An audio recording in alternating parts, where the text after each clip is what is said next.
start that broadcast over on YouTube. What is going on for everybody tuning in to the stream over on YouTube? It is so good to have you in here with us for the day. We are already live over on TikTok. Right now, we have our very first Trump supporter loaded up. Their name is RJ. They're 18, born in 07. Now, if you are watching on YouTube and you don't know what we do here, you're new. We basically just debate Trump supporters for around 4 hours or so until I rage quit. And the purpose of these streams isn't just to attempt to change the mind of the people tuning in and debating me, but also those watching, and to better equip and arm the liberals watching the stream with information to take home to your MAGA friends or family members to attempt to change their minds too. Now, RJ, you told us that you're a Trump supporter, 18 years old. Go ahead and take it away. Tell us why you support Trump as president. From my understanding, the economy was like booming. It was a great economy. Under Trump, you only had to make $75,000 a year to own a home. I want to be a homeowner one day. I know that this doesn't matter, but I'm like a Christian, so it also kind of aligns more with those beliefs. Also, if you can answer, and you don't have to, I'd like to know why you call Trump a fascist, and I want to know what the definition of that word is, because I hear it thrown around a lot, and I'm genuinely seeking like some education here. Yeah, for sure. Now, before we hop into that, I do want to go over like the other points that you brought up there. The first point that you brought up was that the economy is booming. I think that the economy has only gotten worse in the last 8 months. I mean, inflation's up, unemployment is up, long-term unemployment is up, business investment is down, GDP growth is down. Now there's more unemployed Americans and open job opportunities. To me, it really does seem like nothing has gotten better in the American economy. If I'm wrong, feel free to prove it.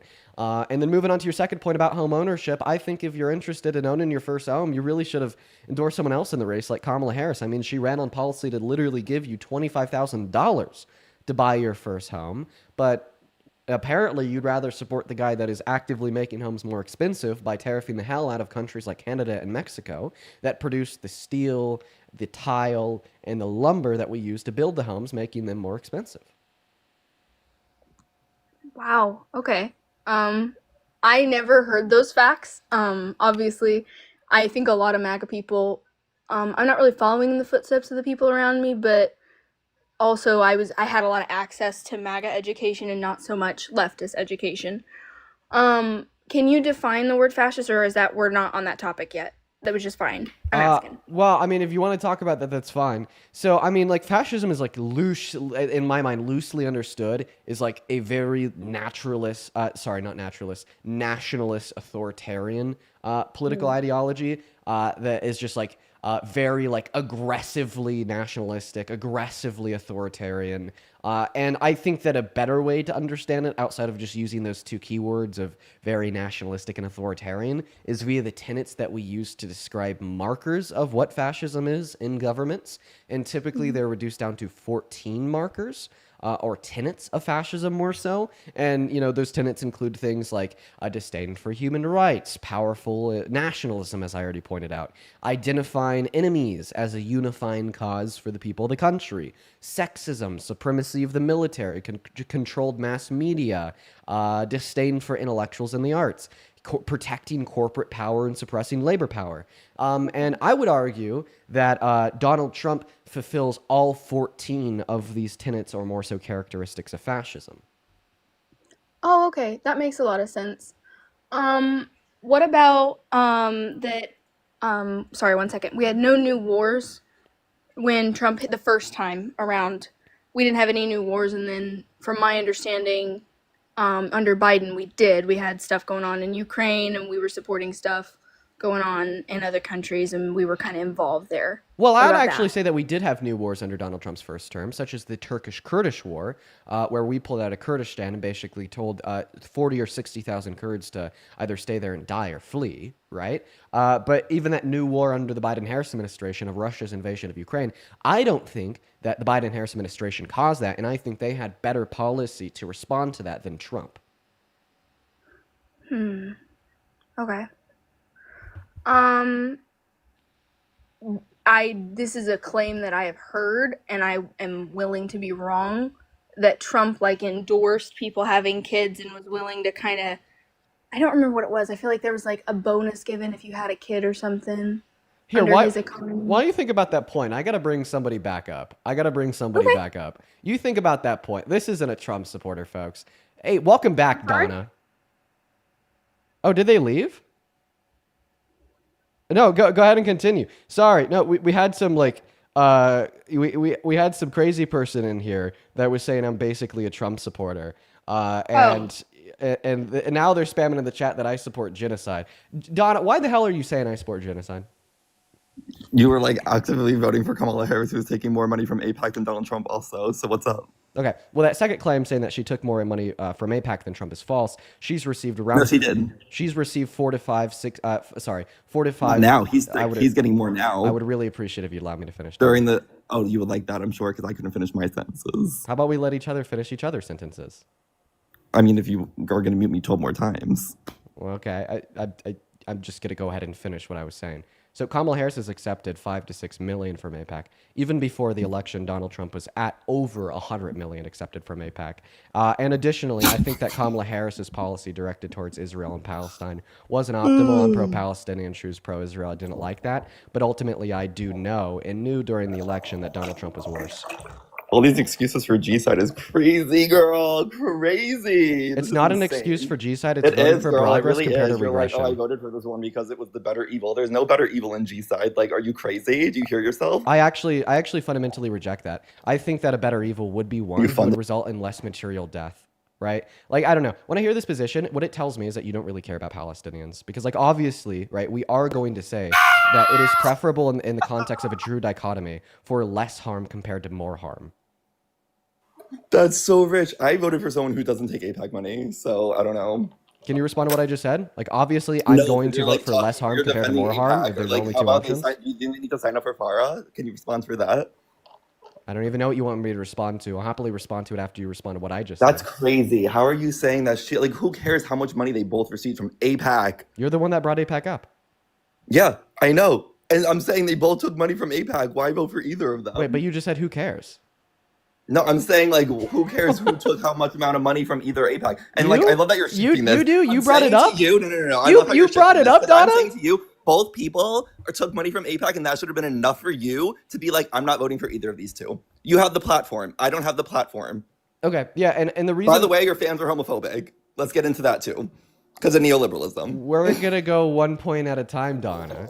So, related to your first point, I don't think it's enough to say that because both candidates accepted money from AIPAC and were pro-Israel, that therefore you're not going to vote for either of them, considering the fact that they were the only two viables in the totality of the race. The only two You viable want to know how candidates... Mexico got 51 hospitals? I'm now going to go ahead and mute you because you interrupted me. Considering that they were the only two viable candidates in the totality of the race. Like, at the end of the day, it was either going to be Trump or Kamala Harris that won, and that's a fact because of the two-party system that we live in. Now, if we had, like, ranked choice voting in all 50 states, it would have been a completely different story, but guess what? We don't, right? And from my perspective, I'm obviously going to vote for the candidate that is better in contrast to Trump as it would relate to policy geared towards Israel and Palestine. You know, I could absolutely tell you with certainty that although Kamala Harris was pro-Israel, Donald Trump is significantly more pro-Israel than her, and that's a fact. And I also can tell you with confidence that Kamala Harris, unlike Trump, would not have done a press conference with Netanyahu offering the total worth of the American military industrial machine to personally go into Gaza and help ethnically cleanse the remaining Palestinians, while then also threatening sanctions on countries such as Egypt and Jordan if they were not to accept the forced refugees into their country, and then offering to level the totality of the Gaza Strip to build a Riviera for Netanyahu. Oh, wait. Right? And that's, once again, like just the issue of Israel and Palestine, which is a really big one. But then even when we like contrast it further by discussing domestic policy, talking about how Kamala Harris wanted to codify federal protections for every woman and girl's right to choose access to abortion, and how because Donald Trump opted to get SCOTUS to overturn Roe v. Wade and wants it to be legislated on at the state level, that there's 66 million American women and girls who don't have access to abortion in America today. And I think every single one of those lacks of access is going to be a human rights violation. You're like rambling about neoliberalism. This is crazy. Like, this is like not. This is fascist. Like, I'm sorry. Like, what you're saying is just like supporting. Wait, it's fascist to think that denying women and girls access to abortion is a human rights violation? I'm not talking about that, girl. Shut up. That's what I'm I not just talking said. about that. I'm talking about genocide. I don't care. You're pivoting the point. I'm talking about AIPAC money and that you're supporting that. You don't care. You don't care if either candidate is taking AIPAC money. You're like, well, she's taking less, so she must be better. Like, that's a delusional statement. And you know that's a delusional statement. And there's a reason you word, how do you still support Donald Trump? Not why didn't you vote for Kamala Harris? That's avoiding leftists. You're afraid of leftists. You've refused to debate them. I've seen you kick them off multiple times. Am I not debating one right now? Yes, of course. Hi. Nice to meet you. So that point was self-refuted. Yeah, because I had to like fight to get you in to do it. I remember when during the election was happening, and all this, before like the general, I got in here. I told you I was voting for either Jill Stein or Claudia de la Cruz. I thought, and you kicked me off. I thought that it's worth noting said, "I'm not that you're saying supporting that that." I'm You know what, scared of Mexico got debating 50 leftists. I just also want to let you know that you don't represent all leftists, right? I don't. And I feel like it's Mexico a very got 51 hospitals from voting third party. Did you know that? They broke their two-party system. I feel like it's very Mexico important. broke their two-party system. I feel like it's very important to point that out because there's like plenty of leftists who are watching this stream right now that agree with me and disagree with you. That you won't let on because of your wording on do you still support Trump? Because we're correct. Because we're here to debate people that support the current president. Yeah, that's what. Yeah, you want us to debate people that are less smart than you. Period. That's what you want to do. You're afraid of leftists because that's why you word it the way you word it. You don't word it to invite other people that oppose you. You just be like, who's opposing me? It should be more of an opposed issue. How do you still support Donald Trump? Yeah, you're inviting in like the lowest of the low. You're not bringing in people that are actually going to challenge you. You're afraid of leftists, Dean. Like, let's be real. Okay, so you're saying the lowest of the low. So I think Donald that Trump supporters are the lowest of the low. I think that this rhetoric is harmful, right? Because in arguing that like we should just dismiss Trump supporters, and arguing that we I should didn't say that. I said you're only inviting. Would you allow me to finish them. speaking? No, because you're misintruding. That you already mistook my words. Okay. So no, I'm not going to finish speaking. If you won't let me say 4 words, then obviously this won't be a productive dialogue. Oh, I'm not going to let you say 4 words, please. You've been muting me this whole time. I've been letting you like ramble. I think I've been letting you ramble. Yeah. Okay. Can we check the? Okay. I'm gonna ask you to take a deep breath while I speak here. So now I'm gonna attempt to respond to literally every single thing you just said, because seemingly what you are doing is you are attempting to overwhelm me with about 1 billion different unrelated topics, so you don't have to get nuanced on any specific topic. And I'll be very wording. Please hold off. And I'll be very clear with demonstrating that this point is true. Okay, right? First point, you came up here and you told me that it was super bad for me to vote for Kamala Harris, and because I voted for Kamala Harris, I support genocide. I then give you an incredibly succinct and nuanced argument to prove you wrong, detailing how voting for anybody who takes AIPAC money is supporting genocide. I would really appreciate it if you could just hold off. Is that fine? There's no excuse for genocide. I'm sorry. Well, so you're not even allowing me to repeat the point. Now you're saying that the nuance isn't even worth it. So now I'm going to put you on mute and I'm going to finish speaking. Thank you so much, Donna. I appreciate your patience. Now to get back to the point. Donald Trump is and was more pro-Israel than Kamala Harris. In a system where there's 2 options that are viable and realistic, such as the only 2 viable and realistic options of the 2024 election, which was Kamala Harris and Donald Trump, you are very obviously going to want to vote for the candidate in which would allow, permit, or cause the lowest level of harm in a dichotomy where both candidates will cause harm. That is so true. Okay, did you know Mexico broke their duopoly this year? No, I didn't. With their president, they broke the duopoly. Yeah, they did. And with your platform, maybe you could have done the same thing. But no, you're not a radical. You're part of the system. I'm sure you're probably being paid by the DNC, if I'm being honest. Like Brooklyn Dad was caught on Twitter being paid by the DNC. I'm sure you're paid by the DNC. Did you just tell me with my... Did you just tell me why... There'll be a scandal in like 5 years. Did you just tell me with my platform I could have gotten over 70 million people to vote for a third-party candidate?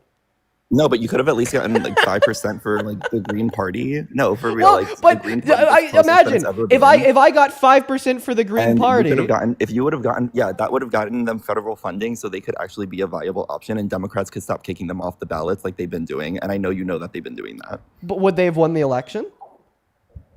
No, but they would have gotten 5%. So Donald Trump would still be president today?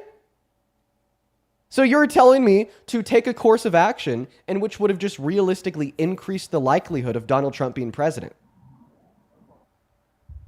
He already did. He already won. Like, what are you missing? Like, he already won. Who cares? You're saying because Like, Kamala Harris was supporting G-side. because I took a course of action to reduce the likelihood of You're Trump laughing. winning the presidency, that I'm paid by the DNC, and I'm a fascist Like, because cracking I up voted didn't for take a G-side. course of action that would have realistically increased the likelihood of Trump winning. You really are a fascist. You voted for someone taking AIPAC money. That's fascism. Dude, if you want to call me a fascist, then the word fascist loses all value, okay? I find it to be incredibly distasteful, incredibly you're harmful to Say you're a suggest neoliberal, at that... least. Can you say you're neoliberal? Donna, you are interrupting me. Can you say you're a neoliberal, at least? Maybe not a fascist, but say you're a neoliberal. Donna, I'm going to go ahead and finish responding to what you said, my friend. Wait, I have a question. You said that you had a fight to come up here to talk to me. Why are you wanting to talk to fascists? I'm disappointed in your platform. I think you could have done something way better. You're not answering my You could have question. definitely gotten fired. You're not answering my question. Why do you want a fascist to platform you? I just fight everybody. I don't care. Wait, so you're okay with like If I platforming hear, if I fascists? hear someone, I'm okay with debating anybody. You literally cried.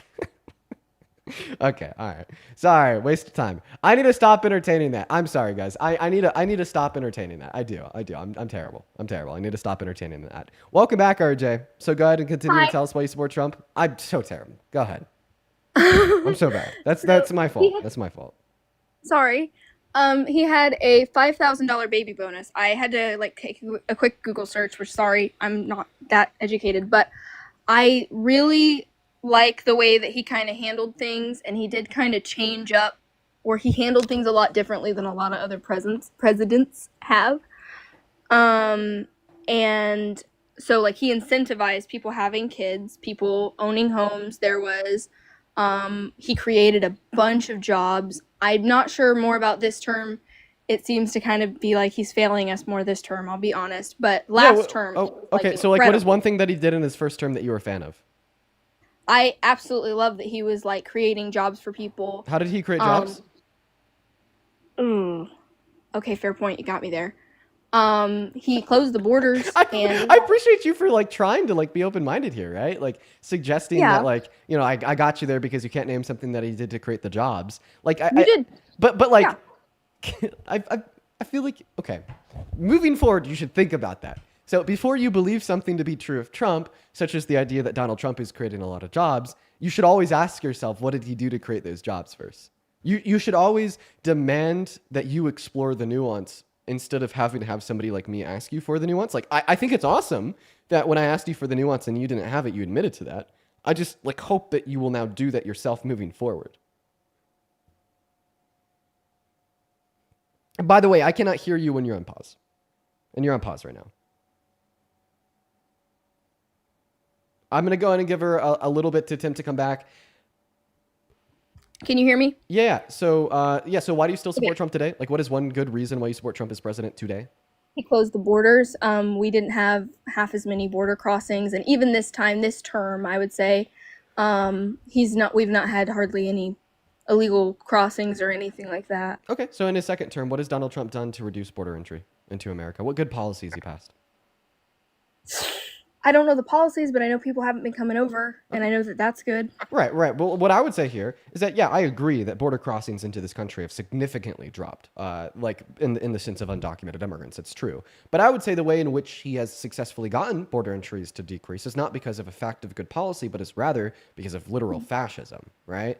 You know, like for instance, at the end of the day, all immigrants that want to or will immigrate into America, legal or not, inevitably are going to do so because they want a higher quality of life for themselves and possibly even their family. Now, because Donald Trump has been violating both the human and constitutional rights of undocumented immigrants in this country, like illegally deporting Abrigo Garcia to be beaten and tortured and starved in Sica in El Salvador for 3 weeks, or illegally deporting Venezuelan immigrants without due process, blackbacking college students, or even detaining legal immigrants with green cards, such as Mahmoud Khalil for 3 months, what that is demonstrating to all potential immigrants, legal or not, coming into the country, is that inevitably if they do come in the country, they might end up just like Abrigo Garcia and have their human rights violated violated. So they'll inevitably switch their position into thinking that they'll have a lower quality of life in the country, so they no longer want to enter. Now, this is obviously wrong for a handful of reasons. The first reason it's wrong is because it's immoral. And the second reason it's wrong is because it's short term. The moment we don't have a fascist president anymore, that incentive structure is going to reverse and entry will continue. Okay. Also, abortion rates dropped, and I'm not like some people where I believe abortion's wrong in all situations. I think that if we legalized it for rape, incest, and life of the mother, great. Everything else, I don't particularly think it should be legal. I'm willing to explore that with you. I know your IUD standing and a lot of the things that you have some really good points on. I have a question, real quick. This will take yeah. like 3 seconds. Were you raised in a Republican area with Republican family, with a Republican family and Republican friends? I was raised in an independent family, and then I had really strong Democrats on my dad's side. Huh. But all of those Democrats, and I'm not like saying that all Democrats are this way, the ones in my family were extremely hateful people. And anytime a Republican was on the TV, they talk about wanting them to get shot or killed or whatever. And it just, I do have a very bad experience with the Republican Party, and then all the. I'm sorry, I said the wrong thing. I don't know what happened then. Okay. Well, now to get back to what I said. So you said that abortion rates have dropped. That's actually not true. Abortion rates are now going up for the first time in 32 years. Christy, thank you for the galaxy. Now moving on to the second point. Why the hell do you think that elective lethal abortion should be banned? What's elective lethal abortion? That's an abortion where a man and a woman engage in consensual intercourse. The woman gets pregnant, wasn't like through incest, rape, and her life's not on the line, and yet she opts to get an elective abortion. That's what an elective abortion is. Because I believe that it's ending a human life without proper cause, and I believe life begins at conception, and I believe that once you hit the point of rape and incest and like young kids and life of the mother, then you kind of get to choose, or not that you, I think it's between you and kind of God or whatever your religious thing is. It's between you and everybody else what you do at that point. But if there's just no reason you just don't want to have a kid, then put it up for adoption. Okay, well, first and foremost, adoption is an alternative to pregnancy. Adoption is only an alternative towards raising a child, not to pregnancy. The only alternative to pregnancy before the point of viability is lethal abortion. And second point, you're telling me that you think it's wrong because it's the termination of a human life. I don't think that merely ending a human life is wrong on its own. I think that there has to be more than that. Like, for instance, when you pull the plug on a brain dead patient, you are ending a human life, but we don't think it's wrong. Right. So there has to be some type of difference between a brain dead patient and a fetus that makes you value the fetus, but not the brain dead patient. But that difference is not the existence of human life, because they are both humans that are biologically alive. Absolutely. I agree with you. Same thing. There's self-defense. There's issues like that. I agree that there are reasons to end human life. I think that why would somebody, like, I'm a woman. I don't want to have kids. Pregnancy does not sound wonderful to me, but you play certain games, you win certain prizes. At the point that you're engaging in intercourse and whatever, then you understand it's, in most cases, you're educated enough to know that there's going to be a consequence to that, possibly. Okay. And I don't like this argument. This argument is something that I title as the obligation born out of acknowledgement of potential consequences. Okay? You're basically saying that a woman or girl is obligated to maintain her pregnancy because when she consensually engaged in intercourse, she acknowledged the potential outcome of that pregnancy may be the conception of a zygote and pregnancy. But I don't think in like any other context ever we will ever truly say that because you acknowledge the potential outcomes of your action, that therefore you have an obligation to deal with said potential outcomes. A good example of this would be that of like a chain smoker that acknowledges smoking cigarettes could cause them to have lung cancer, but if they get lung cancer, we're not going to say you're obligated to fucking deal with it like you want to say to pregnant women and girls, but we're rather going to say if you want to go to the hospital, meet with a medical health professional, get chemotherapy to kill that lung cancer, you should be well within your rights to do it. Same thing would apply to like liver failure and alcoholics, or even like the acknowledgement that when you go out and drive, you may get T-boned by a drunk driver. Ultimately, it's not going to be your fault if it happens. Okay, so why do those babies get less human rights just because of where they are? Well, my argument for why I don't think that the life of a fetus is valuable has nothing to do with their location and all to do with their lack of exhibiting the trait of sentience. I think what gives us value is our ability to subjectively interact with the world around us, not our species or our location. And it is the case that today, doctors More particularly, neuroscientists tell us that sentience can only emerge at around 20 through 24 gestational weeks, meaning before that point, they can't exhibit or portray any subjective experiences, any level of consciousness, any level of sentience. And for that reason, I just don't think that they're a morally valuable life form. So what about like dementia patients or people who are, I have a aunt, she's like 98, she like can hardly do anything, she can't even really open her eyes. And like at that point, should we just off those people and they don't have any value? When your eyes are closed, are you still conscious? I mean, yeah, so should we pull the plug on everybody who's brain dead and never like, because there's some times where they can wake up and sometimes where they can't. What, where do we draw the line? Now you're asking me, like, if it would be in accordance with my view here on abortion that it's okay to pull the plug on brain dead patients. The answer is yes. In fact, I think it's pretty crazy Okay. to suggest that pulling the plug on a brain dead patient in the hospital is wrong. Really? Okay, that's interesting. I've never really heard that view before. Okay. You'll hear that view from any doctor. I mean, that's like the typical view. That's like the common view. We like. Do you think it's murder to pull the plug on a brain dead patient? Do you think that most people think it's murder to pull the plug on a brain dead patient? I wouldn't call it murder, but also I've known somebody who was brain dead at one point and woke up. So Well, then they weren't brain dead. They were misdiagnosed. Brain death is the permanent is the permanent ending of all cognitive function. So if somebody is quote unquote brain dead, but then wakes up, then they weren't actually brain dead. Interesting. Okay. So you believe that abortion should just be open pretty much for like kind of whoever and whenever people want it, they should have access to it? Yeah, for the most part. I'm yeah. asking. I'm not opinion. Yeah, pretty much for the most part. Well, how many like potential lives is that going to end? And the birth rate, I probably cannot less imagine. potential lives than the use of condoms. Are we talking about because of a latex issue, like a latex No, allergy? you said like how many potential lives is this going to prevent from future existence? Probably less I'm potential talking lives about than people fertilized using eggs, people not use just sperm. condoms. Okay, well, it doesn't matter because in the same way that abortion kills like a fertilized egg or a fetus, preventing the existence of a future life like yours or mine, using a condom prevents implantation before it even occurs by not allowing the sperm to enter into the vagina, preventing the future existence of a potential life like yours or mine. Right? You said, well, how many future potential lives is this going to end, or like, X out the potentiality of existing in the first place? It's going to be less than that of the use of condoms in America. Year by year. Like, do you think it's wrong when people use condoms because they are preventing the future existence of potential people by preventing conception from occurring altogether? I know people who have that view. I don't personally hold that view, no. Okay, right. So then seemingly we agree here that there's nothing wrong with the prevention of future lives from existing, such as yours or mine.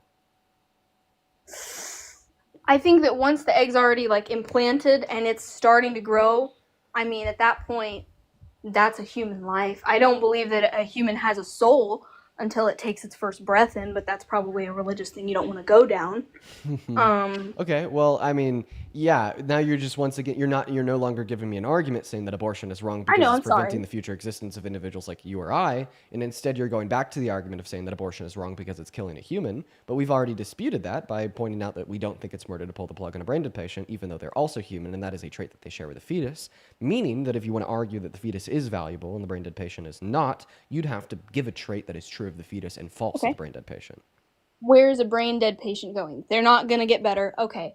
A human life is going to continue to develop and grow and hopefully become a baby and like actually have a life. I mean, Okay, right. Does Now that you're make saying sense? now you're saying well, it's because it's a human life with a future of its own, and with a potential future of its own.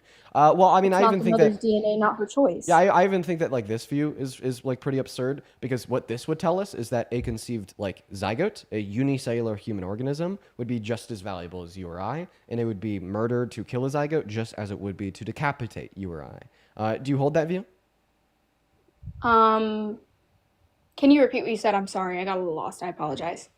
Do you think just like it'd be murder to like take a pew pew and shoot me through the head, it would also be murder to kill a unicellular human zygote because they are a human with a future?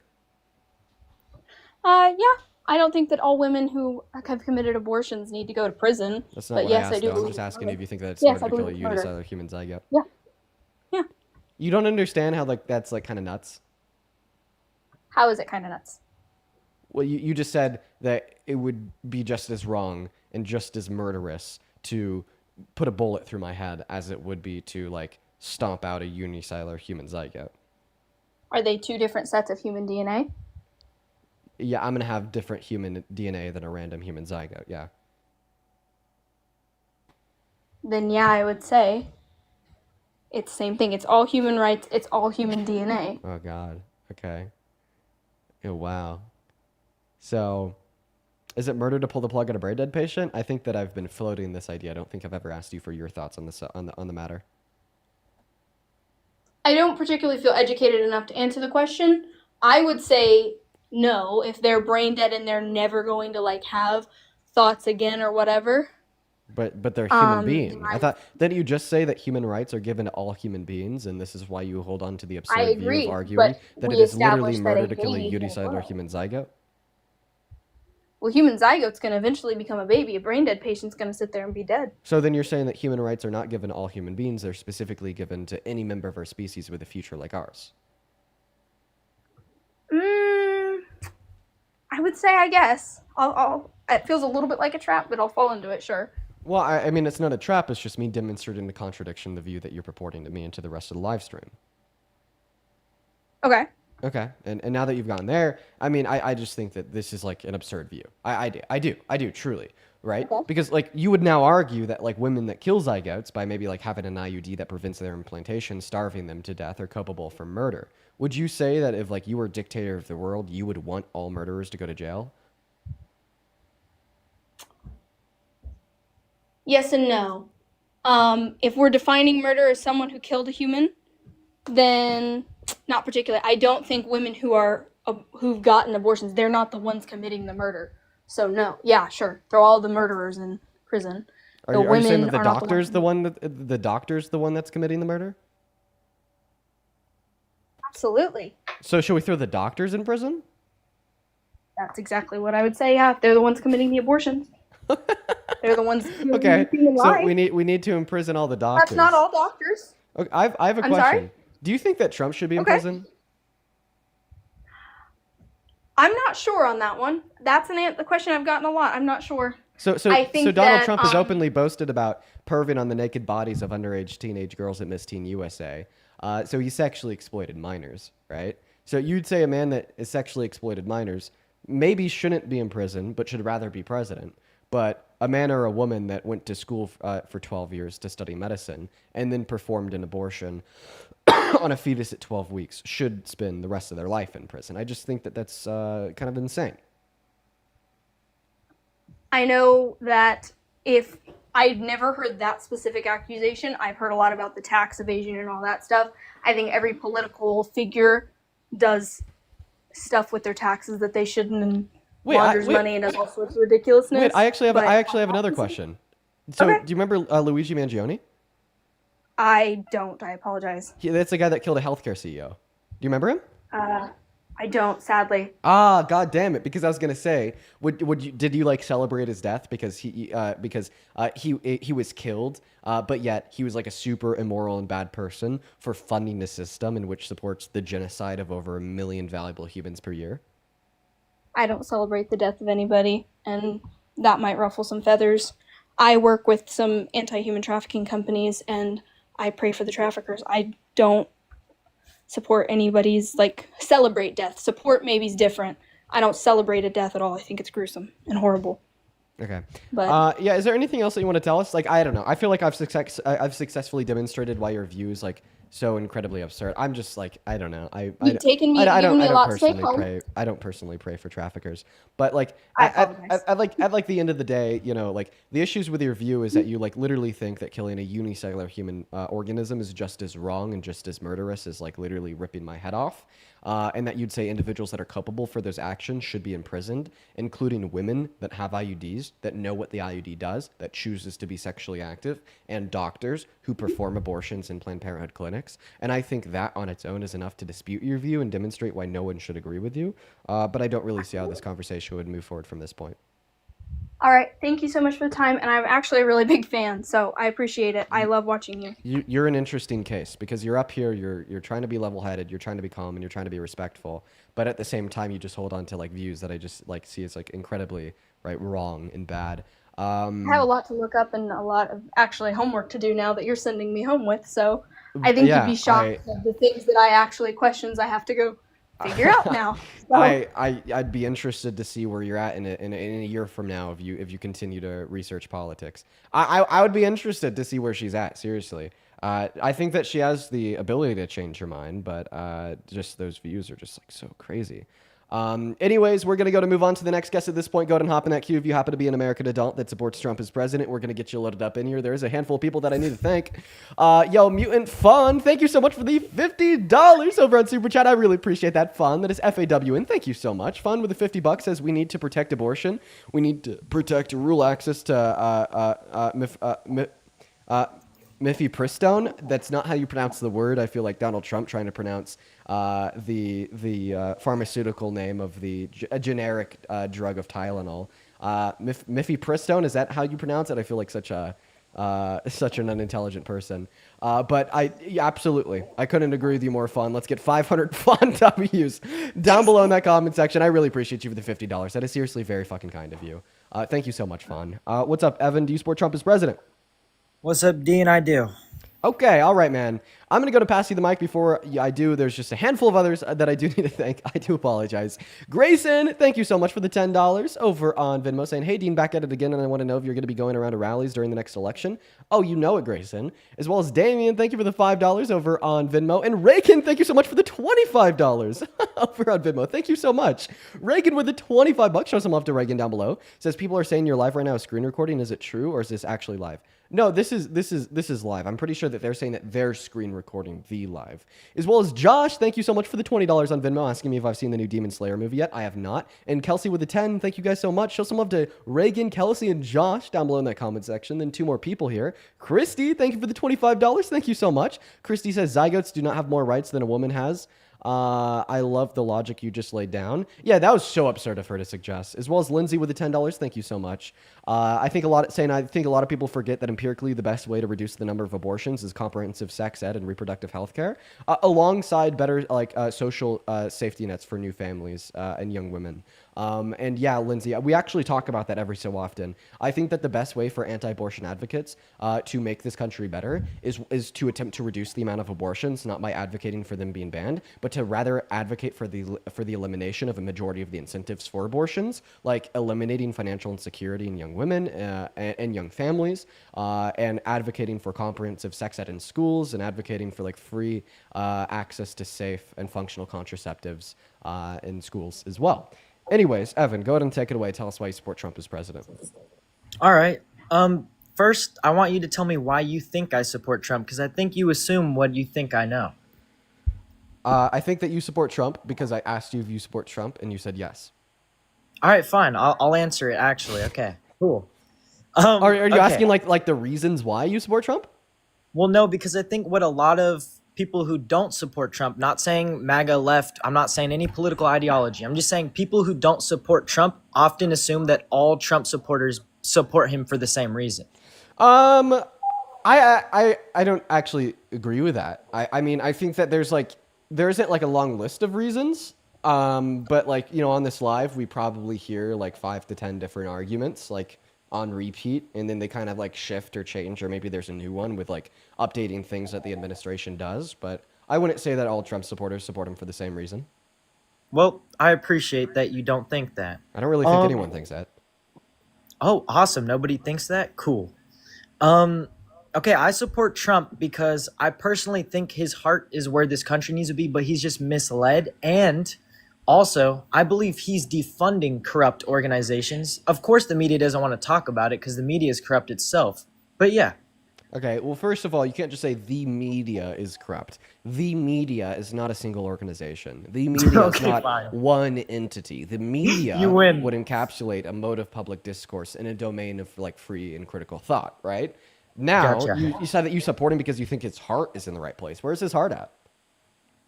Hannah, thank you for that blind box surprise. I appreciate you. If you want to be technical and scientific about it, I mean, in this physical realm, his heart's in his chest, right? Oh, brother.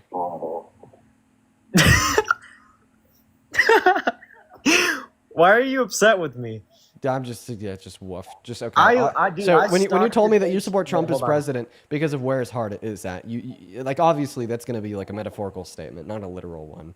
And you know Right. this. So Okay, where's his fine. heart at metaphorically speaking that makes you think that he's a good president?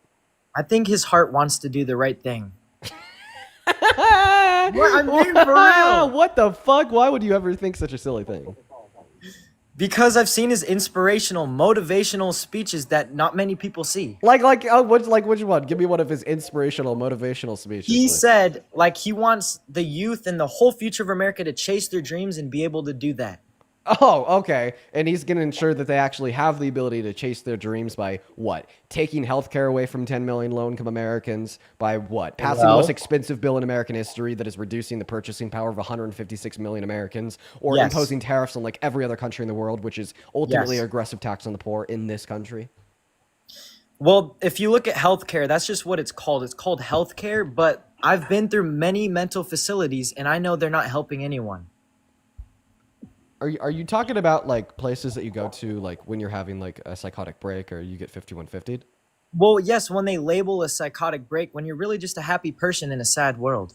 Well, funny enough, I actually do think that like mental healthcare facilities in America could do a lot better. A lot of them are underfunded and politicized, especially in red areas. They should have less funding. I actually, that's only going to make them worse.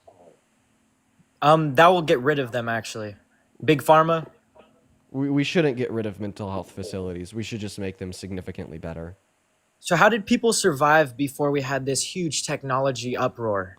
Well, actually, if you look back on the generations before us and the generations before them, down the line, so on and so forth, people actually had higher mortality rates during childbirth, died at younger ages on average, and lived less happy lives. You can't prove that people lived less happier lives. You're not comparing to a specific time period. I just said before the technological uproar, I'm not talking about like 1940s. I'm talking about like ancient times. People had wisdom that we choose to ignore. Are you like a eco-fascist? So I am not any label. I think that you're an eco-fascist. Are you like just Well, you can destroy think that all you want. destroy like all like just destroy the countries, destroy the infrastructure, destroy the technology, destroy the medicine, and embrace like a natural state of being, living in caves, like cooking. So I do cooking deer meat want for to- dinner over. Okay, so a that's brisk kind fire. of, that label doesn't describe me, but some of those motives are kind of true because I really want to take down everything that's corrupt. Okay, but then you support the most corrupt president in modern American history. Same dude that tried to steal and rig a federal election and said 3 days ago that it's illegal to criticize him in the media. Make that make sense. Well, what if Trump had insider information that an election was rigged and he wasn't allowed to share that because people would come after him, and he did share it anyways and people did come after Yeah, him? and what if Bush gave Osama bin Laden $1 million to do 9/11? You can't like dream up some crazy He hypothetical probably did. that is egregious to think is true and then treat it as fact and ignore what we have more evidence to believe, such as the fact that Biden won, obviously. Okay, cool. Okay, what you said about Osama is interesting to me. Okay, Like what that was, dude. Wait, I brushed over that. You said that you actually think that Bush did hire Osama bin Laden. Dude, get out. I don't think it was. Get out of my life. Get out of my life.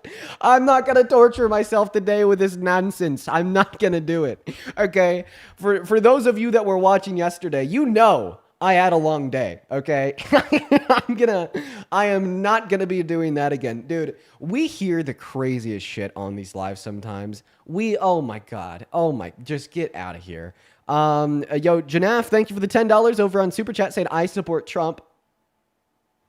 Being impeached, me too, Janaf. Show some love to Janaf down below in that comment section. As well as Addie with the $10 on Super Chat saying, hey, Dean, how's Momo? Oh, Momo's doing good. Before I went live, I was actually petting her for a good 10 or 15 minutes. She was being super cute. She's in a good mood today. Love Momo. Thank you both for the $10. You guys are awesome. Let's go and get that next guest mic loaded into the box. Only hop in that queue if you happen to be an American adult that supports Trump as president.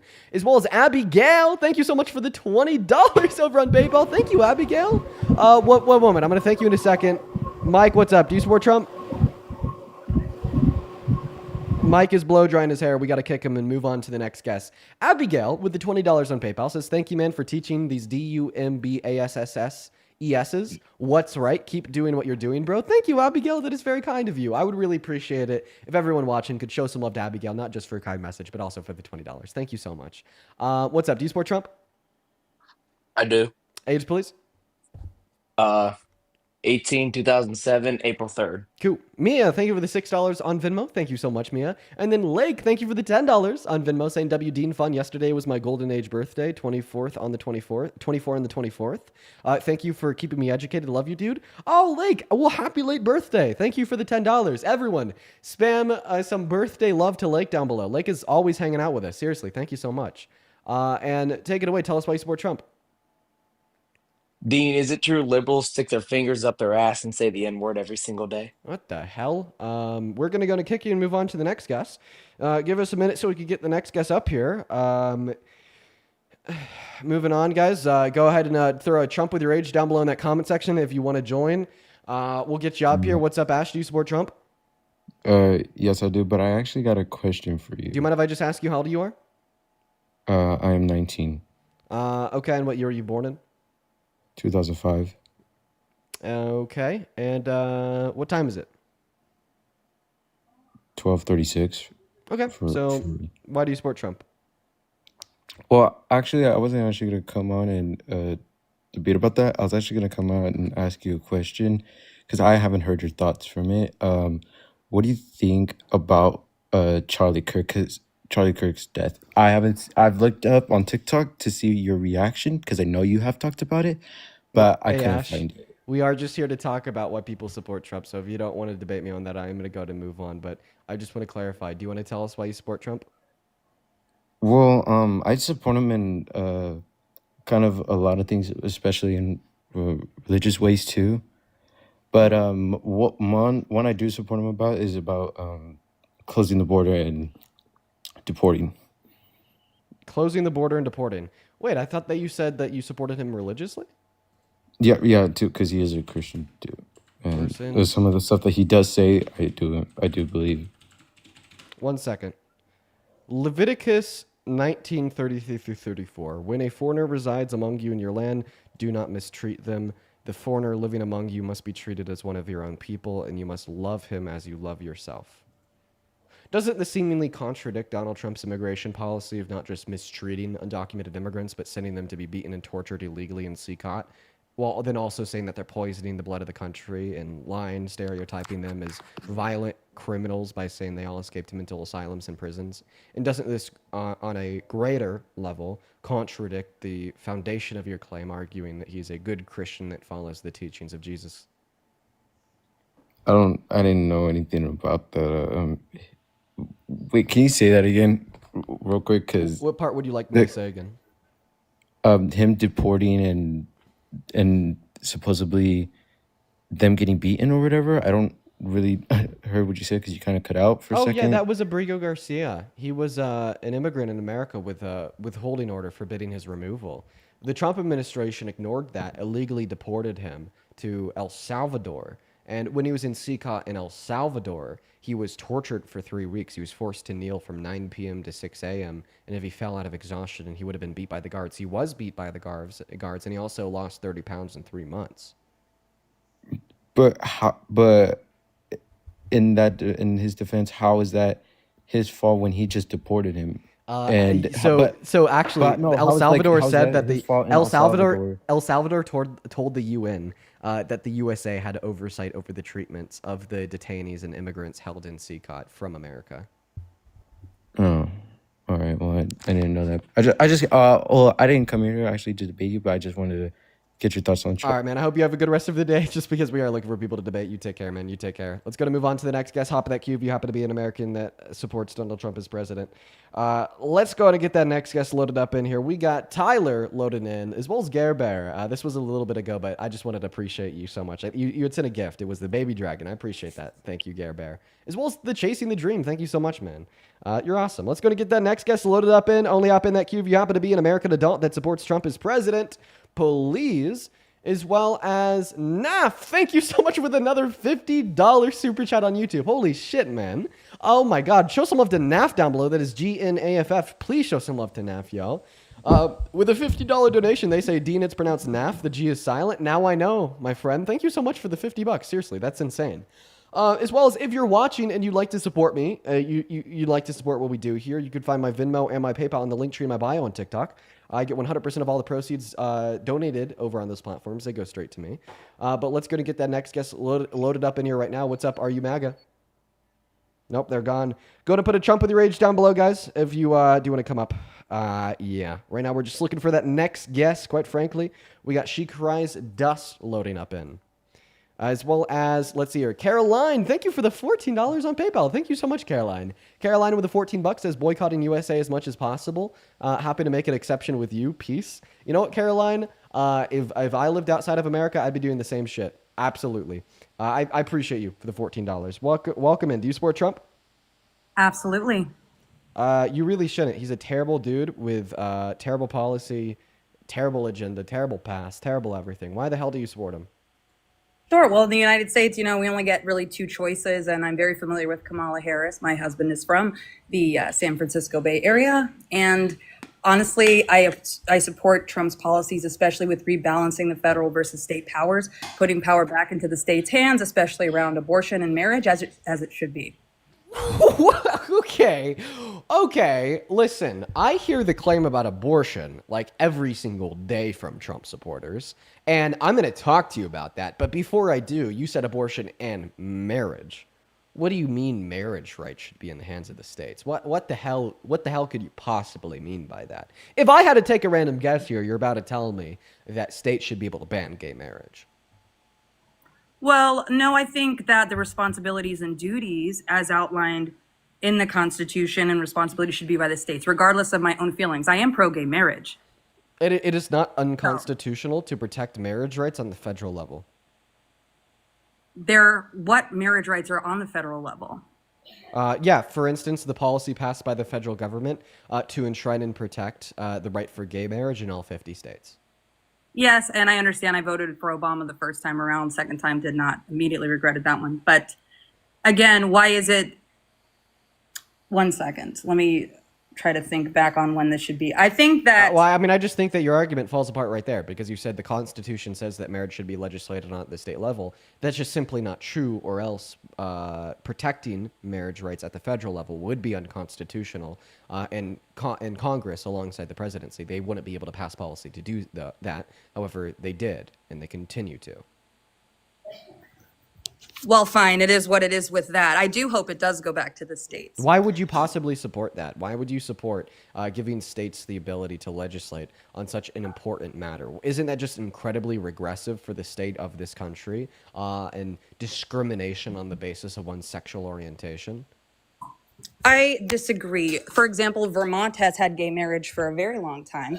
And I think the government should be bottom up, not top down. So you just think that nearly everything should be on the state level? Personally, no. Some things, then why, obviously, we're united then why do you in think some that marriage should be on the state We are level? united I have a in question. some things Do you in the think that United women's right to vote should be on the state level? No, because it was already established that women have a right to vote. Oh, in the Constitution? Well, guess what? I'm asking you about what you think should be the case, not what is the case. So do you think it should be the case that women's right to vote is protected on the federal level? Or do you think it should be the case that a woman's right to vote is not protected on the federal level? I think it says all men are created equal and women are men. We just are a man with a womb, so we are women. Women are men? Mankind is men, including women. What makes us different is we have a womb, which is why we're called women. So you're saying, so when you're saying, okay, all men are created equal, I hear everyone. Okay, does that include gay people? Of course. Okay, well then you're telling me that women's right to vote should be protected on the federal level because all people are created equal, and because straight individuals have the right protected on the federal level, therefore so should gay individuals, right?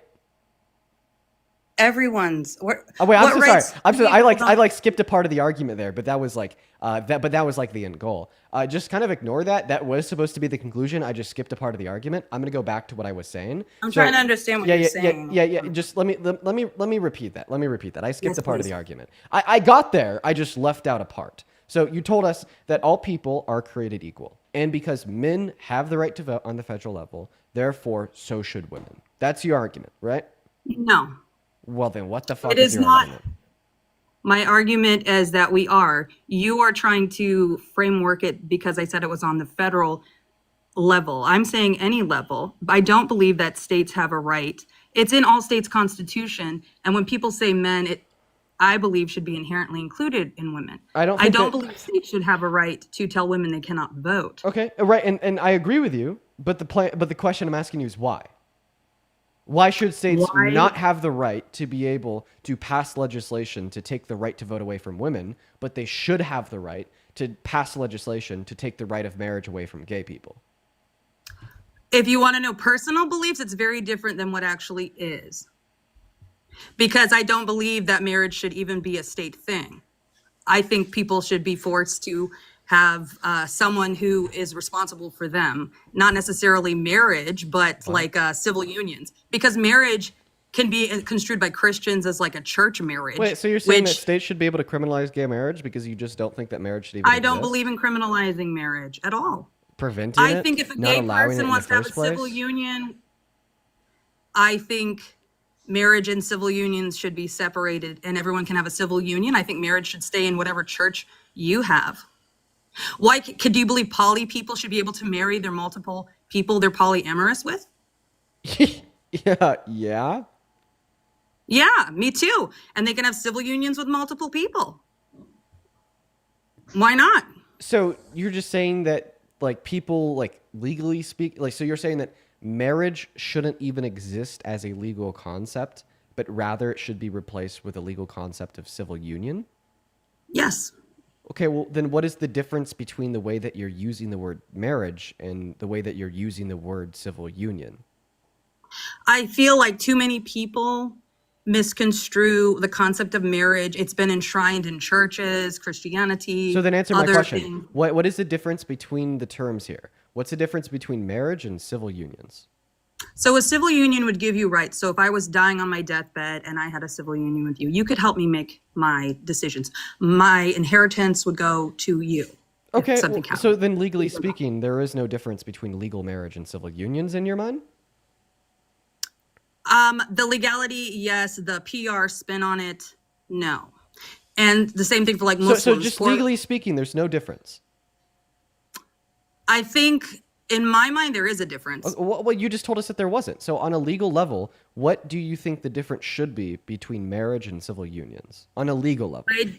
I think legally it should be civil unions. If you want to call it a marriage, then So then we're just debating words Richard here. called it. We're just debating words here. Ultimately speaking, what you call a civil union is what I call a legal marriage. So you do think that legal marriages should be protected on the federal level for gay Americans, and you do not think that states should have the ability to legislate on that.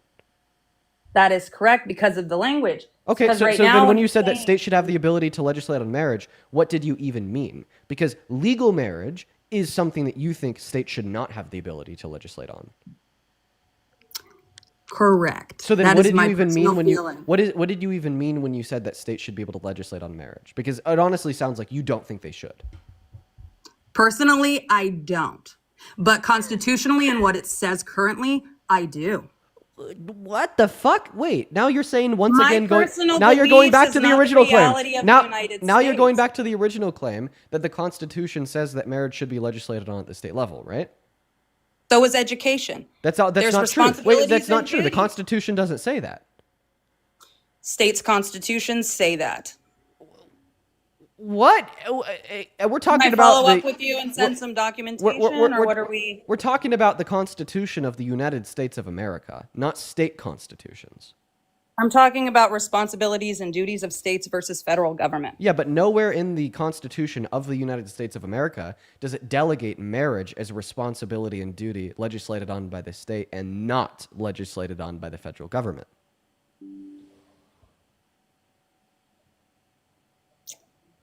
Could you? I'll have to look into that. Dude, all that you need to know in order to prove what I'm saying right here is the fact that the federal government has legislated on marriage and that policy is in good standing with SCOTUS and the courts. right? Because if the Constitution said that this is not a responsibility of the federal government and the federal government can't legislate on abortion because it's an issue of the states, then when, like, for instance, the federal government under Obama passed federal legislation to enshrine and protect gay individuals' access to marriage in all 50 states, that would have been illegal. Rephrase that for me. If it was unconstitutional for the federal government to legislate on marriage, then the Supreme Court would have ruled the legislation from the federal government on gay marriage as unconstitutional. Right. But that's not true. Policy from the federal government protecting gay individuals' right to marriage is in good standing with the Supreme Court and in good standing with all other courts. In fact, it's literally never been like contested, like, and been put in front of the Supreme Court and had the Supreme Court made a ruling on it. Perhaps then I'm more focusing then on the legal duties under the state law, because it is up to states on the financial support, the fidelity, like shared property and all that kind of stuff that does fall on the states when it comes to marriage and those types of decisions. So Well, okay. Well, at this point, I just don't even think that you're giving us a reason why you support Trump. So why do you support Trump? like I said, I do believe in more states' rights. Absolutely. I don't think that abortion should be legislated on at the state level. You don't? No, I could give you a really compelling argument. Are you ready? Absolutely. Could we agree, first off, that human rights should not be legislated on at the state level and should rather be protected at the federal level? No. So you think if everybody in Alabama wanted slavery back, you'd be okay with that? No, I would not. Okay, so human rights should be protected at the federal level. What is a human?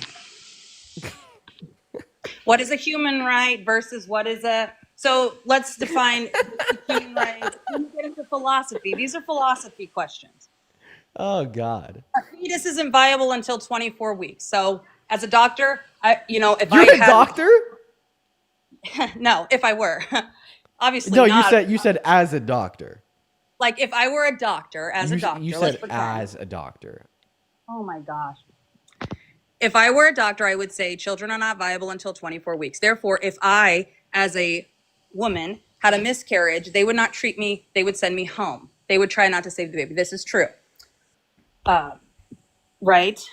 And so... I'm so sorry. I'm cutting you off. Could I tell you why? Yes. Because I asked a simple question and I'm not getting a response. Oh, sorry. What was the question? I apologize. Should human rights be protected at the federal level? First time you said no. So then I was like, okay, well, if human rights shouldn't be protected at the federal level, this means you think states should have the ability to legislate on them, meaning that you'd be okay with a state like, I don't know, Alabama re-legalizing slavery because that would be them legalizing human rights violations. But then in turn to that, you said no, implying that, yeah, indeed, you do think that human rights should be protected on the federal level, explaining why you don't think that a state such as Alabama should have the ability to re-legalize slavery.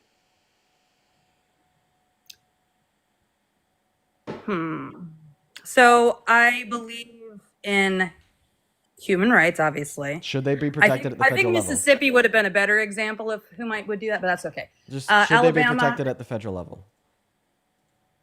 I think so. I think it's more about how they go about it. So if all the states agree to a definition of what human rights is and is not, what is a human right versus what is a civilian right? We're just talking about what you think. Do Personally? you think that human rights should be protected at the federal level? Oh my God, I'm so sorry. Everyone in the comment section is spamming skip. I'm actually getting really close to skipping you if you can't answer simple questions. Yes, I do. Okay, so now Protected on all levels. So now that you agree that human rights should be protected at the federal level in this country, can we agree that it's a human rights violation to infringe upon somebody's bodily autonomy when you don't have any good reason to do so? An example of infringing upon somebody's bodily autonomy without any good reason would be kidnapping. Correct. Okay, all right.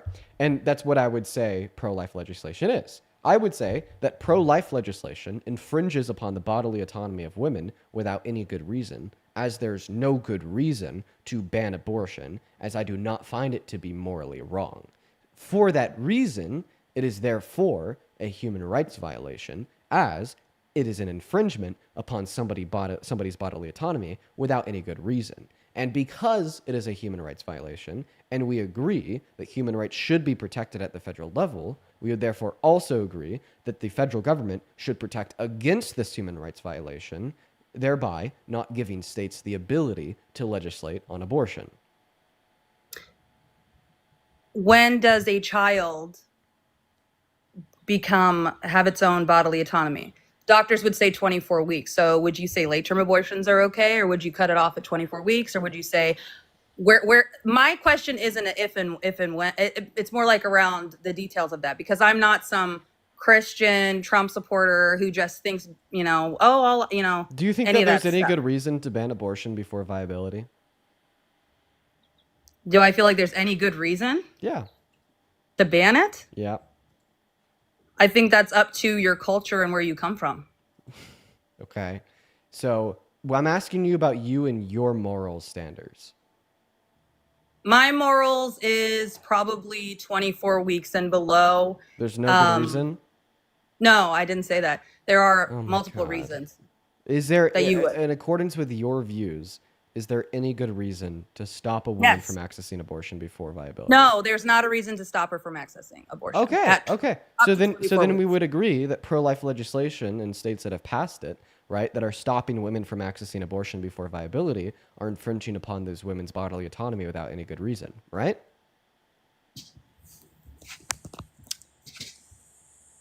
I think it's more complicated than that. It's not more complicated than that. It's self-entailed. You just affirmed that there's no good reason to prevent a woman from accessing abortion. In my opinion. Yes, in your opinion. Yes, this is a debate between me and you, so obviously it's going to be my opinion versus your opinion.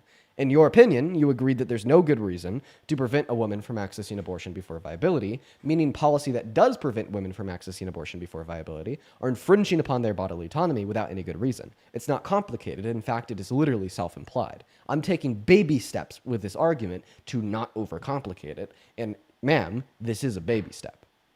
This is your framework that you're creating that we are working under right now. Yes, because it is my argument that I'm making to you. Correct. So you agreed, once again, that because there's no good reason to prevent a woman from accessing abortion before viability, policy that does is infringing upon those women's bodily autonomy without any good reason, right? Again, I feel like it's more complicated than that, and I won't agree. Oh my God, it's simple mathematics. Can we agree policy that prevents women from accessing abortion infringes upon their bodily autonomy, just or unjust? It does do that. The same way that banning murder infringes upon murderers' bodily autonomy, just or unjust, it does that, right? I think if you want an abortion in a red state... That's not what I asked. Shut up and answer my question. That was very rude. That was really rude, and in fact, I apologize. I'm sorry. I'm just. That was rude. That was rude. Sorry, it's my apologies. frustrating you. I'm genuinely you're right. trying There, to I'm come sorry. from a That place- was very place of mean mutual of me. understanding. This is unreal. I apologize. That was very rude of me. Bad Dean. Terrible of me. I accept that. Now, please just answer the question. My serious apologies. I shouldn't have told you to shut up and answer the question. Very rude. I'm not even joking. Now, I'm going to re-ask that. My apologies once again for the last time. Do you agree policy that prevents women from accessing abortion is infringing on their bodily autonomy, regardless if you think that infringement is okay or not? I do not, because no one is forcing you. How can you force someone not to get a procedure? I get understanding forcing someone to get a procedure, forcing you not to have access to a procedure. I mean, if you don't have insurance, you can't go get things done. And if you wanted to get it done, go to a state, go to California, where you can have a late-term abortion if you wanted to. Okay, so now you're saying that you don't think that pro-life legislation infringes upon the bodily autonomy of women because it is not making them do something with their body, but actually it is, because it's preventing them from actualizing upon their right to do what they want with their body by not allowing them to do this thing with their body, which would be to evict the fetus from their uterus, right? That's elective. Right. It's not allowing them to elect to do this thing with their body, which is infringing upon their bodily autonomy. And that's a fact, Okay. right? Like, and if you're pro-life, if you think that abortion should be banned, right, the next step would be to accept that it's infringing upon women's bodily autonomy, but you're okay with that infringement, right? The same way that, like, banning somebody from murdering their family, that's technically infringing on their bodily autonomy because you're saying they are not allowed to do this thing with their body. but you're saying that it's okay to infringe upon their bodily autonomy. It's okay to not allow them to do this thing with their body, because if they did do this thing with their body, then it would be wrong. But like still yet, policy and legislation, like criminalizing murder, criminalizing serial killing, is infringing upon the bodily autonomy of those that would serial kill. It's just okay to infringe upon their bodily autonomy, right? I think states need to make it clear of what is acceptable and not. Stop. You're not answering my question. You're making me go insane. Why am I talking to a brick fucking wall? I'm not a brick fucking wall. Yes, I'm a you Native are. American and white female, registered. I do you not are- appreciate your tone with me because you're not trying to come from a place of understanding. You're just not responding to what I'm saying here. You're not responding to what I I'm am saying. telling you, I believe it comes from the states up. But that, If what did my I ask state- you? Very specifically, what is the question that I asked you? I'm not sure. It was a little bit verbose and kind of going around in circles. So Okay. if you could very clearly in one statement tell me what the question is once more, I will be sure to answer. I'm sure you're trying to Okay. pinhold it into an easy yes or no Yeah. question, but I'm afraid. Yeah, and I'm sorry if I'm being harsh. I'm sorry if I'm being harsh. I'm gonna try to not be as harsh. I think that today I have less patience than usual. I apologize for being harsh on you. Okay, now let's go back to what I was asking. Can we agree that policy that stops women and girls from accessing abortion is infringing on their bodily autonomy, as it is not allowing them to do what they want with their body, right? Regardless if you think that infringement is okay or not, because keep in mind, oftentimes it is okay to infringe upon people's bodily autonomy by preventing them to murder, by preventing them from stealing, by preventing them from kidnapping, et cetera, and so on. No, I disagree because it's similar to a tattoo. It's elective. You can't have a tattoo until you're 21. You know, does she have to tell her parents? Can she just go get one? Right, even in the You can example, bleed out. even This is a very serious thing. even in the example of tattoos, in banning 18-year-olds from getting tattoos, right, we are infringing upon their bodily autonomy. But we just say it's okay to infringe upon the bodily autonomy of 17-year-olds in the prevention of them getting tattoos, right? That's a slippery slope because what prevents teens from being sexually active if they want to? Absolutely not. I don't like that argument at all. I don't like that. What do you think I'm saying? Like, what do you think? No, I want you to be clear. What do you think I'm trying to get you to agree to right now? You're trying to get me to agree that if a state prevents a female from seeking an abortion in that state, that they are violating her medical, personal, bodily autonomy. Yes, they're infringing on her saying. bodily autonomy. And I don't see it as them preventing her from, I mean, I guess so in some sense. No, I will agree because on a basic level, yes, it is. Because my bodily autonomy means I can do anything I want with my body. I can do what I want. You can't tell me what to do, right? Okay.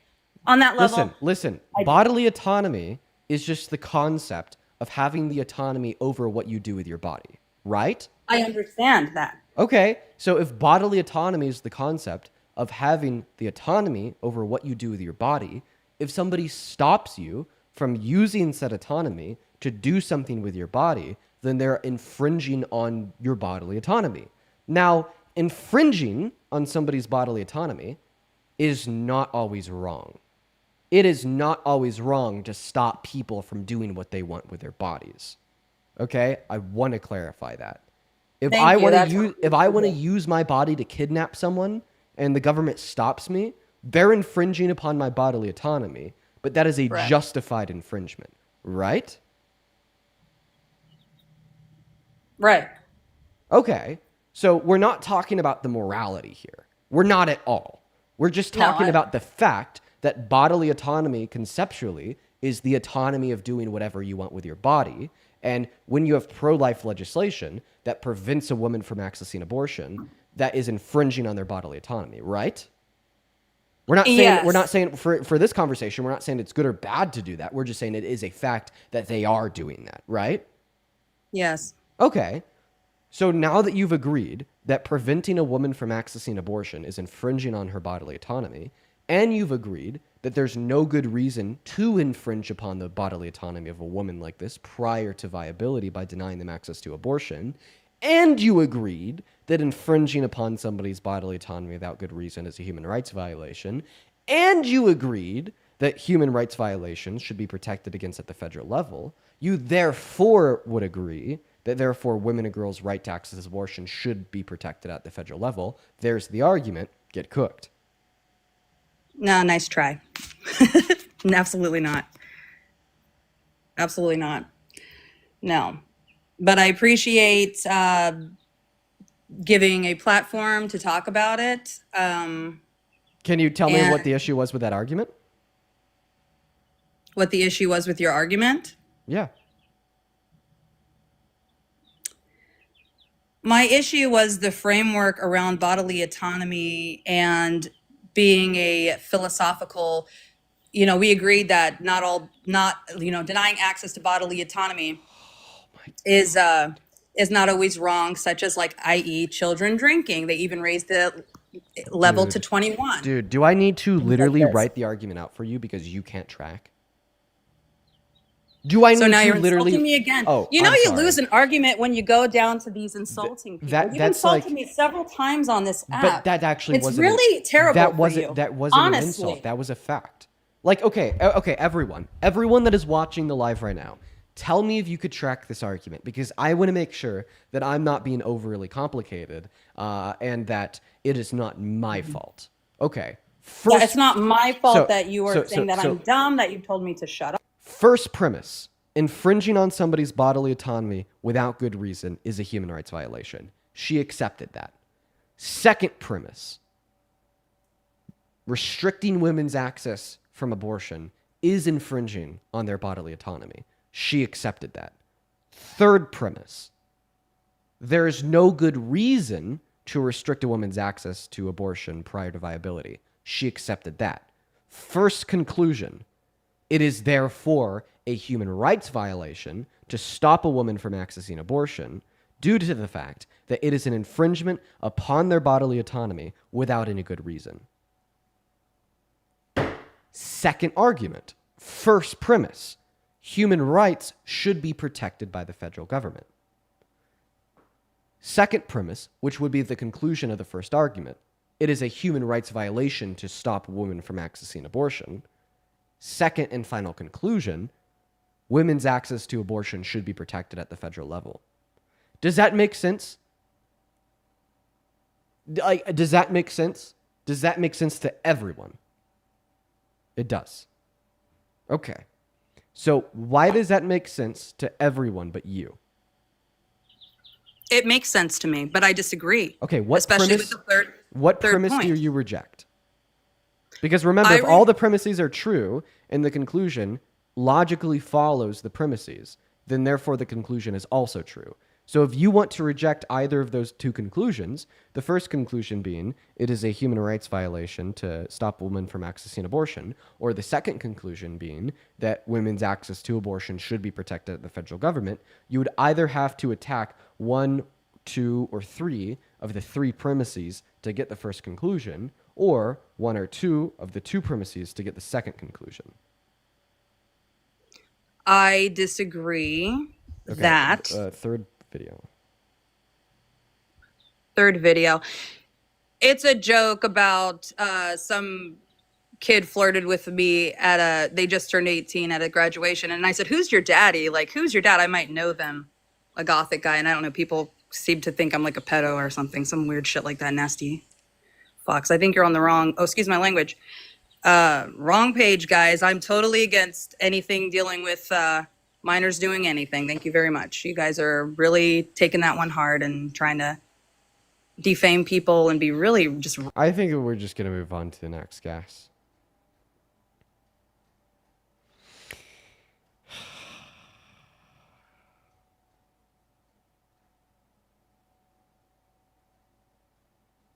Ugh. Hop in the queue if you're an American adult that supports Trump as president.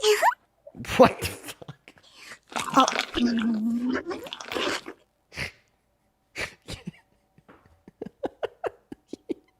Gare Bear.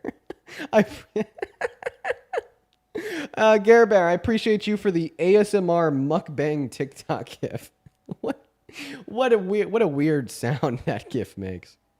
Guys, I'm losing my mind. I don't know if I don't. I don't know if I have the ability to do like a full 4 hours. Because like I'm constructing perfectly valid arguments and then they just can't track them at all.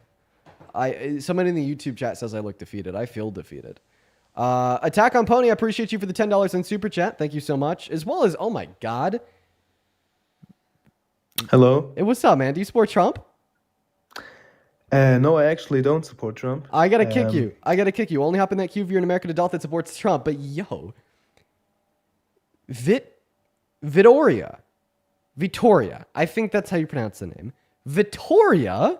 Thank you so much for the $100 donation over on Venmo. Holy fuck, Vittoria, that is so very kind of you.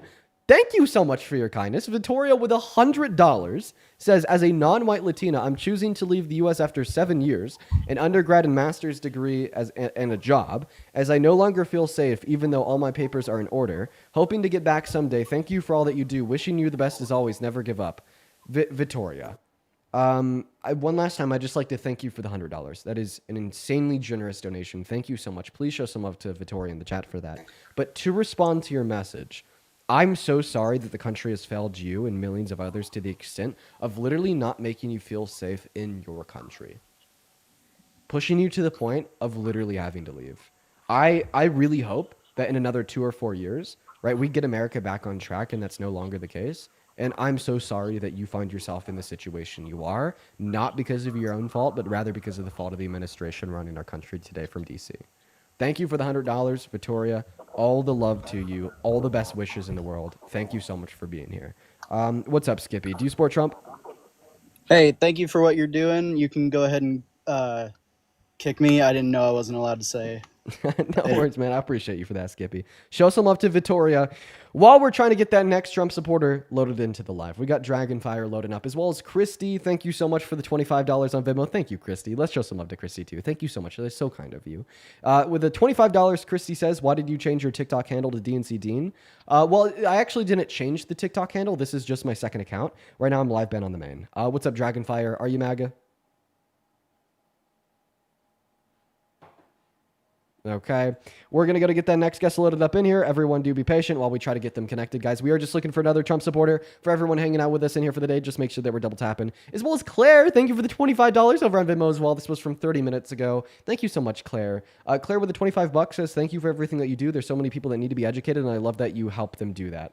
Thank you, Claire. I love what we do here just so much. It's literally, I love my job so much, Claire. Thank you for the $25. As well as Nathan, thank you for the $5, saying that you got a new kitty, and you named him solely for short. Dude, I hope you love Sully. Amanda, thank you for the $10 as well. Thank you so much, Amanda. Jeanette with the 10 and Summer with the 10. Show some love to Summer, Jeanette, and Amanda down below in that chat. Thank you guys so much. As well as Aubrey with the $5 on Venmo. Thank you. What's up? Do you support Trump? No, I do not. But before you kick me, can I tell you the... Unfortunately, I'm going to go ahead and remove you just because we are looking to only talk to Trump supporters. You have a good one, though. Moving on to the next guest. We got Anna Hawk loading up into the queue. Here we go, folks. Only hop in that queue if you're MAGA. As well as Shirley. Thank you so much for the $25 over on PayPal. Shirley says the etymology she gave for the word woman, meaning womb man, is inaccurate but hilarious. Yeah, doesn't woman come from whiff? And whiff was Old Latin for wife. I'm pretty sure, but I could be totally wrong on the etymology as well. Thank you for the $25, Shirley. Show some love to Shirley down below in that comment section. Moving on to the next guest. Or wait, actually, wasn't like woman like a combination of whiff and man, like man's wife? I'm pretty sure that's the etymology. Correct me if I'm wrong. What's up? Do you support Trump? Okay, Megan's not here. Guys, go ahead and put a Trump with your age down below in that comment section. I'll happily get you loaded up in here. Go ahead and put a Trump with your age down below in that comment section. We'll get you loaded up in here. Right now, we have over 10,000 people watching the live, but for whatever goddamn reason, I cannot find a single soul that is an American adult that supports Trump as president to come up here and have a conversation with us. And by the way, if you want to support me, you could find that Venmo and PayPal in the link tree in the bio, guys. I get 100% of the proceeds over there. They go straight to me. You could also find that in pin message on that YouTube stream. What's up? Are you MAGA? Isabel's not here. We literally only have bots. Moving on to the next guest. In the meantime, yo, Sadie, thank you so much for the $50 over on Super Chat. Holy shit, Sadie. Thank you. Sadie with the $50 says, thanks for continuing to educate, Sadie. That is so fucking kind of you. Seriously, I really appreciate you for the $50. That is a shit ton of money. Show some love to Sadie down below, and I appreciate your kind words as well. I love what we do here. You know, it's fun. It changes minds, but more importantly, it's educate. It is educational to so many individuals that need it. Thank you so much for the $50, Sadie. Moving on to the next guest. Here we go. We're just trying to find a Trump supporter right now. We can't find any. They're kind of running scared. So listen, if you are a Trump supporter that isn't absolutely terrified and you are an American adult, hop in that queue. We're going to get you loaded up in here. Moving on to the next guest, we got Best Joshi loaded up, actually. He's not in here yet. Do give us a minute. Do give us a minute, you guys. What is up? Do you support Trump? Annie, you MAGA? No, but my stepdad is. Unfortunately, I'm going to have to remove you, Annie. We are just looking to talk to people that are MAGA. Please follow the rules. I just want to make myself clear. I'm actually going to go ahead and throw them up on screen. If you're in the guest request, take a good look at the screen. If you are not following these rules, please leave the guest request. I beg you. What's up? Do you support Hi. Trump? Sarah, are you MAGA? Yes. Okay, how old are you? 18. What year were you born in? 2007. And what time is it? 3 o'clock. What state are you in? Kentucky. Is Kentucky CST? Huh? Is Kentucky CST, chat? Nope, you lied. Goodbye. Like, I just don't understand. Please follow them. Please follow the rules. Like, please, they're like right there in front of you. Don't break the rules. Like, I'm literally begging you. Please, bruh. What's up? Do you support Trump? Hello. It's a kid. Goodbye. Moving on to Jaden. Look at the rules if you want to join. Oh, wait. Oh, no. Oh, no. Half of Kentucky is in CST. Oh, God. No. Okay. What was her name? What was her name? I forget her name. But to that last guess, feel free to get back in the queue. Feel free to get back in the queue. Sarah. Sarah was her name. Sarah, if I see you in the queue, I'll get you up. Child, get out of here. I don't know why, like, you guys can't follow the rules. Please, bruh, just please. We're just looking to talk to American adults that support Trump. Sarah, if you hop back in that queue, we'll get you loaded up here. Scott said, Dean, you are too quick to judge. I don't think I was too quick to judge. She said it was 3 and that she was in Kentucky. I asked the chat, is Kentucky CST or EST? A good portion of the chat that lives in Kentucky, particularly on the EST side, said no, so I kicked her. It just so happened that Kentucky is one of the small amount of states that is split down the middle. I wouldn't say that blame falls on me being too quick to judge, but just on like the one or more so like the 1 out of 10 offsuit chance that she's in a state that's split down the middle. What's up? Do you support Trump, Tulin? I do, but lately I don't support him that much as before. Okay, so like knowing everything that you do now, if you could teleport back to November, would you still vote for him? I still think he would be better than Kamala. Okay. But So yeah, so why would you still support him as president? I half support him now. What? I'm half supporting him now. Okay, well, so why do you still support him as president?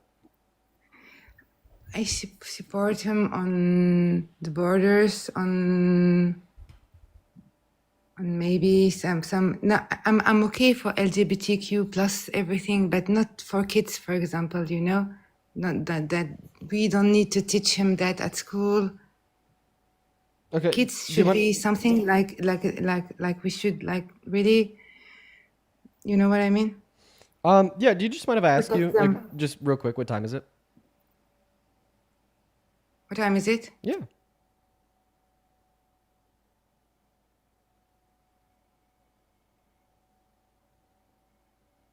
I think that she's leaving. Oh, welcome back. Arizona. Yeah. Hi. What time is it? 1:19. 1:19. Okay. Yeah. Yeah. I like your accent, by the way. I asked you because of that. But yeah, no, that's an American time zone. Go ahead. So, what particularly about the border do you support about Donald Trump and his presidency? Um, I'm, I'm not really against other cultures, but there's some cultures that I studied, like Islam or stuff like that. That I'm not really. I'm somebody that is respectful about other cultures, but there's some things that I'm not really You don't okay think that with. Muslim immigrants should be able to come into this country? Why?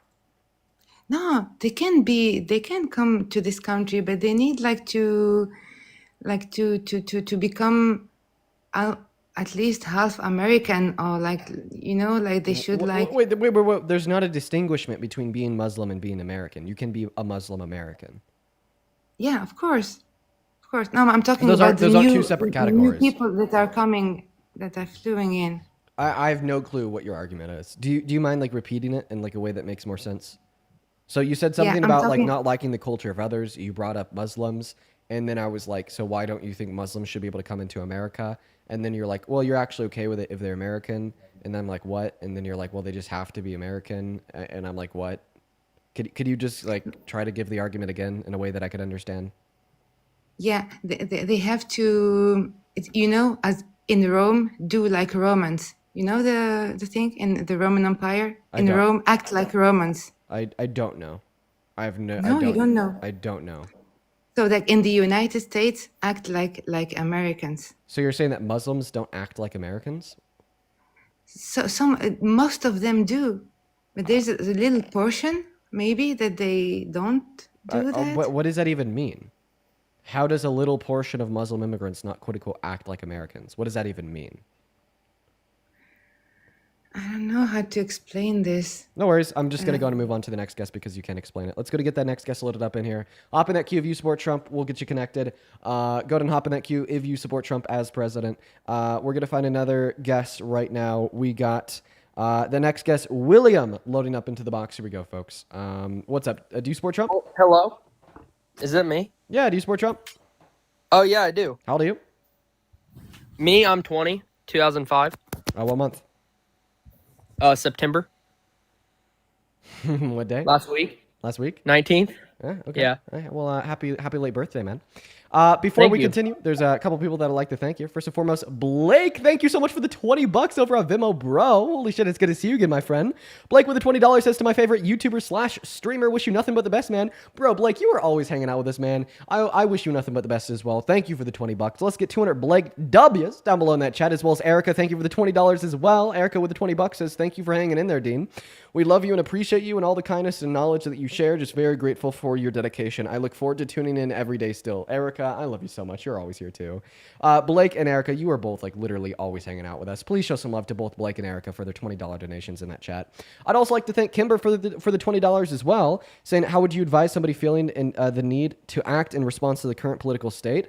My advice to you would be to get involved. 5051. They do nationwide protests like all the time. You could definitely find some in your local area. Be up to date with like local Dims on like Facebook in your town, in your city. Get involved in local politics too. You know, that is where you can really make a material change right now. 110%. Thank you for the $20, Kimber. As well as Mariella, thank you for the $10. I appreciate that. Show some love to Kimber, Mariella, Erica, and Blake. And then one last one here. Holy fuck. Ryan, thank you so much for the $100 donation, bro. Oh my God. That is unreal. Thank you so much. I do not deserve that. Thank you so much for your generosity. Ryan with the $20 says, thank you for what you do. Thank you for keeping it classy, respectful, and mature. I try. You have a gift, and I hope that you continue to use it for all the right reasons. Thank you so much, man. That is so incredibly kind of you, Mr. Ryan. While we're hopping into this next debate here, show some fucking love to Ryan down below. Thank you so much, man. Shout out Ryan, big time. Take it away, William. Why the hell are you MAGA? So the reason I'm supporting Trump is because I like that he is getting rid of the transgender in women's sports, you know? Okay, all right. So you don't think that trans women should be able to compete in women's sports. Therefore, you are going to support a president that is reducing the purchasing power of 156 million Americans. You're going to support a president that has twice as many felonies as there is trans women competing in women's sports. And you're going to support a president that is openly boasted about perving on naked women as a perverted cis man, all because he was able to pass an executive order to defund institutions that allow trans women to compete in their sports, successfully kicking out 10. Okay, so first and foremost, we cannot have a debate on the topic on TikTok. I think that there is good reasons to suggest that trans women should be able to compete in women's sports, given a certain amount of HRT. However, we just can't have that conversation on TikTok because TikTok takes us down for it. It'll ban you, ban me. No one's going to be having a good time. But what I will say here is, if you don't think that trans women should be in women's sports, I'd assume that this is because you don't think that trans women are women. You think that trans women are men, which is something else I disagree with. But ultimately, are you just saying that you don't think that men should be able to be in women's spaces? That is what I'm saying, yes. And this is of utmost importance to you? It is. I also, I don't really support abortion. And Well, before we move on to that, let me just ask you. So you said preventing men from being in women's spaces is of utmost importance to you. Would you say that like preventing perverted men from exploiting women in their private spaces would be even more important to you? I would say that, yes. I agree with you on that. So if there was a man that walked into the dressing rooms of naked teenagers and naked women to look at them while they were undressed unconsensually, how evil would that man be? I would say very bad. Yeah. If a man did this, boasted about it, then ran for office, oh, look at that. I already got to kick you. Oh, can we talk about something else? No, we can't because you got flagged for hate speech. Sorry guys, I was about to get the dunk. About to expose him for being a crazy hypocrite. I had to kick him though because he got the flag. Dude, he literally just said TRANS. Like we literally cannot even talk about that on TikTok. Isn't that outrageous? Isn't that so outrageous, you guys? So you heard how I was like telling him we can't talk about that because you'll get a flag. It'll take you down, might take me down. It did. He got taken down and I got a flag. Can't even talk about it. It is unreal. It is unreal how like TikTok works like that. It is just insane. I hate it. As well as Edward, dude, thank you so much for the 100 Canadian dollars over on Super Chat. Edward didn't leave a message, just the love. Thank you so much, man. Holy shit. As well as Elena with the $50 Super Chat, saying payday, by the way. Elena, it's good to see you. I feel like I haven't seen you in a while. How are you doing? Thank you for the $50. That is also outrageous. I appreciate you both for your generosity. Like, holy shit, you guys are being so fucking kind today. Show some love to, let's see here, Elena for the $50 Super Chat and Edward for the 100 Canadian dollars Super Chat down below. Thank you both so very much. Shout out to Elena and Edward. You guys are so very kind, and I really appreciate you both for your support. What's up? Do you support Trump, Valerie? I do. How old are you? I am 28. Okay. Can you disconnect any like AirPods, Bluetooth devices, so on and so forth that you have connected to your phone? And while you're doing that, I'll go and thank 3 more people. Amber, thank you for the $10 on PayPal, saying that you have the patience of a saint. Thank you so much. And then Chelsea with the $10 as well, saying thank you for single-handedly turning me into a diehard liberal. Dude, let's go, Chelsea. You're literally the reason why I do what I do. Fuck yeah. And then Marky, thank you for the $6, saying love from the Netherlands. Love to the Netherlands. I might actually be up there soon. Beautiful place. Thank you so much, Amber, Chelsea, and Marky. You guys are awesome. And go ahead and take it away. Tell us why you support Trump as president. But once again, if you're watching and you want to support me, you can find my Venmo, my PayPal, and the link tree in my bio on TikTok and in that pin message over in that YouTube stream where you could also support on Super Chat. But on Venmo and PayPal, I get 100% of the proceeds. And on TikTok and YT Super Chat, I maybe get 33 to 60. But anyways, take it away. Why are you MAGA? Yeah. I honestly just support the Republican Party. I have a hard time supporting the Democratic Party in general. But I support, I guess, Trump because he's a Republican. I thought he was a better choice. Because I'm pro-life. I am pro-Second Amendment. I believe there's 2 genders. I know that I cannot get, I won't talk about we can't talk about trans individuals. I'm gonna nope. Don't talk about it at all. I didn't. No. I wasn't even gonna say it, man. I wasn't even gonna say it. But yeah. So I mean, those are like the big ones that are on the top of my head. Okay. Gare Bear, thank you so much for the Interstellar. Holy shit, that is so fucking kind of you. Gare Bear, you're crazy. You're wild, bro. Thank you for the love. As well as Lainey, thank you so much for the $10 over on Super Chat, saying thank you for everything that you do. I know it gets frustrating, but your work is important, so don't stop educating people. Thank you so much. Let's get 100 Lainey W's down below. And to you, let's go ahead and start with the first 2 things. You said pro-life and pro-2A. If you care about gun rights, you shouldn't support Trump at all. Yeah, I don't agree with that. I think, I can definitely hear you out, but I'll tell you why I think that's not true too. Well, because in his first administration, he passed one piece of gun legislation, and then SCOTUS ruled it as unconstitutional. So the one piece of gun legislation he passed infringed upon your Second Amendment rights. And so far in his second term, he has directed the Justice Department to attempt to find a way to ban gun ownership for T Americans.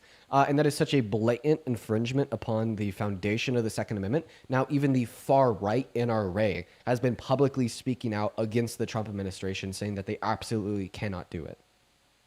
Yeah, I've heard you give that argument before about the T community, but I think that they're mentally ill, and so I understand why you banned that for them. Okay. Oh, okay. So, You're wrong. So I have a question. What did you go to school for if you went to school? I have a master's of social work. I'm a licensed therapist. Oh my Yeah, God. isn't that crazy, right? I diagnose it all the time. Okay. Well, you as a licensed therapist, a social worker that apparently makes these diagnoses, can you point me towards a single reputable institution of medicine or science that agrees with your claim that being that we cannot say because of TikTok TOS is a mental illness? Right.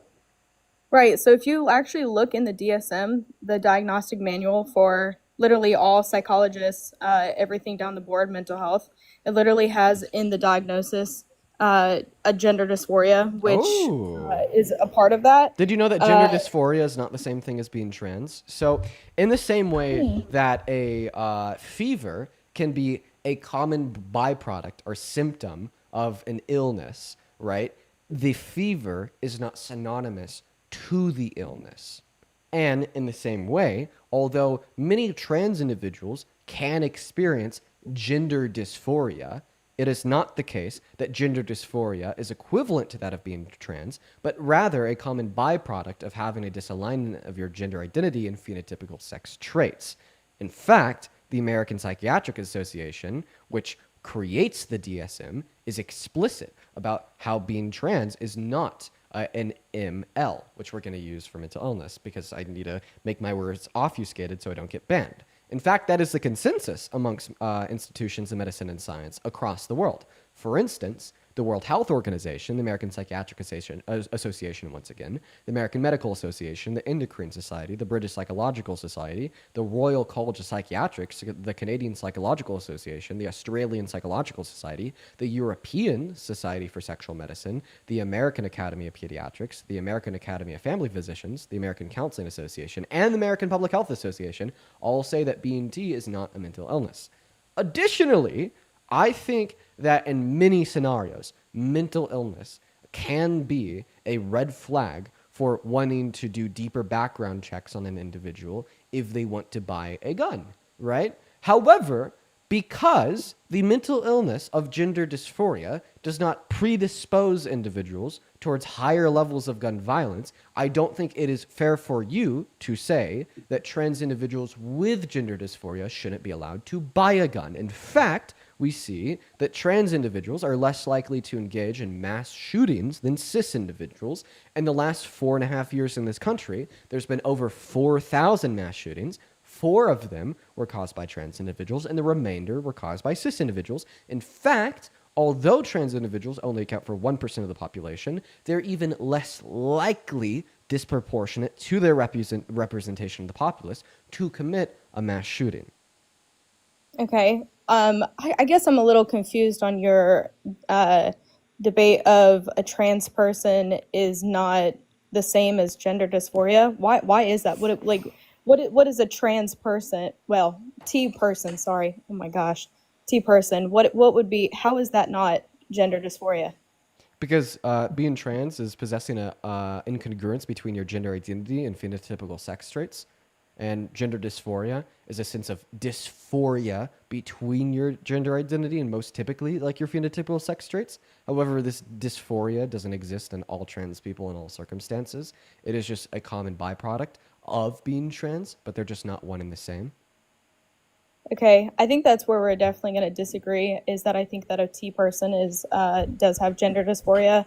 So many T individuals do have gender dysphoria, right? And in fact, that all would be of them do. expected because if you have an incongruence between your gender identity and phenotypical sex traits, okay, it is common to experience a sense of dysphoria because of that. However, this doesn't mean that being trans is synonymous with gender dysphoria, and it also doesn't mean that all T people have gender dysphoria.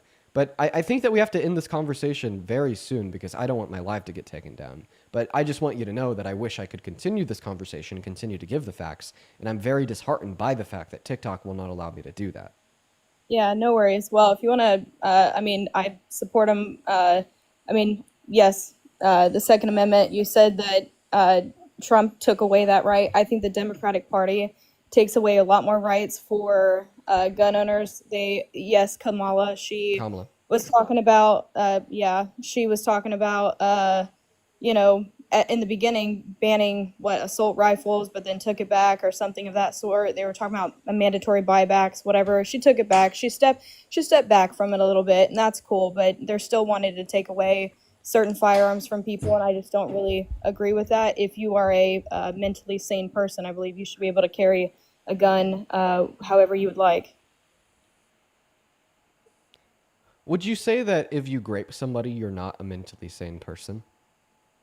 Grape? Are you talking about like Trump and sexual assault?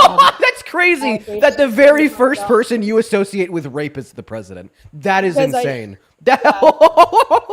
Oh, that's insane. Oh, that's crazy. That's crazy. Oh my exactly god. where you were gonna go with. Okay, well, That's why. dude, I'm just skipping that's where nuts. your point was Can you going. answer my question? Would you say that like if you like grape and SA people, you're obviously not mentally sane? So when it comes to that, you're talking about like, okay, if you committed a crime, et cetera, should you own a gun? If you sexually assaulted somebody, raped somebody. No, that's not what I asked you. That's not what I asked you. All that I'm asking you, it's simple, Miss Therapist, is I don't if you think grape it's or SA people, are you mentally sane? I would say no. Let's say if you in the United States, if you have a felony, you cannot own a firearm. That's not what I asked. I'm cutting you off because that's not what I asked. It is crazy that you're so quick to jump to your conviction about T individuals not being sane, but then as soon as it comes to literal rapists, all of a sudden you can't answer the question straight. Okay, That is let me so ask you that is just so obviously a bold-faced, clear example of bigotry and hate, and I hope that everyone can see it. You know, like even if you're watching this live and you're on the right, you don't think that like the gender identity of T individuals is valid. I think everyone with like common sense could listen to this guest here say with bold conviction that you are not sane if you're T, but then fail to answer the question if you're not sane if you're literally a serial rapist as anything but obvious hate and bigotry. So once again, I'm going to go ahead and re-ask you the question very clearly. I want to clarify on it. Can we agree that if you're graping people, if you're SAing people, you're obviously not mentally sane? Okay, let me walk it back because when you said grape, I had no idea. I thought you were talking about like groping somebody, like sexual assault or something or whatever. But when you say grape, I get what you're saying. Yeah. So if somebody does that, then absolutely, yeah, they're mentally insane and they're committed a crime that they should never be able to carry a gun. Okay. Absolutely. Well, court determined that Donald Trump was guilty of grape. So you're telling me that Donald Trump shouldn't be able to own a gun, but he should be able to be president and have access to the nuclear codes? Did he actually get? Because everything that I've seen, I didn't see court orders or court things that he actually was charged with anything of that sort. There were allegations for it. Oh, don't worry. You haven't seen them? Well, now you're going to see them. Right. Give me a second. Now, so here's going to be the jury verdict form from the unanimous jury of 9 in the civil court case, Trump v. E. Jean Carroll. Obviously, I'm going to have some explaining to do. I'm going to ask you to take a look at question number 1 and question number 2. The unanimous 9 jurors agreed to this. So, firstly, the unanimous jury of 9 agreed that Donald Trump did not rape E. Jean Carroll, which would be question number 1. And then secondly, the unanimous jury of 9 agreed that Donald Trump did sexually abuse E. Jean Carroll. So let's talk about the act that they all found him guilty of for question number 2, which would be sexual abuse, which was him taking his fingers and forcefully penetrating E. Jean Carroll's female member unconsensually, right? And the reason why they selected no on question number 1, asking about grape, was because at the time, the state of New York defined grape as the penetration of the female member with a male member. And if it wasn't the penetration of the female member with a male member, such as penetration of the female member with fingers, it wasn't grape in the state of New York.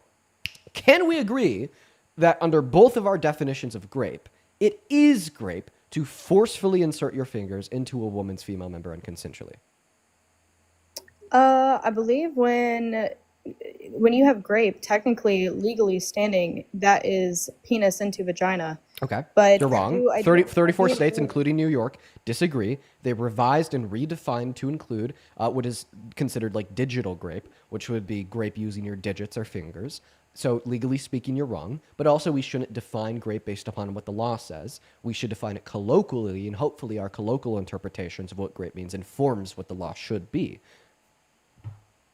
Okay, so I think we're getting off the topic of, okay, so we can say that Donald Trump was yeah, he could have sexually assaulted somebody. If he was convicted of a felony, then yes, he shouldn't own a firearm. But my nervousness of the Democratic Party is when they want to take I'm people's sorry, guns away. we're not done with this yet. So now I'm just clarifying that you do accept that Donald Trump was found guilty of grape. I saw on the forum number 2 where it says that he sexually abused somebody. If he says the yes to that, or if he admitted to that, or if he was found of that, then yes, he sexually abused somebody. Sexual abuse. I mean, I'm not going to say yes or no. He raped somebody. Okay, I don't know. so this is why we need a little bit further dialogue. Can we agree that grape would include the penetration of forcefully and unconsensually of a woman's female member with a man's fingers? Can we agree? Dude, I'm pretty sure. I don't know. Show me where it says that in law, where it says if it's somebody's fingers. I mean, it's like such a specific little word here of like the fingers versus somebody's penis, because I'm pretty sure you can't a woman can't like rape another woman. It's just called sexual assault. It's just called sexual assault. Can you look that up? Wait. So look up the definition of. So you don't think that grape occurs in women's prisons? No, I think that if a man were to do that to a woman, I'm trying to look up the act. Wait, like, so you said that you're a social worker, right? Absolutely. So if a little the girl, definition- so the definition if a little girl came to you and she said she was raped by one of her teachers in school that was a woman, right? You would tell her that she wasn't? Oh, absolutely. I would not go and tell her, "Hey, that's not true. You weren't this." I would obviously. That's a horrible thing for her to. But you would think that it was untrue. But if she told you that she was raped, in your head you would say that's not true. Look up the definition of grape, of what that is. Let's just say for. I think that you're Florida. confusing like how we define words. We don't define words based upon what the law says. We don't use the law to tell us what grape is. We tell the law what grape is, not the other way If a little around. girl came to me and she told me that she was raped by another woman, her teacher, I would obviously A, report that, B, talk to her about that, and that would be a huge piece of trauma for her. I couldn't even imagine that. If in legally standing, if that teacher, We're not talking about legally standing. We're talking about what you think. How do you define grape? What I define grape is a penis into a vagina, like forcefully or without. Okay. All right. Without consent. So yeah, once again. So point number 1, you don't think that women can grape each other, which is a very obvious reason why you should redefine grape. And point number 2, I didn't want to go here because I think that this can be incredibly dark and triggering, but this needs to be said because this is a really good reason why we shouldn't define grape in the way that you're using the term. And unfortunately, I'm going to have to go here. I'm just going to try to be as like PC as possible and talk about something that is incredibly dark, tormented, and wrong. But one of the most compelling reasons why we should define grape to include more things than just the penetration of the female member with a male member is because of the grape of incredibly small children. What we often see in circumstances of the grape of newborns, which is so sick and twisted, it is literally like hurting me to even talk about it, is not with the male member, but rather with fingers, because they can't even get the male member to fit. I hate saying that, but that is a fact of reality. Okay, and that is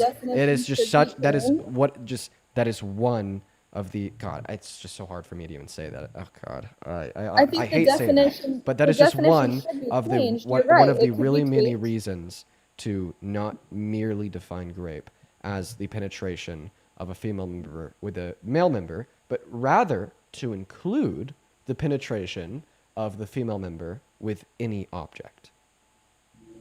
Okay. I think that the definition should be tweaked. I absolutely agree. Okay. I think on paper, legally standing, it is how it is.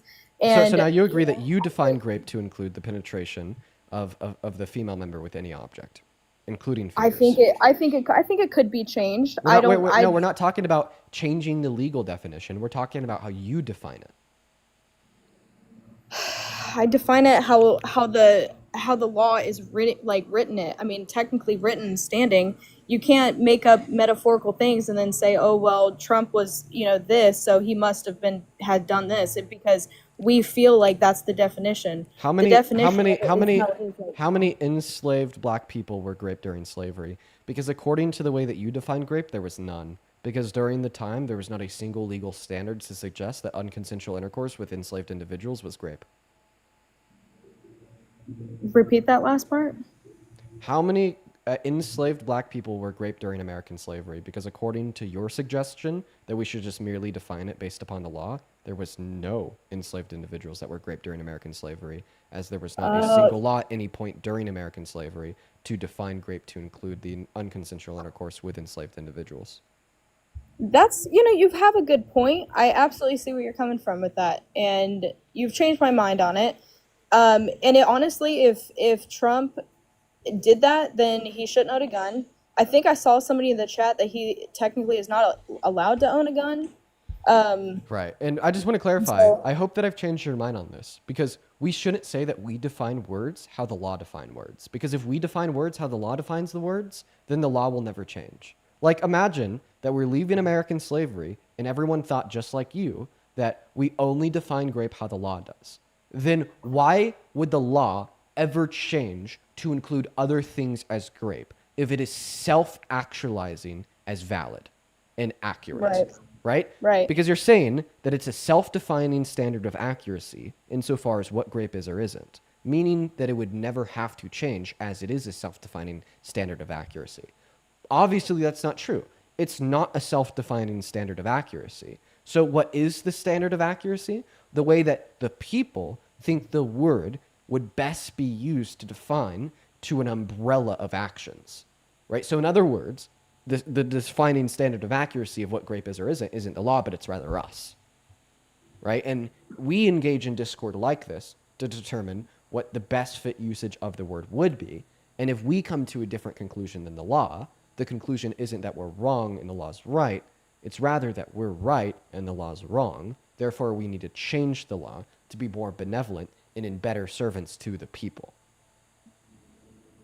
Okay. Yeah, no, absolutely. I see where you're coming from on that. I still don't want the government taking any of my guns away. Well, I don't want just listen. So now that you see where I'm coming from on that, now can we finally agree that the way we define grape would include the forceful, non-consensual penetration of the female member with any object, including a man's fingers? I think the definition should be changed. Absolutely. Can you just affirm or deny what I just said? Can we agree with that? Yes or no? I don't know if there is a yes or no to that. Technically, legally on paper, it is not that. Do I think that you could redefine it as that? Yes. Do I think... I'm muting you now for maybe 25 to 30 seconds while I read off donos, and I just take a second to calm down because I just gave you such an accurate, nuanced description on why that statement is incorrect. You ignore it all, and you go right back to the note cards. Honestly, you know what I'm doing? I'm considering hiring a writer, a transcriptor, to sit on this live with me and every guest. So the moment a guest reverts back to what they were originally saying after I give them a long-winded explanation on why they are wrong, I could just say, transcriptor, please go back to the transcript and repeat exactly what I said to explain how they're wrong, and I've already proved it. I honestly think I might do that. I think that would be a good use of my funds. But once again, I'm just now going to repeat this, and I want you to sit on it while I think a couple donors. It'll take me, I just have a couple to think. The law doesn't tell us what we think. What we think tells the law what it should be. You cannot say, well, I understand where you're coming from, Dean, but technically the law disagrees. I'm asking you about how you feel and how you define grape. And I just gave you a great explanation on why you shouldn't define great based upon what the law says or says or doesn't say, because we shouldn't treat the law as a self-affirming standard of accuracy. Okay? Now, let me thank a couple people.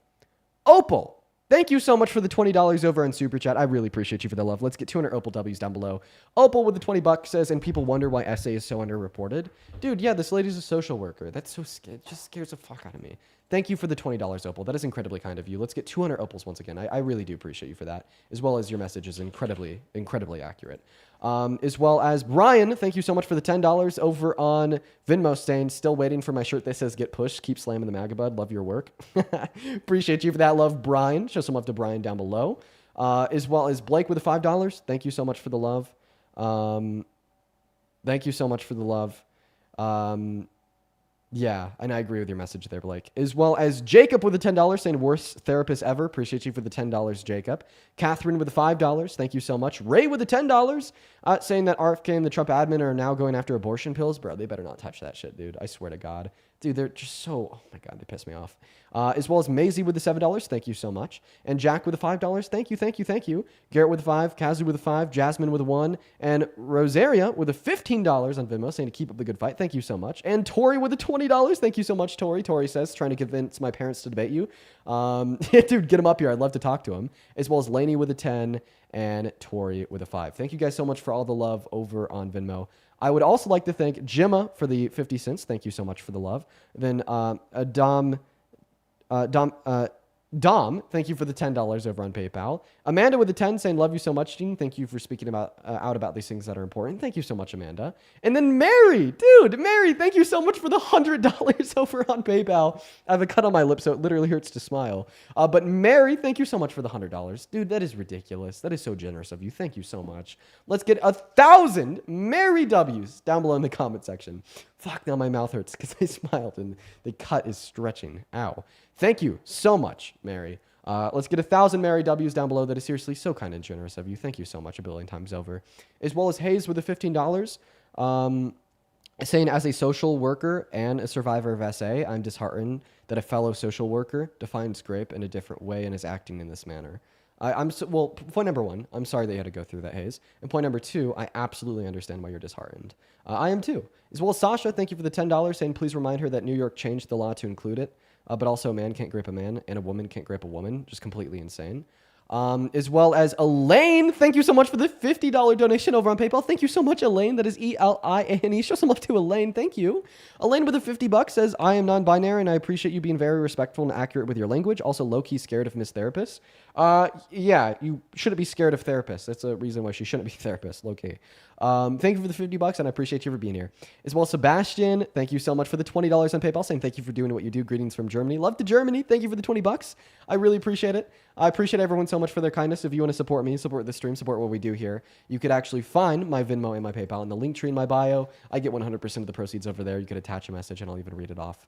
Now, I'd also like to thank Elenia. Thank you so much for the $20 in Super Chat, saying, and I quote, the penetration, no matter how slight, of the vagina or anus with any body part or object, or oral penetration by a sex organ of another person without the consent of the victim, end quote, is the definition of grape per the Department of Justice. So actually, the guest is wrong. Go ahead.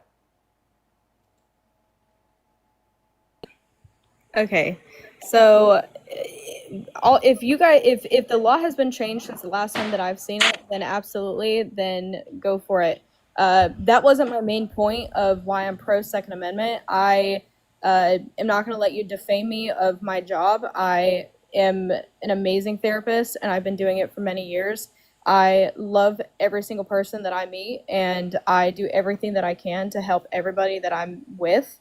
So I'm just gonna put you right down there. I didn't defame you.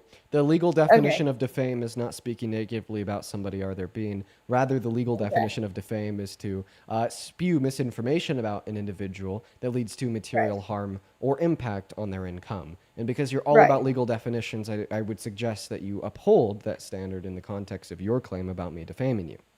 Yeah, no, literally what I did to come on here is to tell you that I support Trump because I'm pro Second Amendment, I'm pro life, and I believe that there's two genders.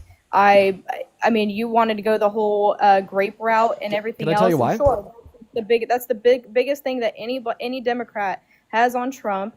It's the pretty much I mean, the top 10 of anything y'all have, and everything else following it really has no real context to it, or real anything to do with.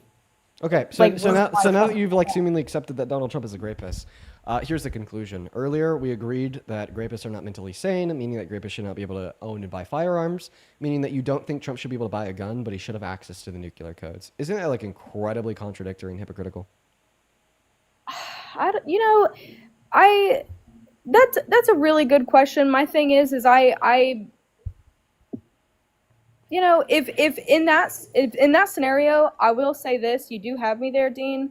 In terms of that, let me ask you this: in terms of the nuclear weapons and stuff like that, is there not somebody that is also overpowered than him? Is he just able to just go click that button however holly jolly he wants?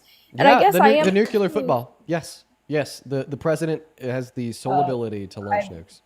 You're gonna have to let me go because I've got flagged. I don't see anything on my end. Yeah, I just got a thing for hate speech. Apparently, I don't know what I said. Well, because it didn't show up on my end, you don't have to leave. Okay. Well, yeah, holly jolly with the. Did you wait? Sorry, I got the notification. So what did you say? Yeah, I said it's incredibly insane and hypocritical to suggest that Donald Trump should be able to buy a gun, but he should have access to the nuclear codes. And yes, the president has a nuclear football and the codes as they get to launch them. Additionally, something else I'd like to bring up is you said the biggest thing Democrats have on the president is that he's a literal rapist. That is a really big thing. That is a huge thing.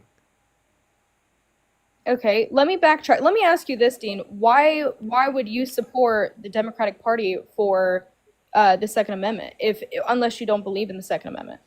No. So I am actually not super far left on guns. My position is I think that individuals that aren't going to do anything bad with a gun should be able to own them. I'm becoming increasingly convinced of an AR ban, which may put me further to the left. I haven't been forever, but for the most part, I just support common sense gun reform. And I think that ultimately the reason why I support common sense gun reform, but still support gun ownership is for self-protection, right? I think that marginalized communities in America should have access to firearms for self-protection. I think that women in America should have access to firearms for self-protection. And every time I see an awesome, intelligent feminist talking about how women should defend themselves and buy a gun for self-protection, I'm like, hell yeah, that is totally feminism, and I support it 110%. So that's why I'm like, I support the Second Amendment. I just also support reducing the deaths of innocent children in school and common sense gun reform. And I don't think that the Harris administration was going to infringe upon my rights as a gun owner. I am a gun owner. Kamala Harris said that she owned a Glock. She uses it for self-protection. She didn't want to take that right away. And I don't think that my rights would have been jeopardized. And I don't think that your rights to own a gun would have been jeopardized either. Okay. How do you stop school shootings from banning ARs? Dude, I am not an expert policymaker on how we can stop school shootings. I think that we should do whatever it takes to stop innocent children from dying in schools, but I will not act as if I am a expert policymaker that knows exactly what that fix would be at the risk of accidentally spreading harmful misinformation. Okay, then why are you pro banning of ARs or leaning towards it? Because I've seen really good reason to indicate that it may reduce school shootings, that it may reduce gun deaths. For instance, one of the most compelling arguments that I heard had to do with the fact that places like the UK, they ban guns, they banned ARs, they have lower gun deaths per 100,000 residents, and we actually have higher levels of stabbings per 100,000 residents here, as well as Everytown Gun Research has done a lot of research on gun control in the last 30 years in America. And what we know is that the more gun control a state has, the less gun deaths they have per 100,000 residents. But I would also like it to be known that I don't understand how this relates to Kamala Harris or Donald Trump.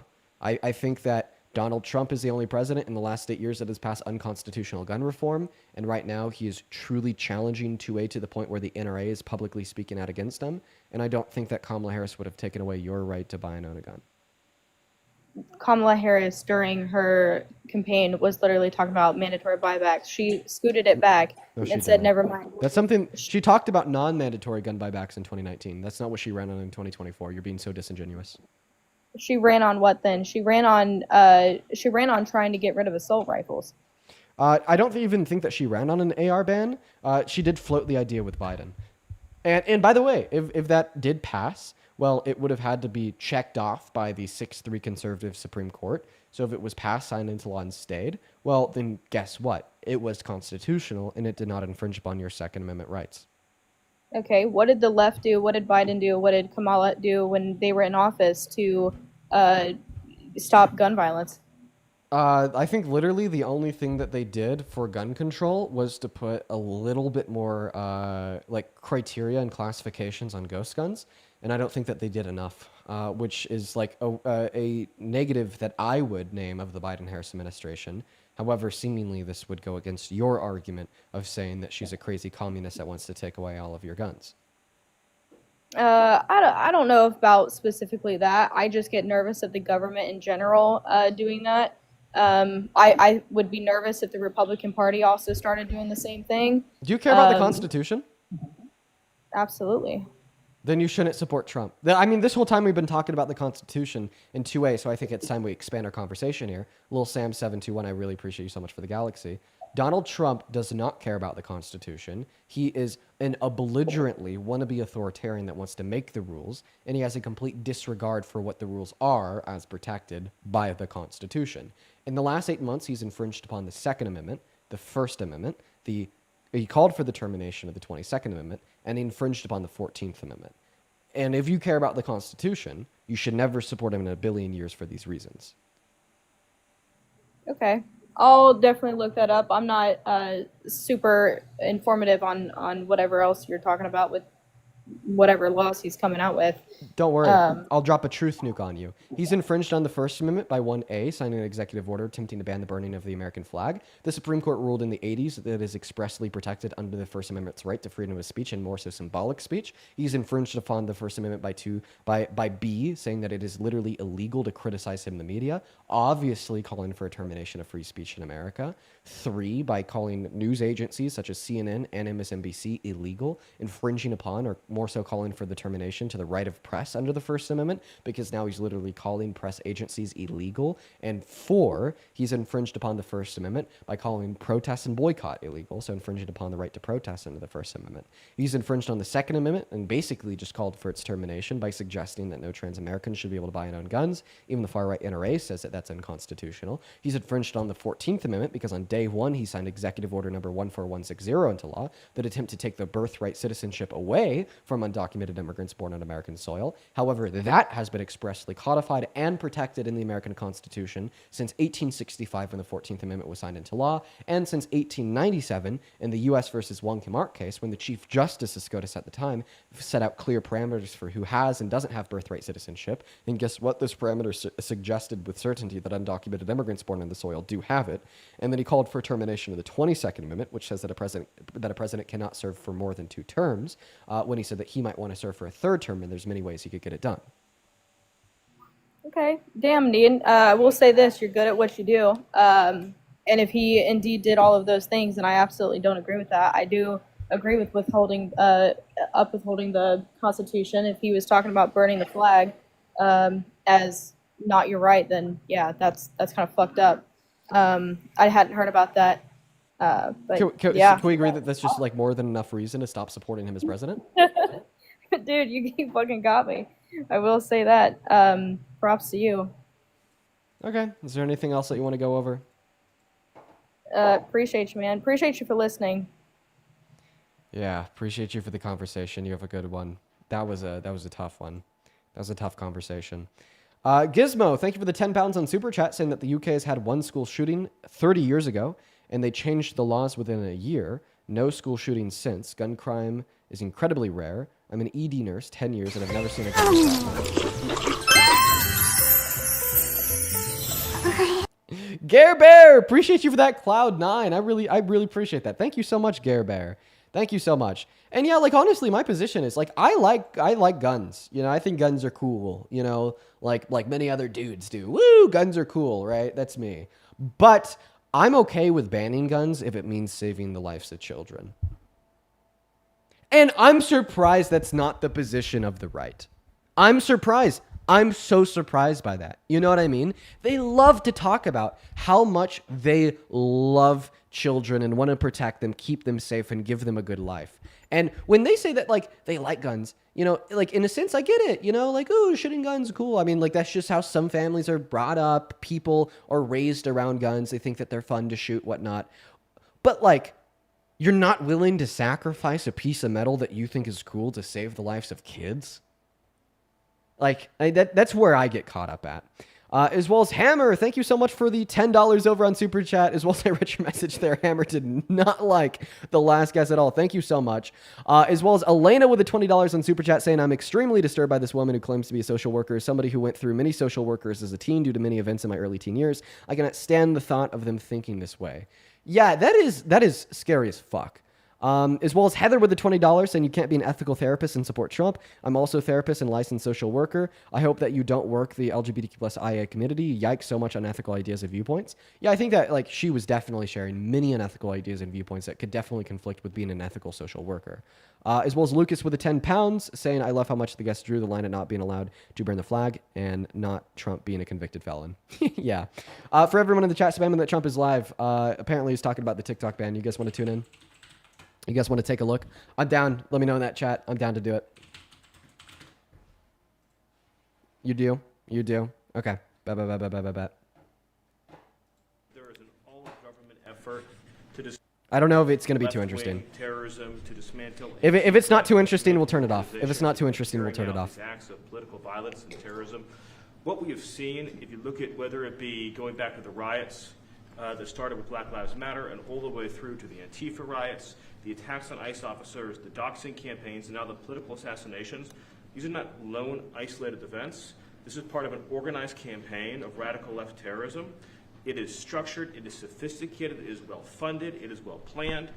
There is really no parallel like this to anything else in the country right now.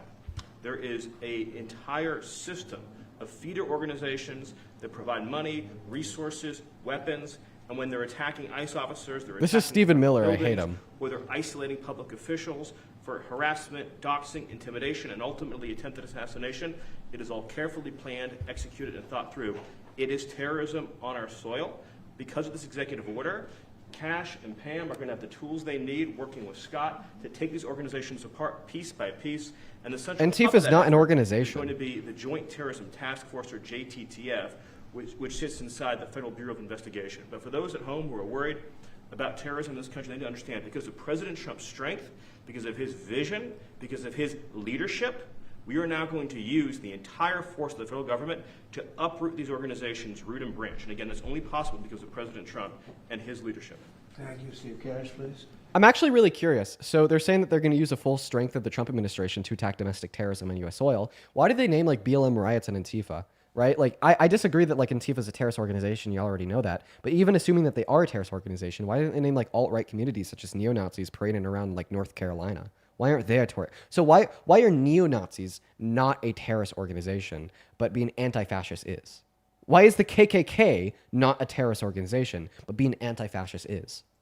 Yes, as Stephen was saying, Mr. President, thanks to your leadership, crime is going downward in a tremendous fashion, and that's what we want for every city in America. And the FBI's premier flagship enterprise, the Joint Terrorism Task Force, are honored to lead this initiative with our partners at Treasury and Homeland Security, because our citizens are being attacked by, as Stephen said, organized violence, and it's being paid for, not by them, by other people. So what we are going to do, combining forces as Scott and I have done in these last few months, is follow the money. People and organizations have collected funds and put them out into the streets of America and organize violence across our country. And thanks to your recognition of this and this executive order and the AG's leadership to lead out and prosecute these individuals, we are properly going to chase them down like the domestic terrorists that they are, and our streets and our communities are going to be safer because the JTTF and the FBI and Treasury and DHS and DOJ are going to combine forces like never before to root out this new evil that is perpetrating our criminal activities across our societies. And we are just so thankful for your leadership and recognition of it. It's not easy to do. Good job. Thank you very much, Who Pam. specifically do you want to target? What? Besides Antifa, is there a specific group or person you're targeting with this? Any organized group. Any organized group who are committing these crimes, and we're working with the Secretary of Treasury. You know what law enforcement has told us under President Trump's leadership? He's taken the handcuffs off law enforcement. They can do their jobs now, thanks to you, President Trump, and that's what's happening. And all of these... He's taken the handcuffs off of law enforcement and has better equipped our law enforcement agencies to do their jobs. Meanwhile, he was convicted of 34 felonies inside of a criminal court and then denied the outcome of the court, said the prosecutor should be locked up, and the judge was ultra-left. What do you think that does for public support in MAGA of the criminal justice system, its efficacy, and its ability to dictate who did and didn't commit a crime? Additionally, how the hell does calling it a hostile act against the administration to vote for the full release of the Epstein files to the public, including those law enforcement officers, enable them to do their job, when inevitably it would, as it would let out all of the facts about who did what, how it was illegal, and penalizing the safety of our children through literal sex trafficking. Agencies that Cash mentioned, we work hand in hand together. Our prosecutors were following the money with Treasury. We're working with Homeland Security. Cash's agents, all of our agents, DEA, ATF, U.S. Marshals, combined are working, and with state and local government, to take these people off the streets who are jeopardizing lives. Can I just illustrate this? So I was talking with Cash and Stephen about this a couple of days ago, sir. So I believe it was in Oregon where you had a federal building where there were men in black ski masks who were committing acts of violence, who were shutting down a government building. To the president's point, they don't come from nowhere. These are paid people. This is organized. They're committing acts of political terrorism on American soil. And it's time we had a government that looked out for the American people rather than the people who are committing violence against the American people. When you go out to Portland and you see what's happening in Portland, this is like nobody's ever Oh, seen anything fuck. like I just it. spilled water Every all night. over myself. And this has gone on for years. They just burned the place down, and the shop owners, most of them have left, but the few shops that are open, they just use plywood and just like 3/4-inch plywood. They don't put storefronts because they know it's going to be burned down. These are professional agitators. Right. These are bad people, and they're paid a lot of money by rich people, some of whom we know. I'm sure I know some. I don't. If I knew, I wouldn't associate. Do you guys want to know who truly the professional, funded, orchestrated agitators are? ICE. ICE has committed a confirmed 510 examples or instances of human rights abuse on American soil in the last 8 months, per a report from a senator from some state out east. Okay? Every day we hear about an ICE agent with a black mask over their face, just like Donald Trump's administration suggested, brandishing firearms to 4-year-olds, causing them to pee their pants, and then taking them to a detention center, not giving them a change of clothes for hours. Every day we hear, for instance, about multiple accounts of sexual abuse and rape inside of ICE detention centers, such as the 3 different lawsuits launched by 3 different people of rape against the commander of a Louisiana ICE detention center. That is organized terror from people wearing black masks, well funded by rich individuals. Because I'll be in trouble because Pam will say, why are you associating with this person? But I will tell you that these are bad people, and they're paying a lot of money, millions of dollars. But take a look at Portland sometime. These are wild, these are crazy people, and they're trying to burn down buildings, including federal buildings. And on my list of things that I want to do before burn down federal buildings, we finish up with the cities. You don't say. Whip the cities back into shape, but we have to. You burn down federal buildings, and that's a small example. but it's the most violent example. It's every night, and they've done it for years. 1 second. You think maybe at some point they made their Burn point down of what they're federal doing, buildings? But we're going to get out there, and we're going to do a pretty big Attacking number of those federal people in buildings? Portland that are doing that. They're professional agitators and anarchists. They're actually anarchists. Yeah.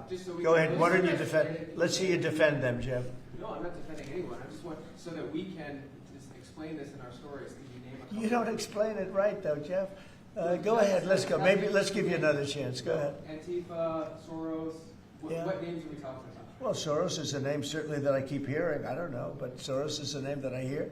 I hear a lot of different names. I hear names of some pretty rich people that are radical left people. Maybe I hear about a guy named Reid Hoffman. Somebody, a very rich guy, I guess, and I hear about him. I don't know, maybe. Reid Hoffman, that's the founder of LinkedIn. Reid Hoffman funded E. Jean Carroll's court case against Trump. E. Jean Carroll didn't have the millions of dollars to pay for very expensive lawyers for years and years and years to combat Donald Trump's very expensive lawyers inside of that criminal court where inevitably she got him held liable for rape. So Reid Hoffman, being a goddamn American patriot, stepped in and said, hey, I'm a fucking billionaire. Let me give you some money to be able to do this. I want him held accountable. He raped you. He deserves to be held accountable for it. And now Donald Trump is saying that because Reid Hoffman helped his great victim have him held accountable by a civil court, all of a sudden, Reid Hoffman is a literal terrorist funding literal terrorists. And maybe could be him, could be a lot of people. We hear the same names, but they're bad, and we're going to find out. And if they are funding these things, they're going to have some problems because they're agitators and they're anarchists. These are anarchists. Really bad. Okay, yeah, please. Mr. President, can you comment on Who you with? Who you with? I'm with the Center Square. Sarah Rodriguez is my name. Sarah, there's also, as you know, Antifa is not just a domestic terror or now a domestic terror organization. It's also international. I know the Netherlands is looking at also designating them a terror organization. Have you been working with your intel community and your DNI to possibly expand that to making them designated an international terror organization? Yeah, we have been. Yep. It's an international. In many cases, it is international. Mr. On Antifa, if someone takes to the streets of America and says they're Antifa, what happens to them? What will happen to them? Well, I'd say the maximum under the law, and we'll see. Now, if they kill somebody... I'm Antifa. So they just asked the question, what happens if somebody takes to the streets and says that they're Antifa? What's going to happen to him? He says the maximum under the law. I'm Antifa. I'm anti-fascist. Are you anti-fascist? Are you Antifa? Are you anti-fascist? We just signed a death penalty, so it depends where it is. But if they Whoa! Stop saying that! Whoa! Whoa! I'm not Antifa! I'm not Antifa! I'm not Antifa! Neither are you. You're also not Antifa. None of us are Antifa. He said that. I was just a joke. He said that specifically about like murderers, I think. Somebody, which they do. I mean, people are dying. You go out to Portland, people die out there. Many people have died over the years in Portland. Portland is, I don't know how anybody lives there. It's amazing. But it's anarchy out there. And that's what they want. They want anarchy. Like when they attacked Seattle and took over a big percentage of the city. I was going to go out and we were going to do a big number. They heard that and everybody broke up all of a sudden. But, you know, you have governors that have to run that, and a lot of them don't do that. I don't like to go in. I'd rather have Pritzker's support when we go into Chicago. But if we don't have it, that's okay, too, because we're paramount, and we will do what we have to do. We're going to make Chicago safe. We're going to make we're going to make as many as we can, and usually that involves a surge. But what we did with, in the case of Chicago, by having the FBI go out there 5 or 6 months ago, we brought it down a little bit. You know, a little bit is 25%, so it's not so little, but it is when you're talking about the kind of he's making no sense. Crime and killings and murders that you hear. Is this guy like coherent to anybody? Chicago's a great city. As the Union Pacific said, the head of the Union Pacific, who's a great guy, started off as a low-rung guy. He said he started at a caboose. What guy is he talking about? He was the chairman of the Union Pacific, but he's a great guy. But he said, "Sir, why are we talking about the Union Pacific?" The way he said it, I said, "Boy, it really hit me." You know, here's a man that knows all the cities. The Union Pacific, I guess, is our largest railroad, and he knows all the cities. He's been doing it for 45 years, and he said, "Sir, don't lose Chicago." He knows all the cities. meant a lot to me. And we're going to go into Chicago very soon. We're going to take care of Memphis.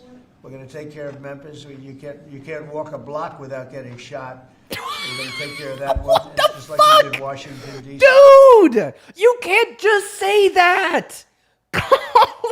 God, you can't just say that. You can't just say that. You can't just be the president of the most powerful country on earth. Be the president of the United States of America and say, well, if you walk a block in Memphis, you're going to get shot. You can't just do that. See, and we're gonna do Chicago very soon. Yeah. We heard there could be an indictment on James Comey. Do you know if there is an indictment, or Madam Attorney? I don't know. I know it's going on because I read the papers just like you do, right? So I don't know. Do you have anything to say about that? We can't comment on that. Yeah. Can you comment on a New York Times, Madam Attorney General, can you comment on a New York Times report saying that Justice Department officials have asked attorneys to target a George Soros-funded group? And is this executive order that you just signed a part of that effort? I'm not going to comment on whether there is or is not a pending investigation, but everything's on the table right now. I don't think anybody has to ask, because if you look at Soros, he's at the top of every. In fact, sometimes they say, could he be involved in this many things? But he's in every story that I read. Stories that I read keep talking about Soros, and so I guess he'd be a likely candidate. Thank you very much, everybody. Thank you very much. Thank you for that, President. Thank you. Yeah. Thank you. God, bro. Listen, guys. I'm gonna continue. I'm gonna continue to watch these on live with you guys because they're insane. They're so insane. Every single time Donald Trump hops on that mic, he drops like the most insane shit ever, and then no one talks about it, and then we just go right back to the debates with Trump supporters saying, oh, he's good for the economy. As if he didn't just say that if you walk a block in Memphis, you're gonna die from getting shot, and Tylenol causes autism, and don't vaccinate your newborns because it's too much liquid. It's diabolical. It's diabolical. Why don't, maybe that's a good question. Why will Trump supporters never talk about his press conferences from the Oval? He's been doing them a lot. And we never hear about them from Trump supporters, ever at all, because of just how insane they always are and how terrible he always makes himself look. You know what I mean? But we're going to go ahead and hop back into those debates. If you're watching and you support Trump, go ahead and hop in that queue. We're going to get you loaded up here. Evil, hate-filled female. That's their screen name. That is their screen name. I'm just reading it off as I see it. Thank you for the $20 over on YouTube Super Chat. I really appreciate you for that love. Thank you so much. Show some love to Evil down below in that chat. With the $20, they said, thank you so much for teaching me, while also being entertaining. That's the purpose of the streams. I'm happy that it's working. Thank you so much, Evil. As well as Scarlett, thank you so much for the $50 over on Super Chat. Thank you so much. Holy shit, Scarlett. That is so kind of you. You are always hanging out with us in here. Seriously, thank you for the love. Scarlett says, I've been starting my social transition from M to F at the worst time in America, lol. Hopefully my ability to buy estrogen for transitioning isn't banned in the future when I start. Scarlett, I pray that you have a good experience socially transitioning and that you face no barriers to estrogen when that time comes. And I'm really hoping that the Trump administration stays the hell out of your business. Thank you so much for being here with us. You are literally always in here and supporting. I appreciate you for the love. And thank you for the $50 donation. Show some love to Scarlett down below in that chat while we're trying to get that next guest up here. If you want to support me, you can find my Venmo, my PayPal, and the link tree in my bio. I appreciate everyone for the love. But let's try to get that next Trump supporter loaded in here right now. Go ahead and put a Trump with your age down below in that comment section if you're MAGA and you want to come up here for a debate. We'll get you loaded in and connected right away. As well as Alicia, thank you for the $20 over on PayPal. Alicia says, thanks from Canada. I've been watching you for some time now. I'm a social worker and counselor. Alicia, how did you feel about that last crazy social worker? Thank you for the $20. Show some love to Alicia down below in that chat while we're still looking for that next Trump supporter. They're very scared right now. As well as Sarah, thank you so much for the $10. And Caitlin with the $10 over on PayPal. as well as Danielle. This was a while ago. This came in during our last debate. Danielle says this woman should not have a job or a license. Terrifying. With a $50 donation. Danielle, it's good to see you again. You're literally in here with us every day, and you were dead on. Thank you so much for the $50 donation. That is seriously so fucking kind. You guys have been so goddamn kind today. Thank you so much for the love. What's up? Do you support Trump? Christine is just snacking. Get the hell out of my box, Christine. Moving on to the next guest. Come on, guys. Go ahead and put a Trump with your age down below. What's up? You MAGA? Dean. Yes, I'm MAGA. How old are you? I'm 18, and before you ask my birthday, July 8th, 2007. Okay. All right. Also, on my end, you're kind of laggy. That's going to be your internet. I'll give it a try with your bad connection. If it doesn't work, I'm going to kick you. Oh, okay. Real quick, before we hop Okay, into also, the debate. by the way, why did I see you on Grindr? I don't think you did see me on Grindr. I did. It showed your face on it. I don't know. You were on Grindr, Dean. I Stop wasn't on cheating on your Grindr. girlfriend. You're such a hypocrite. I wasn't on Grindr. You need to calm down with the hypocrisy, Dean. Yeah, I can't believe you would go on Grindr looking for gay men, oiling up, so just like and getting butt booty naked. Okay, so just like any dating app, Grindr's going to be regional because it's kind of how dating works. What region were you in when you saw me on Grindr? What city of what state? Yeah, and you were on it, Dean. What city of what state? Why are you on Grindr? What city of what state? I did see you on Grindr. What city of what state? You live in Colorado. I live in Colorado. Yeah, really. What city? What?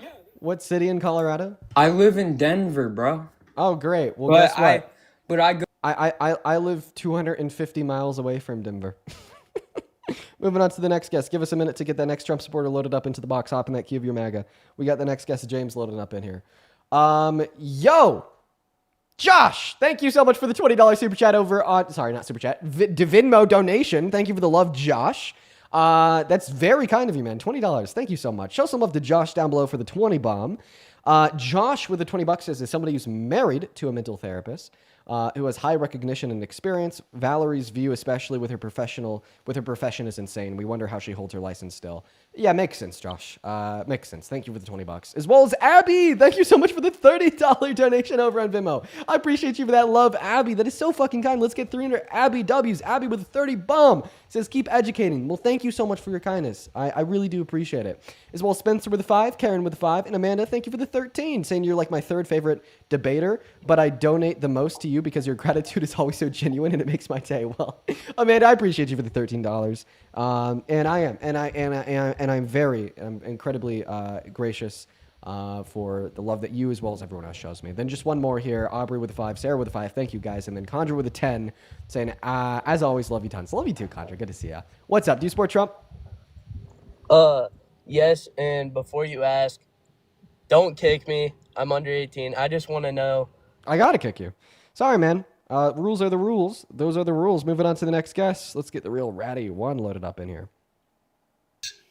Lanny with a $5 on Super Chat saying actual leftists aren't anti-gun. If anything, we're pro-gun with common sense laws. Revolutionaries overthrow fascist regimes with guns. Actually, you're right. Yeah, if I said otherwise earlier, I was wrong. What's up? Do you support Trump? Yep. How old are you? I'm 28. Okay. Josh, thank you for the $20 on Venmo. Josh with the 20 says, don't scream my name like that. You scared me. Thanks for being you. I'm sorry. I won't scream her this time. But Josh, thank you for another $20. Show some love to Josh down below. Seriously. And once again, if you do want to support me, you can find my Venmo and my PayPal in the link tree in my bio on TikTok and in the pinned message on that YouTube stream. Take it away. Why the hell do you support Trump? All right. So can I say something real quick before we get into that debate? I don't know. What do you want to say? Just kind of addressing the other Trump supporters in this chat. Sure. Please, before you click the box and before you come in here, have your argument put together. Know what you're going to talk about. Don't get backed into a corner. Okay? Like, if you believe so strongly that he should be the president and you are in strong support of him, please just have some facts put together before you come in. Have I spoken to you before? No. Okay. So what is your argument? What are your set of facts put together insofar as why you support Trump as president? So my facts are more the immigration policy is kind of my biggest thing in support of Trump. I feel like you probably won't have the set of facts put together on the immigration policy, but let's give it a go. What about it do you like? Mass deportation? Okay. Do you say what? Do you like his mass deportation? I do support the mass deportation of criminals out of the United States of America, violent criminals. I don't necessarily support mass deportation as a whole. I do believe that there should be an avenue in which the people who are here providing to the economy and adding more adding more good than they are harm should have an avenue to stay, like pay taxes, pay a fine, whatever the solution might be. But deporting violent criminals, of course, I'm in support of that. Yeah, you don't have your facts put together, man. Can I tell you why? Go ahead.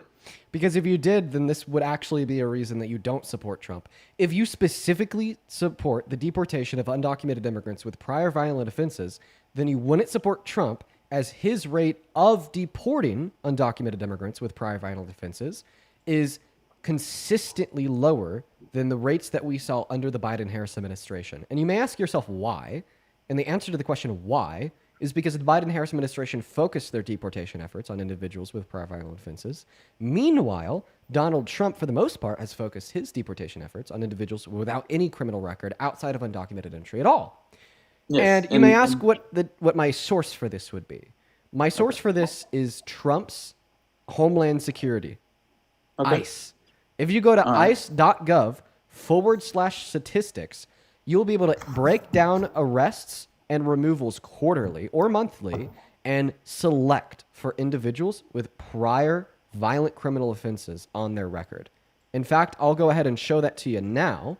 You will see that they were incredibly high in the fiscal quarters of 2022, 2023. However, going in to 2025, we see that it is the lowest it was ever under the totality of the Biden-Harris administration. Okay. So this would be a reason you wouldn't support him as president. Okay, so my whole thing is, I understand that's not the correct way to do it, but Trump's whole entire idea of mass deportations is based upon the fact that you deport them regardless, because they technically, right, and by the letter of the law now, he is correct, in a technical sense, that if they entered the country illegally or undocumented, that technically they did commit a crime. It's not a violent crime, but it is a crime. You're changing your argument. No, I'm not changing my argument. And he is deporting violent criminals. Yeah, but at lower rates than what Biden and Harris were. It is lower rates, but right, meaning that this wouldn't be a reason why you would support him as president, given that you told me that you don't support the deportation of non-violent undocumented immigrants. And yet, at the same time, I'm telling you, I do support the fact that he is continuing to deport violent immigrants. Yeah, but he's deporting undocumented immigrants with prior violent offenses at lower levels than Biden and Harris were, meaning that if Kamala Harris was elected right now, we would have expected that trend of higher levels of deportations of undocumented immigrants with prior violent offenses to continue on, meaning that this is actually a way that Donald Trump is failing in accordance with your values and goals. Are those levels based upon a 4-year period or an 8-month period? That was quarterly. That was cool. Okay, so he's been in 1 quarter, 2 quarters? 3. Well, 2.75. 3 at the end of this month. Okay, so as of right now, he's technically lower, yes. But at the end of the 4 years, we're going to look back and we're going to look at it, and then the argument could be made that they're going to be higher based upon the nasty. Well, guess what? That's just a non-starter argument that you have no reason to believe. It's just merely speculatory. When we have reason to believe the opposite to be true, given the fact that a scope of deportation is not just on undocumented immigrants with prior violent offenses, but rather on all undocumented immigrants. I can very reasonably explain why. There's lower levels of deportations of just undocumented immigrants with prior violent offenses. It's because an overwhelming amount of the Homeland Security and ICE resources right now are being directed towards all undocumented immigrants, compared to all of those resources being directed to those with prior violent offenses under the Biden-Harris administration, or at least a lot of them. So yeah, your argument has no evidence, purely speculatory, and all the evidence and reason that does exist would suggest that the trend that already exists will continue. But at the same time, you got to also look at the flip side of immigration. Coming across the border illegally under the Biden-Harris administration was markedly higher than what it is right now under the Trump administration. Okay. Right, so it's almost like a supply and demand. Obviously, you're going to have more people with violent offenses to arrest with more people coming across the border. Well, I mean, And aren't now, the individuals that are coming across the border staying in the country? I'm sorry, what'd you say? Aren't the people that are coming across the border staying in the country? Like right now? It's like all the remarkably higher levels of entry into the country under the Biden-Harris administration, right? Didn't they stay in the country and they're still in the country to be removed by Trump? As of right now, I think he's deported a couple 100,000 at this point. So it's I mean, but all that this tells us overnight. is it's not just about like the flow of undocumented immigrants coming into the country, but it's about the amount of undocumented immigrants that are in the country. Okay, and that's almost kind of pivoting off of what I just said, right? It's almost like simple math, right? If 100 people came into the nation undocumented or illegally, statistics show that 1 out of that 100 would be a violent immigrant, right, or a violent offender. So you could arrest one person out of that 100, and then you go to 1,000 and 10,000 and 1,000,000, so on and so forth, and your number gets progressively higher. And then when you get lower entries into the country, you're going to have less people coming into the country with violent offenses But it's or not prior just violent. But it's not just about the entries. It's about who's in No, I got the you. country. I understand, but what I'm saying is those graphs don't really look at Okay, Biden. so and can you please demonstrate to me the precise amount of entries that are not coming into the country that have fallen because of the Trump administration, and how many of those entries would be undocumented immigrants with prior violent offenses, and then tell me what the percentage of undocumented immigrants with prior violent offenses is that Homeland Security and ICE are able to arrest and deport, to demonstrate that if we had the same levels of undocumented entry that we had under the Biden-Harris administration, we would have the same levels of deportations of undocumented immigrants with prior violent offenses? Well, those percentages are under 20. I think it's under 20% the last time I looked. It's definitely under 20% of all immigrants that come in here undocumented or illegally, that are either prior violent offenders or will commit a violent offense based on their research. I'm not sure how you predicate how someone. So would you say what? So would you say that if Kamala Harris was elected, the country would be worse off right now? Yes and no. How could you possibly say yes to that question, given that they were removing undocumented immigrants with prior violent offenses to a higher degree than what the Trump administration is doing today? Well, what you asked me is if the country would be better or worse off right now, right? And so if you don't think that deporting undocumented immigrants with prior violent offenses would make the country better off, then why was this the reason why you support Trump as president? Oh, well, if you look at Kamala Harris, right, and all of her policies and everything that she was trying to bring to the table, and then you look at, right, some of her policies I definitely agree with, right? Cool, but do you have the ability to put them into practice? Do you have the ability to bring people behind you when you just got put into the presidential race 4 months before the president was elected? Well, I mean, she passed the most tie-breaking votes in the Senate in American history out of any vice president, and her alongside Biden passed some of the most monumental legislation in modern U.S. history, towering over everything that Donald Trump did in his first term and so far in his second. So obviously, yes, they did have an ability to pass good policy. Okay, but would you okay, speaking of monumental policy, would you say that you are a supporter of the PACT Act? Yeah. Why? Why? Because it invested $800 million into the expansion of VA healthcare benefits to offer new coverage to over 1 million new veterans. Are you a veteran, sir? Did you serve? Yes. And did you access the PACT Act and you don't think it did enough for you? I did not access the PACT Act. Would you say that, like, when you went to the VA, like the PACT Act, you just knew it wasn't a good bill because of your personal anecdotal experiences? Well, my personal experiences with the VA and then looking right now at the people who are going through using the PACT Act, right? What the PACT Act really did You've been up here paper. before. What's that? You've been up here before. I thought that you were, and now I've confirmed it. Last time you came up, you gave the same argument, maybe like a week ago. I definitely have never been in your life. I debated Parker the other day. I think that you're lying. I'm sorry. I remember you. I remember your profile picture. I remember your voice, and I remember the argument. How do you think I knew that you were a veteran? How do you think I knew that you had went to the VA? You know that I'm a veteran because of my profile picture. I'm in an Army uniform. I didn't look closely enough to identify that was an Army uniform. Well, I definitely have never been in your life. I think that you have. I hope you have a good rest of your day, man. We just talked to individuals one time. Let's go to move on to the next guest, guys, just because I know that I've talked to him before. We're going to go to get that next guest loaded up in here right now. Hop in that queue if you happen to be an American adult that supports Trump as president. Let's go to get Senna up here.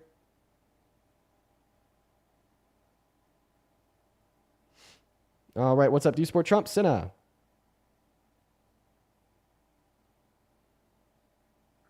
All right, Sinna. Hi, are you here? It's funny how one-dimensional Trump supporters are. Trump supporters in the comment section, even though I gave him data from ICE to refute his argument, and then he like ultimately ended up conceding the position, are like, you lost because I removed him because I've talked to him before. You're so like one-dimensional. You have like one dimension of thought. It's funny. It's funny. Like they're just so like analog input. If Dean removed guess, then Dean lost. That's their analog input. It's funny as hell. What's up? Do you support Trump, Gabe? Yo. I'm trying to figure it out, but I think so. Okay, are you driving? I am on CarPlay. Is that cool? I can't see you or anything. Unfortunately, it's not. It is just TikTok TOS, man. Feel free to request up when you're not behind the wheel, and I'll happily have you up here. Just for TikTok TOS, I cannot have you up here even if you are on CarPlay. We're going to move on to the next guest. Y'all, let's go to get that next Trump supporter loaded up in. I'd also like to thank Adam for the $2 over on Venmo. Thank you for the love. As well as Lee, thank you so much for the $30 donation over on Venmo. Thank you, Lee. That is so very kind of you. Lee with the $30 says, what you do is amazing, entertaining, and highly educational for us. Thank you, Lee. And in fact, Lee, I remember you. You've donated to me before, man. You've been here for a while. Thank you for the $30. Let's get 300 Lee W's. As well as Joy with the $20. I appreciate you for the love. I'm not going to read that message out, but thank you, Joy.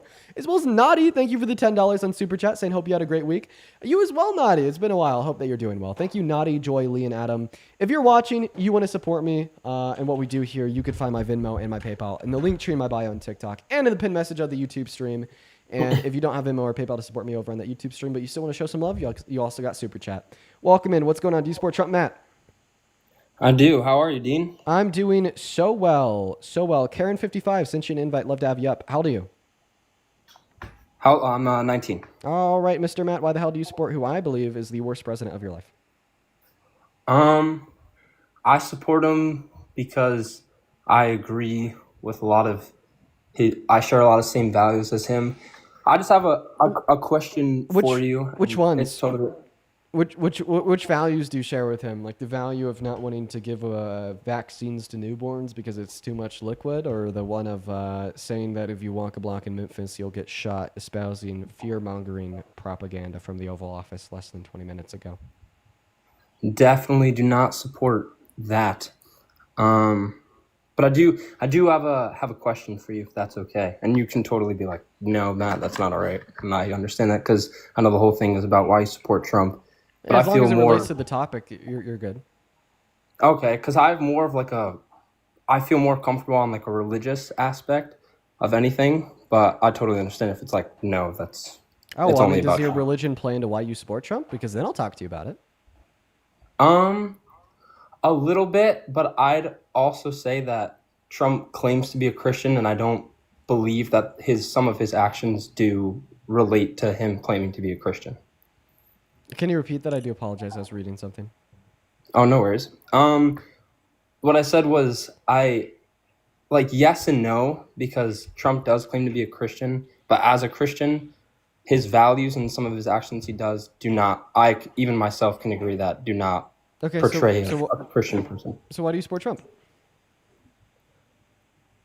Yeah, like I said, and you can totally say no to this, I was wondering if I could do more of like a religious debate, if that's all right. Oh, no. Okay, no worries, man. Have a good day, man. Yeah, you too. Moving on to the next guest. I'll debate religion as it like would apply to like an argument for why you support Trump, but if it's just like religion debate on its own, probably not. Moving on to the next guest. What is going on? Lane Train, do you support Trump? Lane Train, hello? Nope. Lane Train's not here. Got to kick him. Moving on to the next guest. Up the hell in that queue if you happen to be a Trump supporter. Up the hell in that queue looking for some Trump supporters.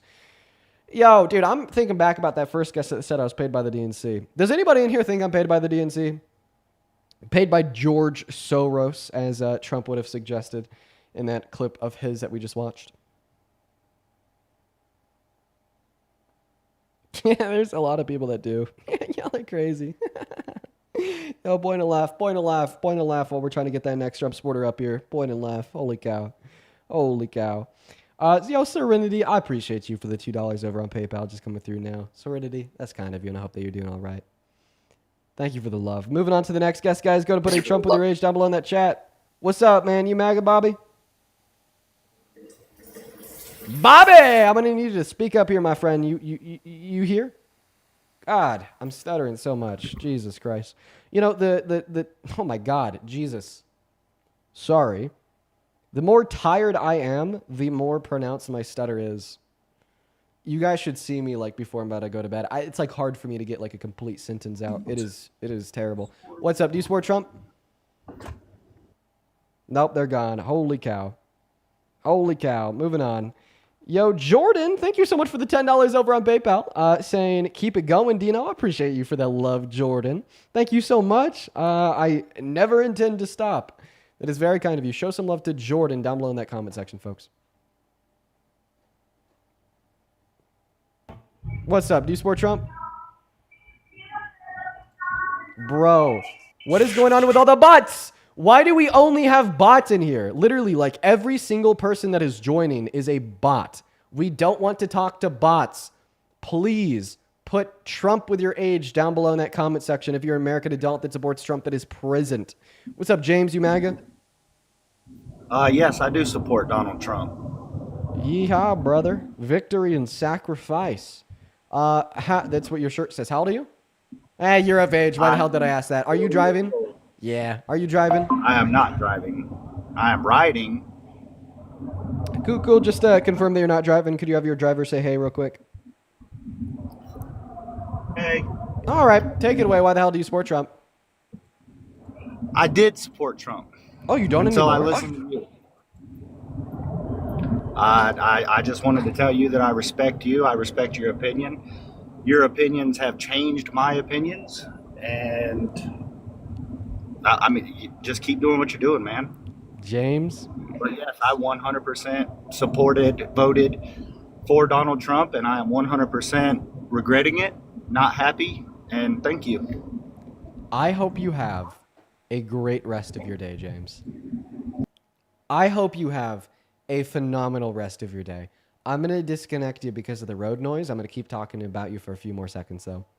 I am so happy that the streams and what we do here has been able to change your mind.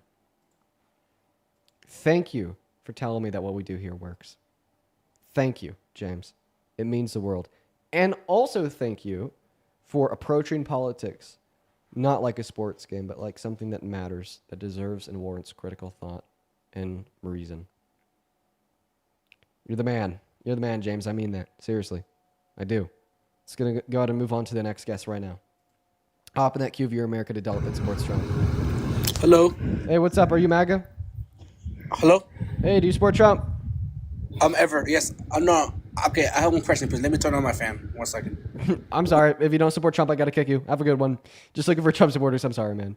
I'm being a little bit blunt today, but I'm a little tired, so my apologies. Yo, Nan Thomas, thank you so much for the $20 super chat on YouTube. Thank you, Thomas. Show some love to Thomas down below. As well as Brooklyn, thank you so much for the $25. Oh, my bad. What's no, up? No, I don't. You I hit the button on accident. Oh, no worries at all. Brooklyn with the $25 over on Venmo. Thank you, Brooklyn. Brooklyn with the $25 says, hating. Thank you for all that you do. You're hilarious. And honestly, before watching your lives, I've never been confident enough to speak up about politics because I felt suppressed. Now I want to go to college for it. So thank you for being inspiring, Brooklyn.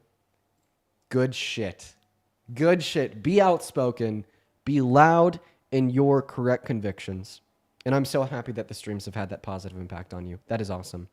As well as Jordan, thank you for the $10 on PayPal. And Joy, I'm going to call you Joy. Your name is Joy Ellie. I don't know if I'm pronouncing it right, so I'm just going to call you Joy. Joy, thank you for the $25 donation on PayPal. You guys have been so fucking kind today. I really appreciate every single one of you for your love and support. Like, seriously, I thank you guys. Joy with the $25 says, you're the best. Love you. I love you too, Joy. Thank you for your kindness. Show some love to Brooklyn for the 25, Joy with the 25, Thomas with the 25. I appreciate you guys. What's up? Do you support Trump? All right. We are not finding a Trump supporter with 11,000 people in here. How spooky is that? Moving on to the next person. Kid Scruffy is their name. Hey, Dean. Hey, you MAGA? Well, I got a question. for you, real quick. You support Trump? Yeah, well, I did, but I've been in your stream for about like a month now. So, but my only question is immigration, and that was a part of the reason why I supported. But I did it on another hand of like, I don't know if you heard about the guy in Florida that was a truck driver, got a CDL, Yeah. got an illegal turn, yada yada yada. And I just got a question, like, you totally changed me. I was Republican all the way. I'm totally independent. I'm not gonna lie, and that's why I kind of jumped on because that other guy said that. And I was like, you know what? I want to acknowledge that. But I do have a question for you. On a standpoint like that, with what happened in Florida, yeah, how do you feel about that? With like someone coming in with a job that someone could seriously injure somebody like that. They can't read English. They don't speak English, but they did get a responsibility to drive on the road like that. Okay. And I just kind of ask, like, what do you think about something like that? But I am totally independent now. Couple misconceptions. First and Okay. foremost, to get a CDL license in any state, you have to be a lawful resident or citizen. You could prove that to yourself right now by literally going on Google and typing in, can undocumented immigrants obtain CDLs in any states? They say no. Okay? And to get a CDL license, you have to be able to read English and understand spoken English. The test is always in English. Both the written test and the driving test where your instructor is giving you, I'm sorry, there's just a bit of background noise. I'm going to mute you while I speak. Where the instructor is giving you spoken instructions, right? So that's important. Now, you're right. There was an undocumented immigrant driving a CDL truck that was not licensed that got into an accident. The best way to prevent this is to give undocumented immigrants a pathway to residency or citizenship so then they could legally obtain a CDL if they want to be a professional driver. Meaning they'd also have to hold by all of the standards, rules, regulations, and customs of CDL drivers, such as taking the written test, taking and passing the driving test, so on and so forth. Now, I'll go ahead and allow you just to give a response to that, man. I'm happy to hear that your mind has been changing a whole lot. You just got some pretty wicked background noise. Yeah, no, my kid, he's watching Cars too. He's addicted. But so like I said, I'm a CDL holder, and that's kind of like, that was just kind of something that hit, a little. And I was like, well, I just want to know what your input on that was, because I know the test is hard, and I know some people come over here and they do it the legal way, and some do it, like I said, undocumented, and they don't do it the legal way, whatever. And that's what it is. But I just kind of was curious on what your input was, because I took the test and I was like, shit, dude, it's difficult. I mean, I barely passed it probably. I don't even fucking know. But sorry for my language. But like I said, I was just curious on that, because like I totally have changed mine since I've watched you. And then I was like, well, I do have one question about that, because like, I don't know. That was just my little question. So, no worries, man. Hey, man, I'm really happy to hear that you've changed your mind on a lot of things. I Like, once appreciate again, you, dude. I appreciate you too, bro. You have a good one. Good. We're gonna go and move on to the next guest, dude. These streams work. These streams fucking work. So many people like to talk their shit, say that the streams don't work, say that this is meaningless, and for the most part, like 90% of people that like to talk their shit there, are people on the right. But there's also like some people on the left that will say that these streams don't work, and I just don't understand why. The facts are right in front of your face. Minds are being changed, and these are just the minds that are being changed that you know about. Think about everything that it would take for somebody that has had their mind changed to come up on live and publicly proclaim that. They'd have to, A, have an account with enough followers to join, B, be willing to share their personal information of their account in front of a crowd of over 10,000, and C, be willing to say that. That's kind of intimidating, Like, we're D1 Trump haters here, and they're coming up and they got to admit that they voted for him. It's very intimidating. So I would say, for every person that comes up here and admits their mind was changed, there's probably 1,000 other people out there that had their mind changed that didn't. What's up? That didn't come up here and say it. What's up? Do you support Trump? No, but I didn't think I was going to get here. I love you, Dean. I appreciate you, man. We are just looking for some Trump supporters. It has been around like 30 or so minutes since we had our last Trump supporter join. So at this point, I will actually ask you to only join if you are MAGA. Morgan Black in the chat says, I don't regret voting for Morgan Black. I did send you an invitation to join. I'd love to have you up here. And please go ahead and put a Trump with your age down below in that comment section, and we'll happily get you up here. And actually looks like we have Morgan loaded in. Sick. Hey, Morgan. Hi. I invited you. Most people request to join. I actually requested you to join. Would you be willing to talk to me about I why you was support Trump? surprised by that.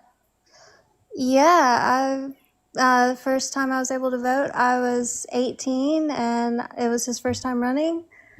And I voted for him every time. I haven't regretted it once. Okay, before we hop into our discussion, let me thank a couple people. Naya, I'm gonna assume that's how to pronounce your name. That is Naya. Thank you for the $20 over on Super Chat. Thank you so much for the love, Naya.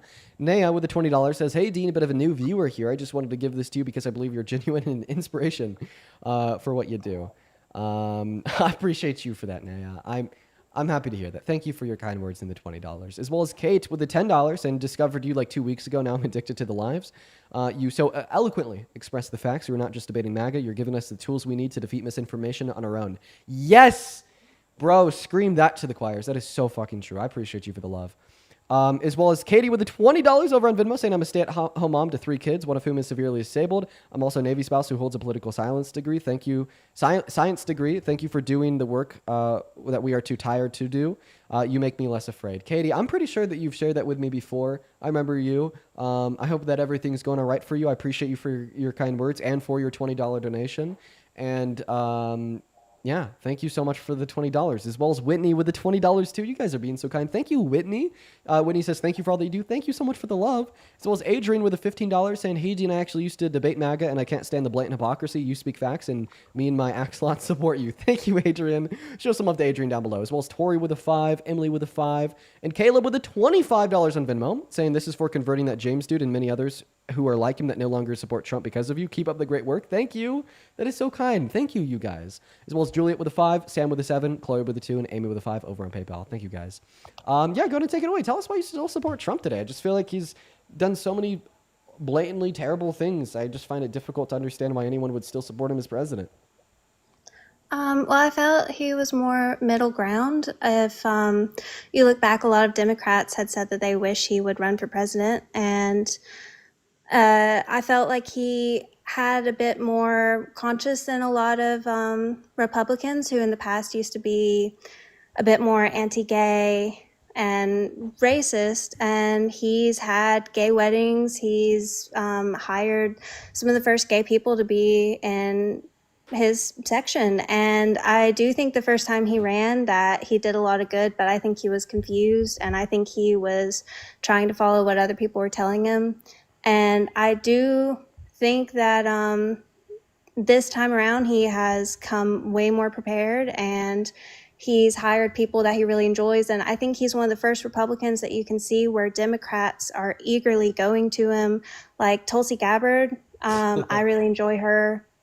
And if we want to use a Democrat that has shifted to being pro-Trump after being anti-Trump as a data point that he is a good president, then wouldn't Democrats who have shifted from being indifferent or slightly anti-Republican to absolutely so anti-MAGA, anti-GOP, anti-Republican be the millions of data points to represent that he's a bad president? Oh, I mean, I'm just naming people I enjoy. I've only been into politics for, a short time. And this is just a friendly debate, right? We don't have to go and try to look for people that maybe you prefer or I prefer. You just ask my opinion. But no, I think that he is a very middle ground Republican and I enjoy seeing it. I'm a Christian woman, I'm newly married, and I love Charlie Kirk. And Charlie was also more middle ground, and I enjoy seeing Republicans that are not Would you say a reason to... why you think that Charlie Kirk is middle ground is because he was willing to have public discourse? I would say that, well, that was one of the things I admired most about him was that he was very excited to debate people and discuss and let people speak. By the way, I don't think that Charlie Kirk was middle ground. 3 days ago? I'm sorry. We'll talk about that. Before, I want to go ahead and respond to that. I'm sorry. I have bad service in my house. I didn't know if you cut out for a second. My bad. I don't think that Kirk was middle ground at all. I think it's kind of crazy to think that. I mean, he said that the Oh, I would say, like, he said that based the on Civil Rights past Act. Republicans. He said that the Civil Rights Act was a mistake. He said that Martin Luther King Jr. was a joke, and he said the people that tried to kidnap Nancy Pelosi then inevitably bashed Nancy Pelosi's head in with a wrench, almost killing him, were patriots, and that somebody should bail them out of jail. Dean, I've only known about you for like about a month or two, and I've seen the way you debate. You're very quick. You actually kind of remind me of a young Charlie in a way, the way you try to like grab on the little things and go for stuff.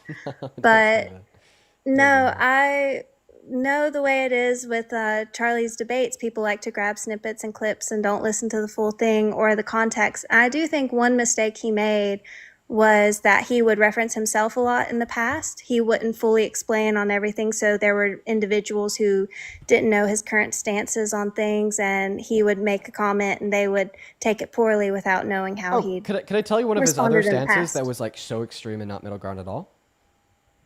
Sure, go for it. He thinks that victims of rape should be denied access to abortion. I mean, I believe that the child shouldn't be punished for the atrocities of his father. So he I would agree mean, with him. Okay. I have a question. I mean, what obligation would the rape victim have to sustain the life of the fetus and to provide it their bodily resources? The way that I look at things is very simple, especially for rape victims. There was no set of circumstances that they consented to. There's no set of circumstances in which they foresaw, meaning that there's no set of circumstances during pregnancy where they have any obligation to provide their bodily resources to keep that fetus alive. Actually, I do have different abortion opinions than Charlie, but I do respect that he kept things closer to the Bible. I probably should have that same stance as a Christian, but in my opinion, where my more extremist views for abortion fall on me personally of what I would do for myself in any of those situations is I would deny abortion for myself for any circumstance. But that's just me personally and my morals. But for others, I'd like to clarify that it's not extreme to want to make that decision for yourself. That's actually the definition of the pro-choice view. That's great. Well, right? I mean, I think there's like can we a acknowledge moderate that? Like pro-choice the view. definition of the pro-choice view is empowering women and girls to have the autonomy to make those decisions for themselves. I agree with that, but I would just say that for others, where my decision for me to not have an abortion comes more from my Christianity and my religious views, I don't want to press that onto anybody. I don't think religious views should be pressed on anyone. I certainly wouldn't want it done to me if it was somebody from another religious perspective. So I would say, like, if I was able to set an abortion law, I would put with exemptions personally. Well, then you definitely agree here, 110%, that what Charlie Kirk believed in was absolutely extreme. Because you're telling me, sure, you think that abortion is wrong, and you think you get that belief from your Christian faith, but you don't think you should be able to impose that onto others. Based pro-choice, 10 out of 10. No. Oh, I'm not saying I agree with Charlie on everything. Right, I think but if there's like- ever a but moment like, in your that's life so that you agree with extreme. somebody 100%, But like and we you're could not listen, we thinking could for yourself. But we could just agree there that it's so extreme for him to like say that we should legally force and subjugate 9-year-old victims of rape to bodily mutilation and torture of pregnancy for 9 months with a high potentiality. I for wouldn't killing say them. it's extreme. I would say it's further than I would personally take it and further than I would vote for it to go.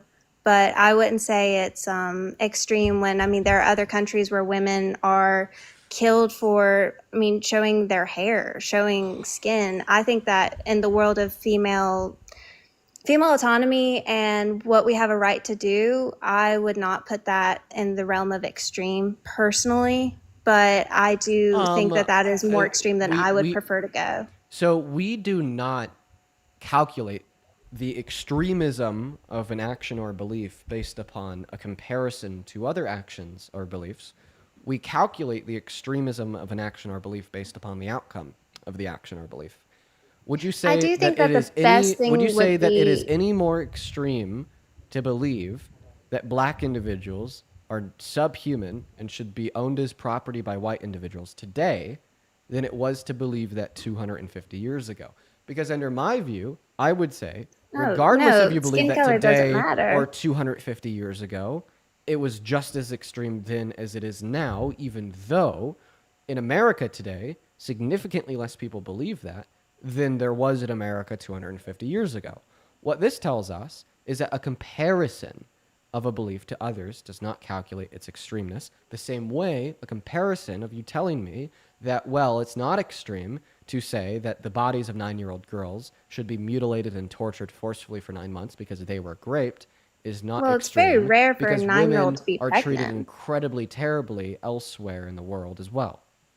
I do think it's a bit lacking in intelligence to go for the most rare instances, the most rare and disgusting instances, and base that on everything. Like, majority of abortions are women who are fully capable of having that child, and they're grown women, and they're using it more as a form of birth control, and that I severely disagree with. I do think that there are too many forms of birth control in this day and age for that to be an excusable action. In instances of incest and rape, personally, I think that that is up to the individual and what they wish to happen. And I would never want to force my personal beliefs on anyone, regardless I never of said any instance. that every instance of abortion is a 9-year-old that was raped.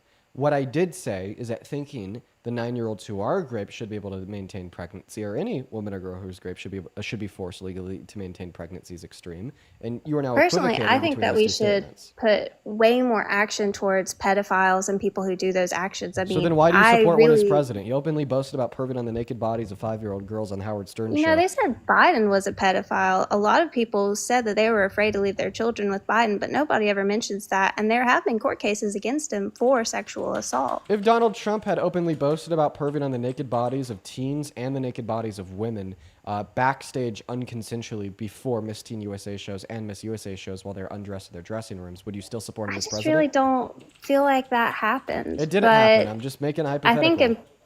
I think in politics that it's just, I think most people in politics are bad people. Well, then can you I answer mean, my question, please? personally. You said that we need to be more extreme against B3DOs, sexual abusers, etc., so on and so forth. So if Donald Trump had openly boasted about perving on the naked bodies of teens and naked bodies of women unconsensually while they're getting undressed in private women-only spaces... I've heard people say that that is something that happens. If that did happen, then I think that's disgusting. If he did this, would you still support him as president?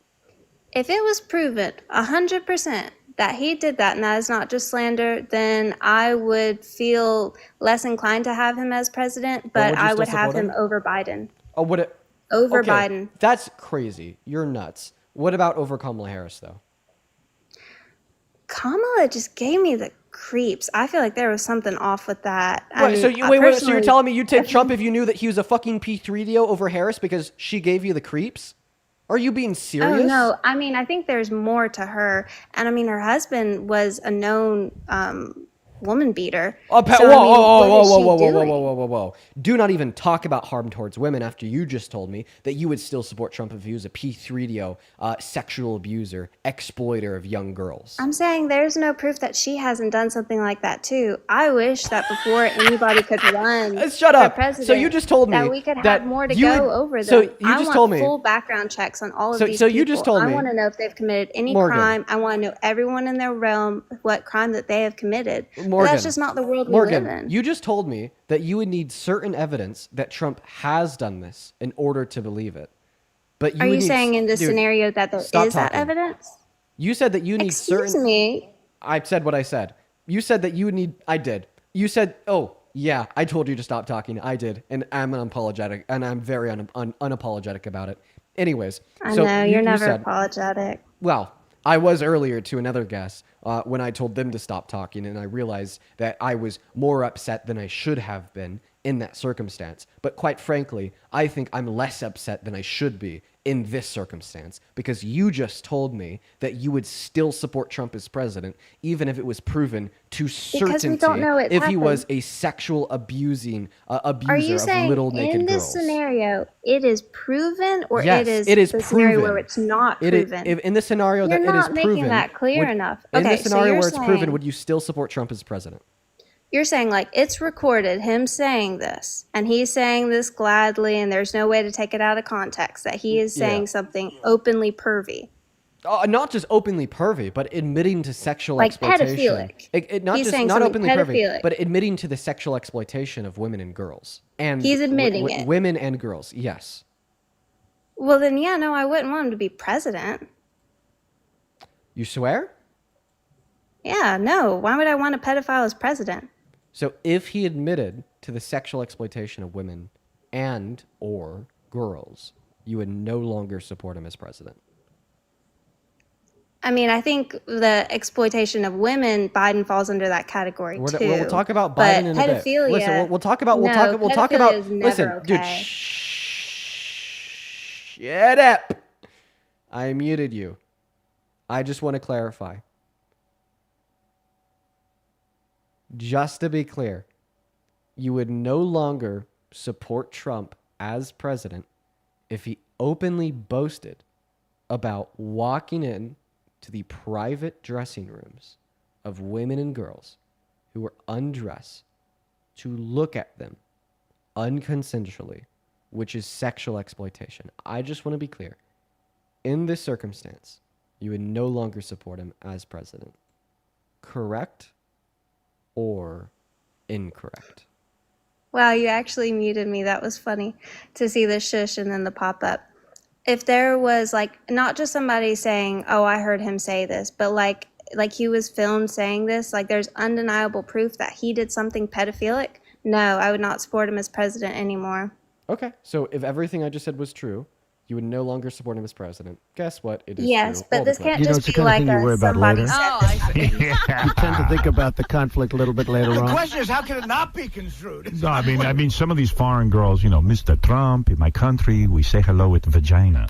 And Well, you could also say, as the owner of the pageant, it's your obligation to do that. So you have done that. Now, I'll tell you the funniest is that I'll go backstage before a show. Yes. And everyone's getting dressed and ready and everything else. And, no men are anywhere. And I'm allowed to go in because I'm the owner of the pageant, and therefore I'm inspecting it. I'm inspecting. I want to make sure that You're like a everything is doctor. good. You're there. Yeah, the dress. Is everyone okay? They're standing there with no clothes. Is everybody okay? And you see these incredible-looking women. And so I sort of get away with things like that. I mean, that's disappointing, but where did he say 12-year-old girls? I thought it was women. Still disappointing, but that's not pedophilic. So he did this at Miss Teen USA and Miss USA. We've had the beauty pageant contestants at Miss Teen he USA said women. specifically. Okay. Well, if it's about saying the word women, when Howard Stern said the word girls, he was talking about minors. Dunked. Let's go ahead and re-listen to where Howard Stern says girls. Conflict a little bit later The on. question is, how can it not be construed? No, I mean, some of these foreign girls, Mr. Trump, in my country, we say hello with vagina. And Well, you could also say, as the owner of the pageant, it's your obligation to do that. So you have done that. Now, Because I would say that, you hinged your argument on him saying women at the end. Well, guess what? At the beginning, Howard it's Stern not said an girls, argument. and then he I'm responded saying talking that, about girls. So all that I need is all that you need in order to be proven that he did this to underage teenage girls is the fact that Howard Stern said girls the same way you thought it was proven that he just did this to women because he said women. Okay. Just let me explain this, though. I'm sorry. There was something outside. Okay. I think it's fine. Okay. I think that what it really is that I do think that he was very unfortunately somewhat of a womanizer. I wouldn't even say somewhat. I think he was a womanizer in the past. And I really don't like that part of him. It really is an ugly side of him.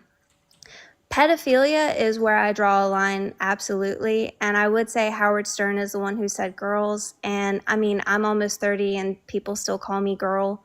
So I wouldn't say that necessarily means teens. But the same way a lot of dislike men will call 14-year-old girls women. Ew, do they? Oh, totally. Absolutely. There's always older, creepy men attempting to overtly adultize, coin that word, young girls. That happens all the time, saying that they look mature, they act mature. Age is just, a social construct, and they're so mature for their age. That happens all the time, right? But this is also very hypocritical of you, because you hinged your argument that he only did this to adults based upon his use of the word woman. But as soon as we hear the word girl, and he's using the word girl, all of a sudden, instead of mirroring your argument, meaning that it proves he was doing it to minors, you are just now saying, well, sometimes people will refer to adults as girls. This is what a non-falsifiable theory is. You take all the data and you attempt to use it to reconfirm your bias. So when you hear the word woman, you don't assume maybe he's using the word woman to refer to minors, because woman is defined as, in your view at least, as an adult human female. But as soon as you hear the word girls, which would contradict that line of argumentation, because the way that we define girl, you define girl from your view, would be a adolescent human female, you all of a sudden say, well, colloquially, sometimes people use the word girl to refer to adult females, to confirm your bias.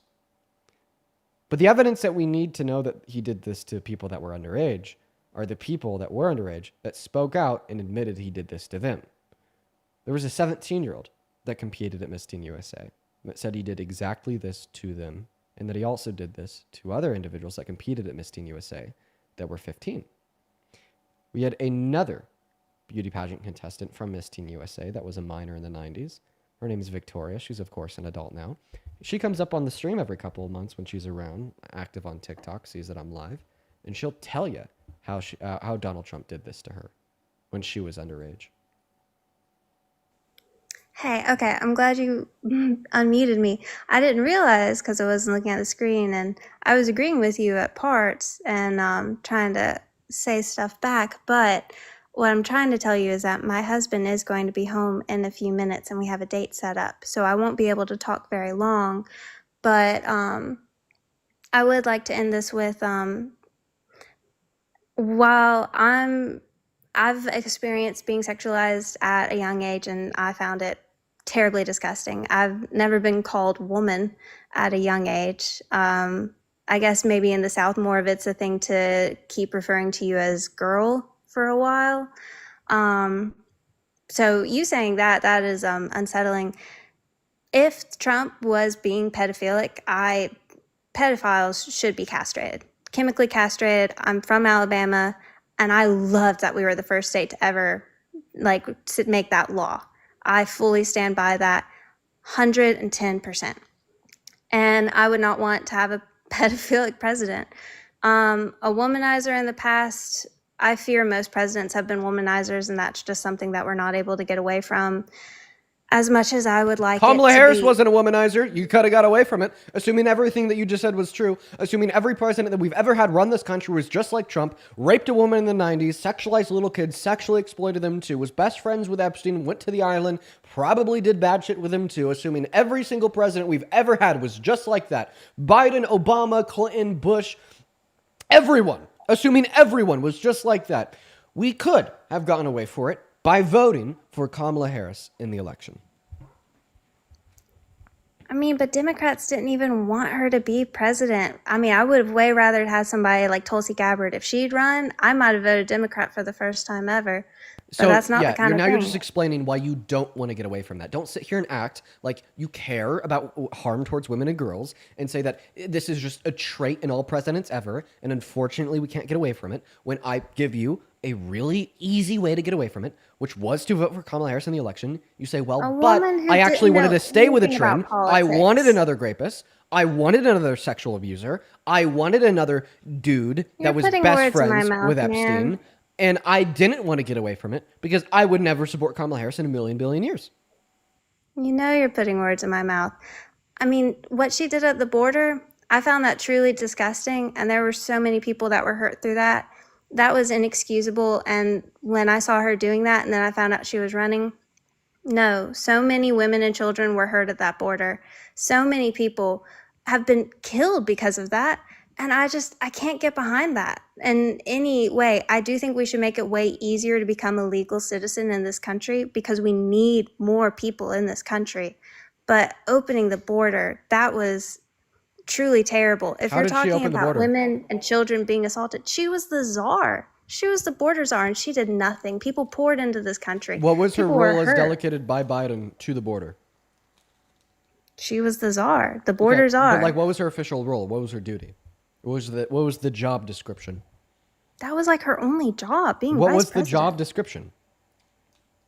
Are you asking me for like technical stuff? I mean, Yeah, like, because what I actually told you, was she I've supposed only to been do as into it related to politics for a immigration? short bit. Okay, well, I'll tell you then. So, what her job actually was, as it related to immigration, was to work with southern Latin American countries to increase All right, the but I will tell you, I socioeconomic. do have to go in 2 minutes.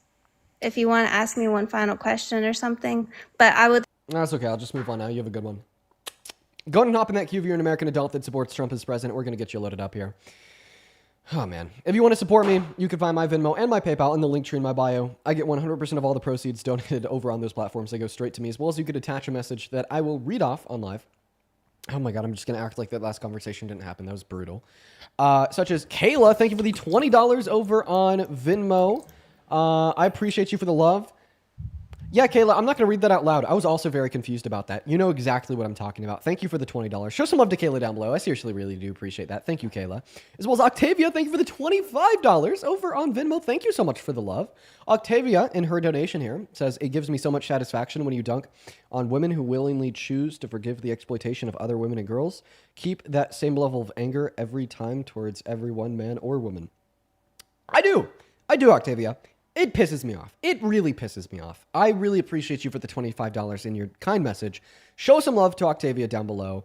And Talon with a $10 saying, free Gaza and eat the rich. Love you, brother. Appreciate you for the $10 over on Venmo, Talon, and free Palestine. And Talon with another $10 as well. Thank you so much for the love. Oh, and Talon with another $10 as well. That was a total of $30. $30 from Talon. 300 big W's for Talon down below in the chat. I really appreciate you. As well as Caleb, thank you for the 3. Emily with the 2. And let's see here over on PayPal. We're going to get that loaded up, but we're also going to start off the intro with a new guest. What is up? Do you support Trump? Yes, I do. How old are you? I'm 20. Quite frankly, what year were you born in? 2005, January 26th. You're a Fuentes fan? Who said that? You repost. you reposted some Fuentes, like a clip of the debate. How does that mean I'm a fan?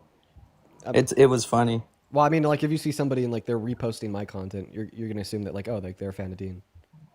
Well, you should have seen what Parker said about him earlier today when I was debating. What did Parker say about Nick Fuentes? He insinuated that one of his fans did the ICE attack. I don't know if we can talk about that. But. Talking about the Groypers? I mean, I believe it. Alt-right political violence. You believe they did the ICE attack? No, I'm saying if it came out that a Groyper did do that, I wouldn't be shocked. No, he just said it. Do you agree with that? I haven't researched it. I mean, maybe you should. Shouldn't be talking with my mouth full. So why do you support Trump? I was on the other day. I said the economy last time, but we can move to immigration. Oh, you're on the other day? Take care, man. We only talk to people once. Let's go to move on to the next guest. Hop in that queue of your MAGA. We'll get you loaded up here. We got PKG loaded in. As well as there's a handful of people I like to thank for their love on PayPal. Morgan, thank you so much for the $10 over on PayPal, saying, as a fellow Morgan, I apologize, and we do not claim her. I appreciate you for the $10. And then, yo, Chloe, oh my God, thank you for the $40 donation over on PayPal. That is so fucking kind of you. Thank you, Chloe. Chloe with a 40 big one says, I love your videos so much. Keep up the good work, and I hope you're feeling okay. You know what? I am feeling okay today. I'm feeling good, Chloe, you know? Thank you for the $40. That is seriously so fucking kind of you. Show some love to Chloe down below in that comment section. Thank you for the love. As well as Brayley with the $10 as well. Thank you so much. Saren, I think that's how I pronounce her name. Saren, thank you so much for the $20 over on PayPal. Saying just wanted to show you some love. Thank you so much, Saren. Thank you guys. Thank you so much, Saren.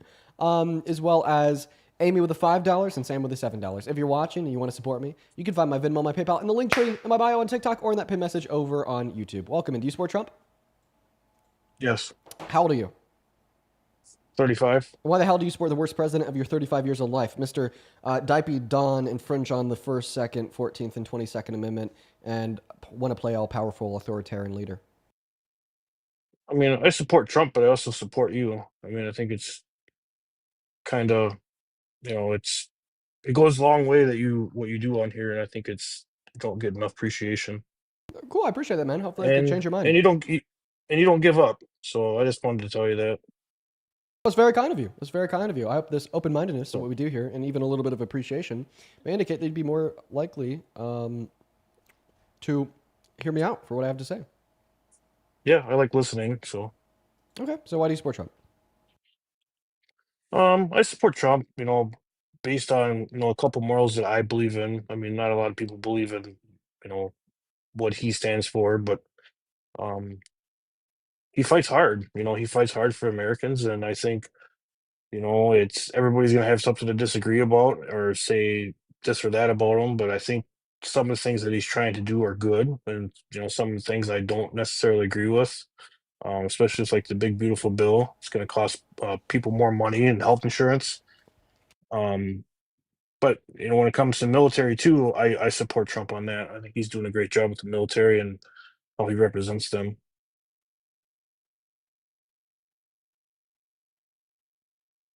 I completely disagree.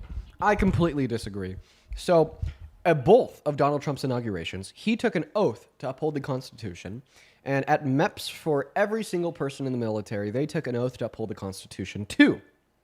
I think it is so disrespectful for Donald Trump to say he wants to overthrow the rules, regulations, and articles, even those written in the Constitution in December of 2022, and then to belligerently infringe upon the Constitution like 8 times in the last 8 months.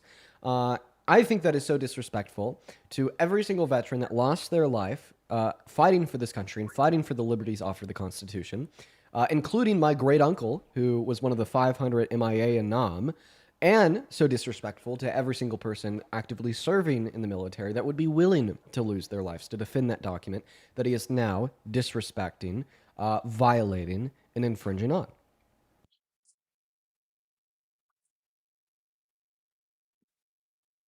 Why aren't they proving these things in court? Why aren't they trying to impeach him? I guess I don't understand why they're not trying to impeach him because Congress doesn't have a fucking spine. We agree there.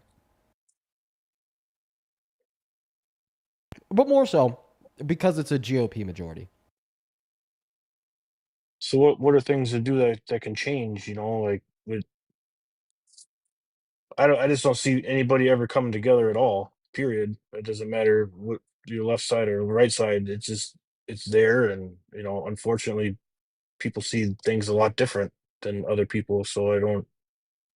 I bet we get in a nasty kumbaya over voting for some Dems in the midterms to finally impeach him. Sound good to you? We could come together over that.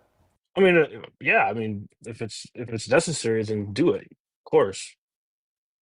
But I guess I don't understand why it's taken this long. I mean, if something was really going to go through with these courts and say, hey, he violated the Constitution and this and that, he wouldn't be president, correct? No, incorrect. Yeah, we had courts determine that he violated the Constitution with Executive Order number 14160 that he signed until his first day in office that attempted to illegally and unconstitutionally take birthright citizenship away from the children of undocumented immigrants born on American soil.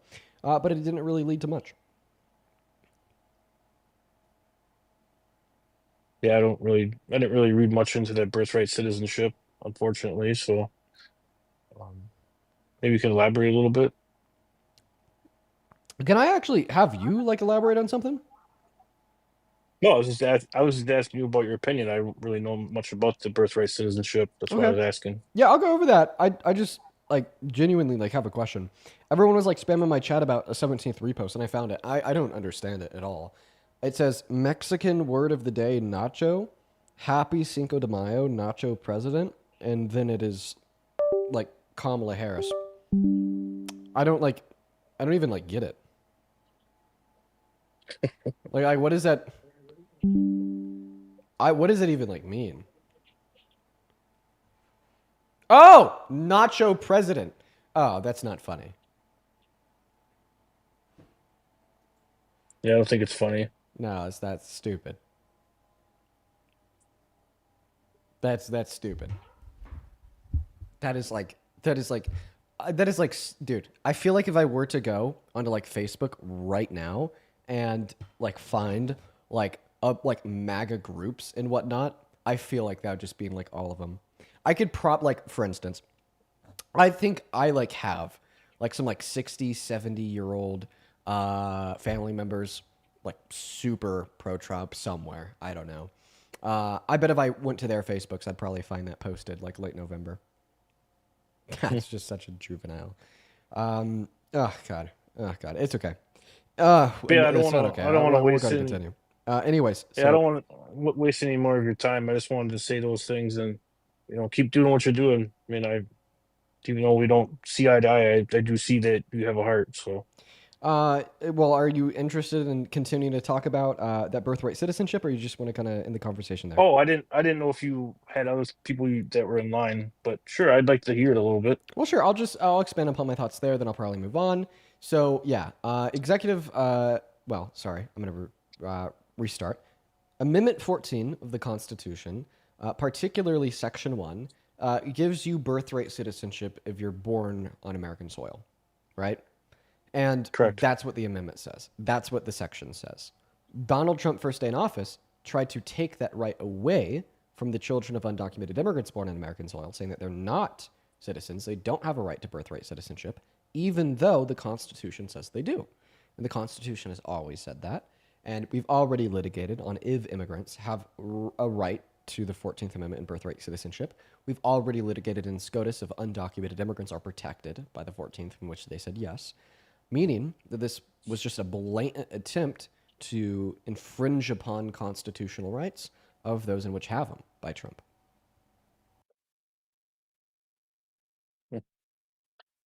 Interesting. I think I'll have to read more on it just to kind of understand more of the in depth of what the reasonings are and what it says. I think I should read on it. So Okay.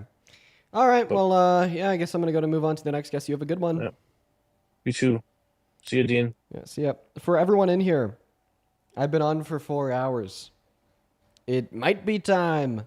It might be time to get off.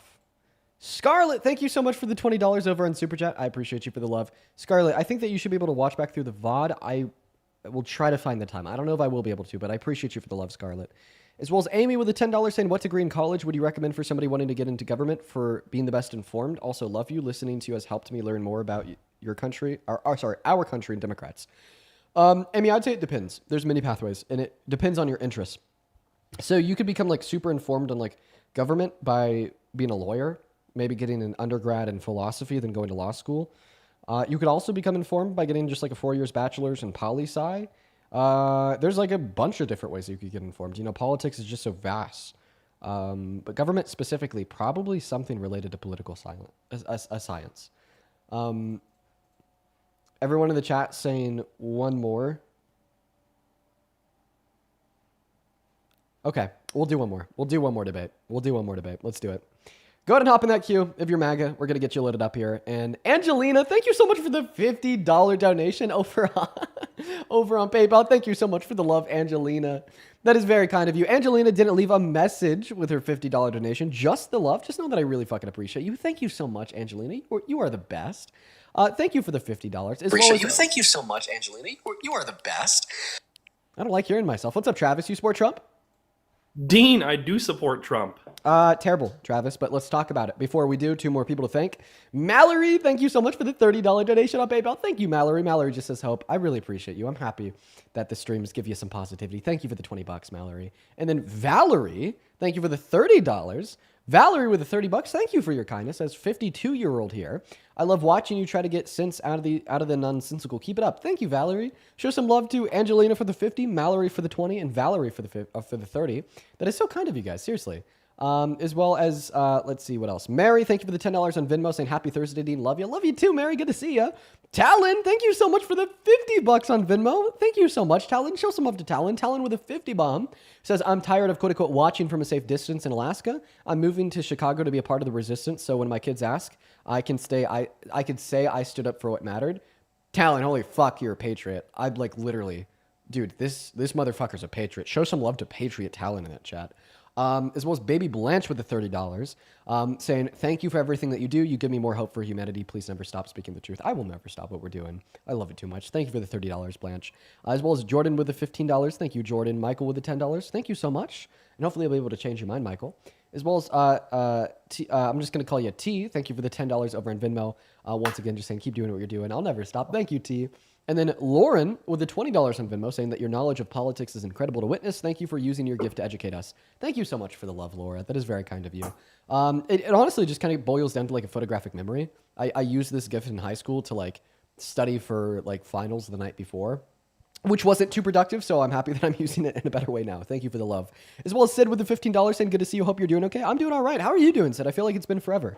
And then G with the $2. Thank you so much. Go ahead and take it away. Why do you support Trump? Travis. God, Dean, I was gonna thank some of your donators for you with Mallory and Valerie, but there was so many other ones I just lost track and I couldn't keep track.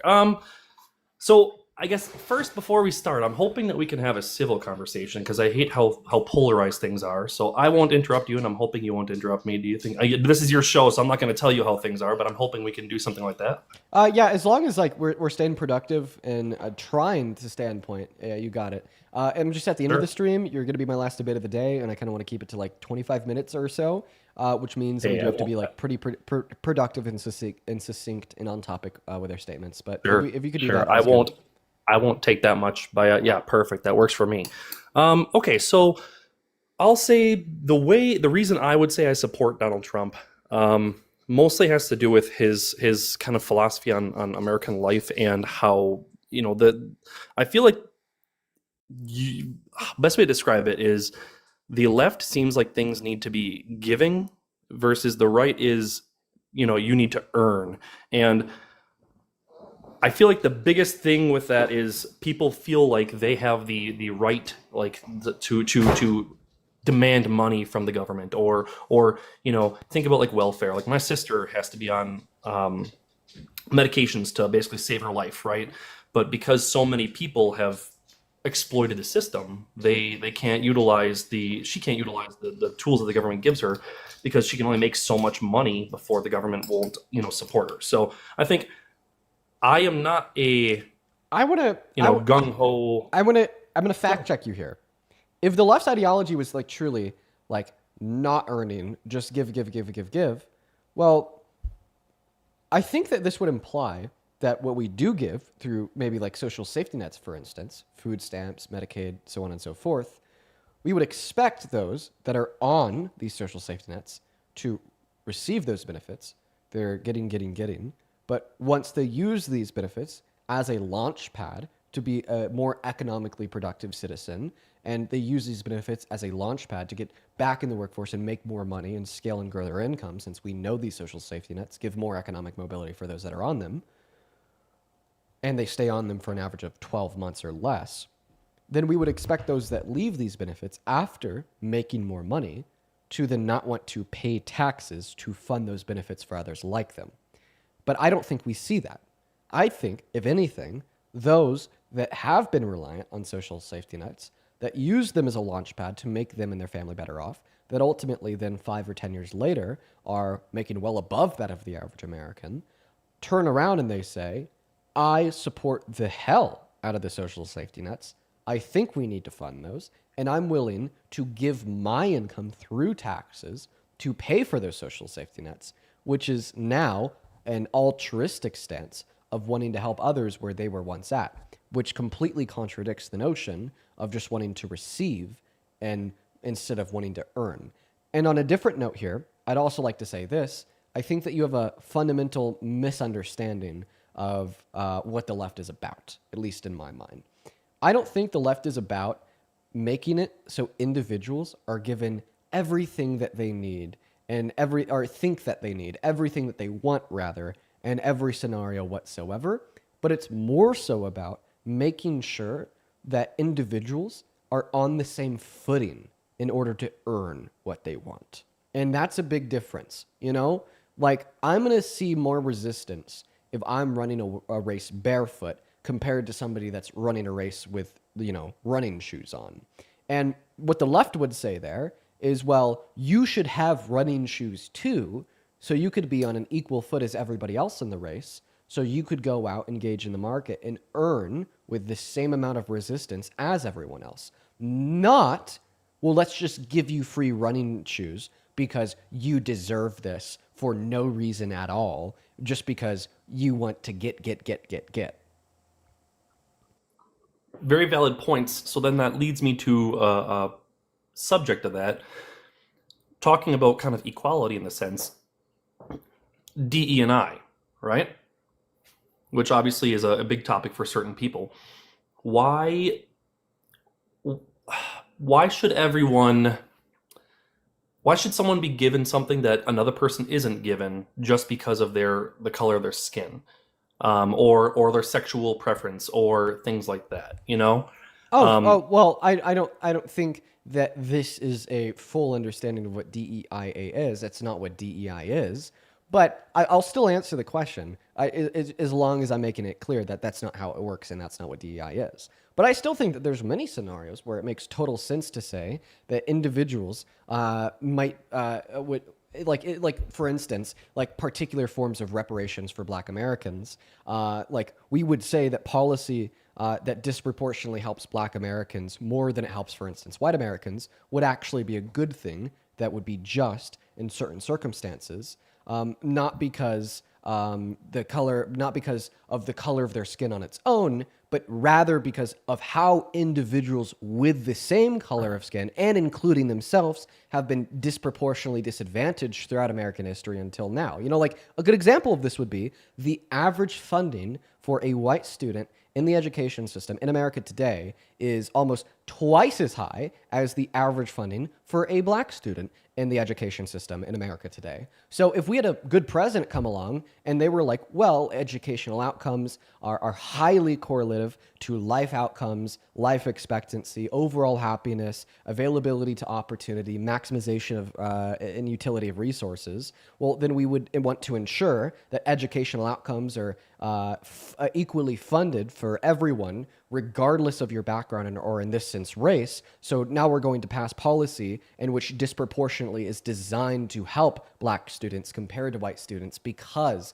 of that disproportionate disadvantage that existed in the first place. And maybe that's a scenario that would justify helping Black Americans more than white Americans. That makes sense. I like your points. I think the only pushback I really have on that is, you know, if you see, I want to say this, but I'm nervous to say it because, again, I'm not looking to get hate by people thinking that I'm racist because of it, and I'm not racist. I'm the furthest from it. Usually But a bad starter. Well, hey, I'm the type, I have to defend myself, and I feel like your chat's going to jump down my throat on this, but I promise you, it's just, all I'm doing is voicing my thoughts behind it. Is why would someone get think about it like this, as a white male, right? I don't have nearly as many options for scholarships as let's say a Black female, or as a Native American female, or even just as a female in general. There are more scholarships available simply for being a minority versus being, I guess, not a minority. Okay, point number one, I don't even know if this is true, right? So if you want to show that to me, that'd be great. But point number two, if this is true, isn't this exactly what we were just discussing that you said makes sense? About how, like, it is the case that members of marginalized communities are disproportionately underfunded in American education, which produces worse outcomes in the long term. And now you're describing, which is apparently a system of disproportionate funding of members of marginalized communities to make their education outcomes better off on average and equal at the end of the day. Like, I don't know, this you said conceptually the idea of disproportionately allotting funding to members of marginalized communities in the American educational system was a good idea when we were talking about it theoretically. But now that we're talking about an apparent pragmatic instance of this actually occurring, all of a sudden it's a bad idea that you think is racist to you as a white guy. But like I said, I'm not even convinced that this works. That is the case. That's fair. Sure. Side note real quick. I don't know if it's just my screen. Is your screen like flickering black, or is your camera flickering black? Is it my phone or something? It's just going to be an issue for you. Okay. All right. Sorry about that. Let's see. If I'm willing to change topics if you are. Not saying that you want to rhyme one or anything like that. I've very much so far have been happy with that. Well, I Do you mean, want to finish something? well, let's stay on the same topic. We're going to like slightly switch it though, because I mean, it sounds like earlier this whole time you've been talking about how you just don't think that individuals should be given like opportunity or a position, a role, a job, etc., so on and so forth, a role, etc., because of like their race, right? I think people shouldn't be given like special treatment. Yes, I would just because of that. Okay. Do you think that individuals should be given like special treatment or like rules because of their gender? Rules because of their gender? In what way? Oh, and like in Like any what way. kind of example? Like special treatment because of your gender. Like, I mean, you didn't ask for like a specific example about race. You said, oh, people shouldn't be given special treatment because of their race, regardless of the context. Or do you think that individuals should be given special treatment because of their gender, regardless of the context? If we're talking about like a transgender type thing, or are you talking more so like I'm talking like male? I'm just because of their gender, because you're a man, because you're a woman, for instance. We're just talking about how their scholarships for women. They shouldn't be given special treatment because they're women. They shouldn't be given special treatment because of their gender. Is that something that you disagree with? No, I don't necessarily disagree with just because you're a woman. I think it has to do with if this was a, let's say, really good example. Well, Let's say your parents or your family. You said that individuals shouldn't receive special treatment because of their race. All I'm asking is if you would accept the reflected claim, people shouldn't be able to get special treatment because of their gender. Sure, we'll go with that. Okay, phenomenal. Isn't that traditionalism? Traditionalism tells us that men should get special treatment. They should be the leaders. They should be the business owners. They should be the entrepreneurs. They should be the ones in charge. They should be the ones leading their family. Meanwhile, the women should be subjugated to the role of not being in STEM fields, not being in the workforce. They should stay at home, cook, clean, and raise the kids. Like, honestly, the only time I see legitimate application of this conception of DEI giving special treatment because of an immutable characteristic of your being is literally traditionalism. And it is those traditional values that conservatives seek to conserve and defend, right? Okay. I wouldn't say I agree with those though. Like I am all for my view, if we were to like I'm very much an example person, so I apologize if it gets annoying like that. But good example like salaries, right? If a woman is, let's say, just say a woman is a truck driver and can drive just as miles as me, yeah, she should get paid just as much as me, if not more, 100%. Congratulations, right? you're a feminist. Well, I would say I'm a realist. I'm a realist, and I'm being fair because I think congratulations, there is a such thing you just as defended feminism by calling it realism.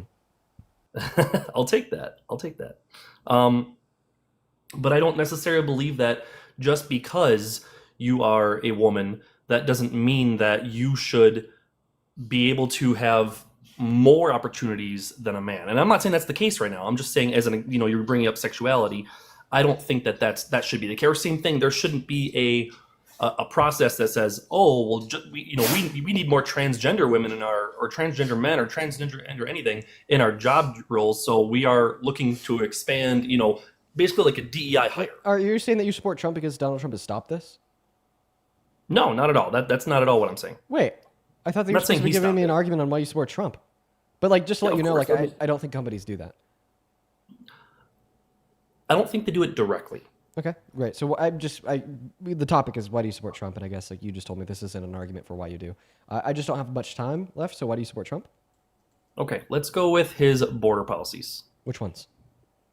The left always likes to say that, he separated families from... Not what the left says. I'm just like curious, like what Trump border policies do you like?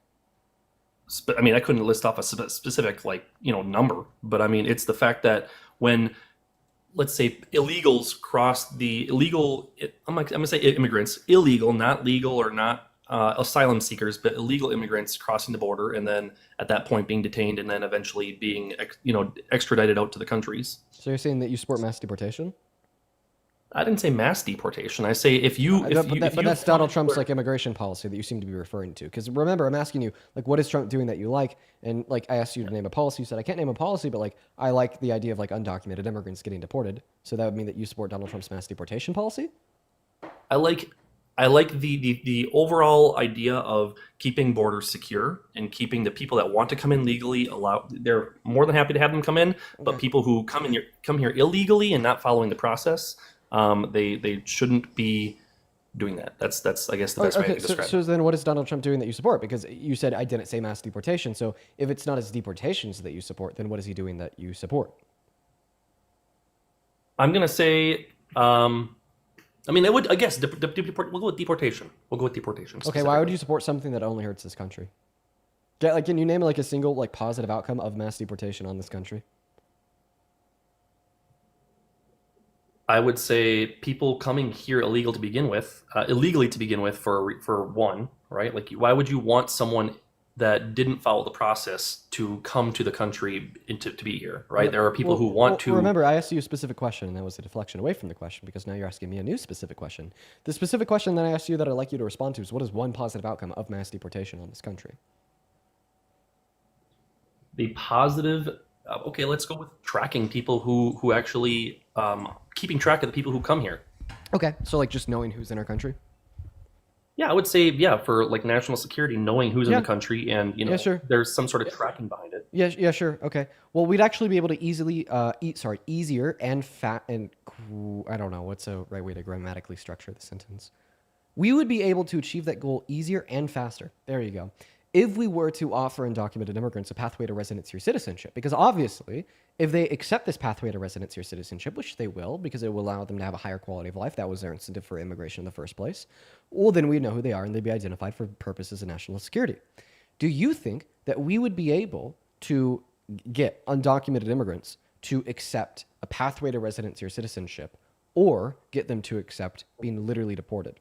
Because to me, what it sounds like is it would be harder and more strenuous, more expensive, and take longer to attempt to identify every single person in this country by removing those that we can't identify by deporting them, as that is something that undocumented immigrants would not want and will not comply with, compared to something such as mass amnesty to identify everybody in the country, as that is something that undocumented immigrants would want and would comply with. So mass amnesty would be able to identify every person in the country for purposes of national security faster, for a lower cost, and easier than mass deportation. I think you would have a hard time. I think in general, I think anyone would have a hard time doing that regardless, just because of, and I'm going to say the government, not regardless of one side or the other, not trusting the government, right? Like if you, Dean, in your history of life, if you had ever smoked pot, right, no matter where you were, whether it was legal or not, right, because it's illegal federal. Travis caught a stray. Unfortunate, Travis. Sorry, Trav. You can't say that on TikTok Live, so I had to kick you. Sorry, bro. Travis, if you come back tomorrow, I'll bring you back up and we can finish that discussion. You just can't say the names of any DRUGS on TikTok Live. I'm sorry, bro. You did catch a stray. You didn't deserve that one, bro.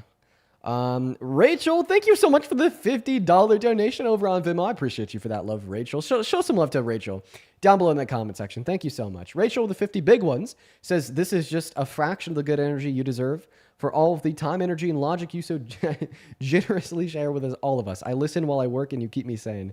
Rachel, that's fucking awesome. I'm happy that you like the streams and that they help you out. That is all I want. Thank you so much, Rachel, for the $50, as well as Mary with the $50 as well. Rachel and Mary, show some love to them in the chat. Mary with the $50 says, thank you for the $50. Thank you so much. Shout out to Rachel and Mary. And then Sarah with the $30 on Venmo. Sarah says, funding my president. You're funny. You're funny. I remember you, Sarah. You're the socialist. That's all right. I do remember you. I'm really good at remembering shit like that. Thank you so much for the $30, Sarah. As well as Lexi with the $10. Thank you so much for the love. I appreciate everyone so much. You guys are so fucking kind. Thank you. Seriously. Thank you. As well as Courtney with the $3 over on PayPal. And Naomi with the $20 over on Super Chat. Naomi says, I have an in-law who's racist and exposed to her true colors over time. Any advice on how to move around her, Dean, besides to keep my distance? And sadly, my brother won't correct her. Huh. I think it is very dependent on what your interactions with this person are, where do you live, and the overall family dynamic. And Naomi added on there saying that she even threatened me once. Naomi, I would say the easiest path of action for you would be to not associate with her and like set the boundary, like at family get-togethers, if like she's there, you won't be there, but make that clear to your family and make it clear why too, because she's racist and has threatened you. If you have a good family, they will say she can't come so you can. And hopefully that's what would happen. As well as I'd put pressure on those that have made her an in-law to try to fix that, because that's crazy. But I'm so sorry that you're going through that, Naomi. I really am. As well as Josh with the $10 saying, going to my first No Kings in October. All of you who are going, stay safe. Love you, Dean, from your neighbor and in M. Thank you for the $10. And yeah, actually, that's a good way to close out the stream, guys. October 14th, I think. I don't know. No Kings Day 2.0. You can look it up online and find your local protest location. Please go. Please go. I want everyone to go to that. I'm going to be at mine. But now for everyone watching, unfortunately, the time has come to end. I have a family get-together. My nephew's 8th birthday is today, and we are going to be celebrating that at a little family event. And by the way, just to verbally correct myself, it is not on the 14th. It is on the 18th. October 18th, No Kings Day 2.0. If you just heard me say October 14th, ignore that, redact it. It is the 18th. And then one last donation here before I do head off. Raven, thank you for the $20 saying, keep going, Dean. Tonight showed the impact you're making. Even one person seeing the truth makes it all worth it. I agree. And honestly think, I think it's a lot more than one. I think it's thousands of individuals who are silent about it, you know? But I'm going to get off now. I had a really good stream today. I appreciate everyone for showing up. It is crazy because these streams, by the end, I'm usually in a better mood. And I have you guys to thank for that. But I hope you all have a good rest of your evening. I will see you tomorrow. Peace and love, guys. Bye-bye.